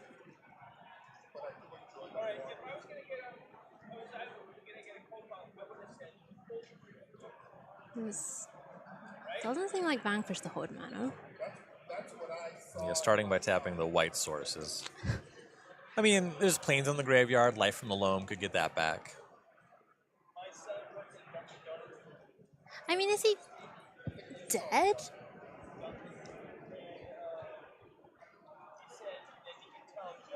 I mean, it sounds crazy because he's at 14, but there's a Mayhem Devil on the battlefield. There's a Pirate Spellbomb. There's Anvil. Just Goblin Water. tremendous pressure to act. Right. Like, he could easily be dead. This has to be one of your favorite interactions, Mayhem Devil against Food Token. That only gets Sam 2 life. Great card. The Mayhem Devil, of course. Tokens aren't cards. No, my friends, that is not Sam Black scooping up his deck. Oh. Okay. That's an answer to the Mayhem Devil. Yeah, Reclamation for Field of the Dead Grist. It's a lot of value. It is. The Field of the Dead token, the trigger, is actually really to Sam's detriment here. Gives Durward a window to respond with Pirate Spellbomb and the Mayhem Devil trigger. That's so sick. Fully cutting down Grist. This is what we're talking about, right? Like the technical play, the sequencing, just knowing exactly what's happening at any given time, knowing all your options. It's so much to keep track of, and these players are so good at it. They want that cheese. They want the cheese. And honestly, like, I'm gonna say I don't blame them. I obviously do blame them because it's not my thing, but they are Wisconsinites. They want to win the cheese. They would enjoy the cheese. But also, they really just want to win this match. Like, just getting to say that you 3-0'd this pod, you beat Caleb Durwood or you beat Sam Black, Yeah, getting this matchup in the final Yeah. for either of them. It's so sick. I mean, they're both Madisonites. They've played a lot of Magic together. Yeah. At home and on the road, But never for stakes this high. Never for these stakes, I think is a better way. Never for these exact stakes. Never for these. On this exact night. Okay, we're Weldon.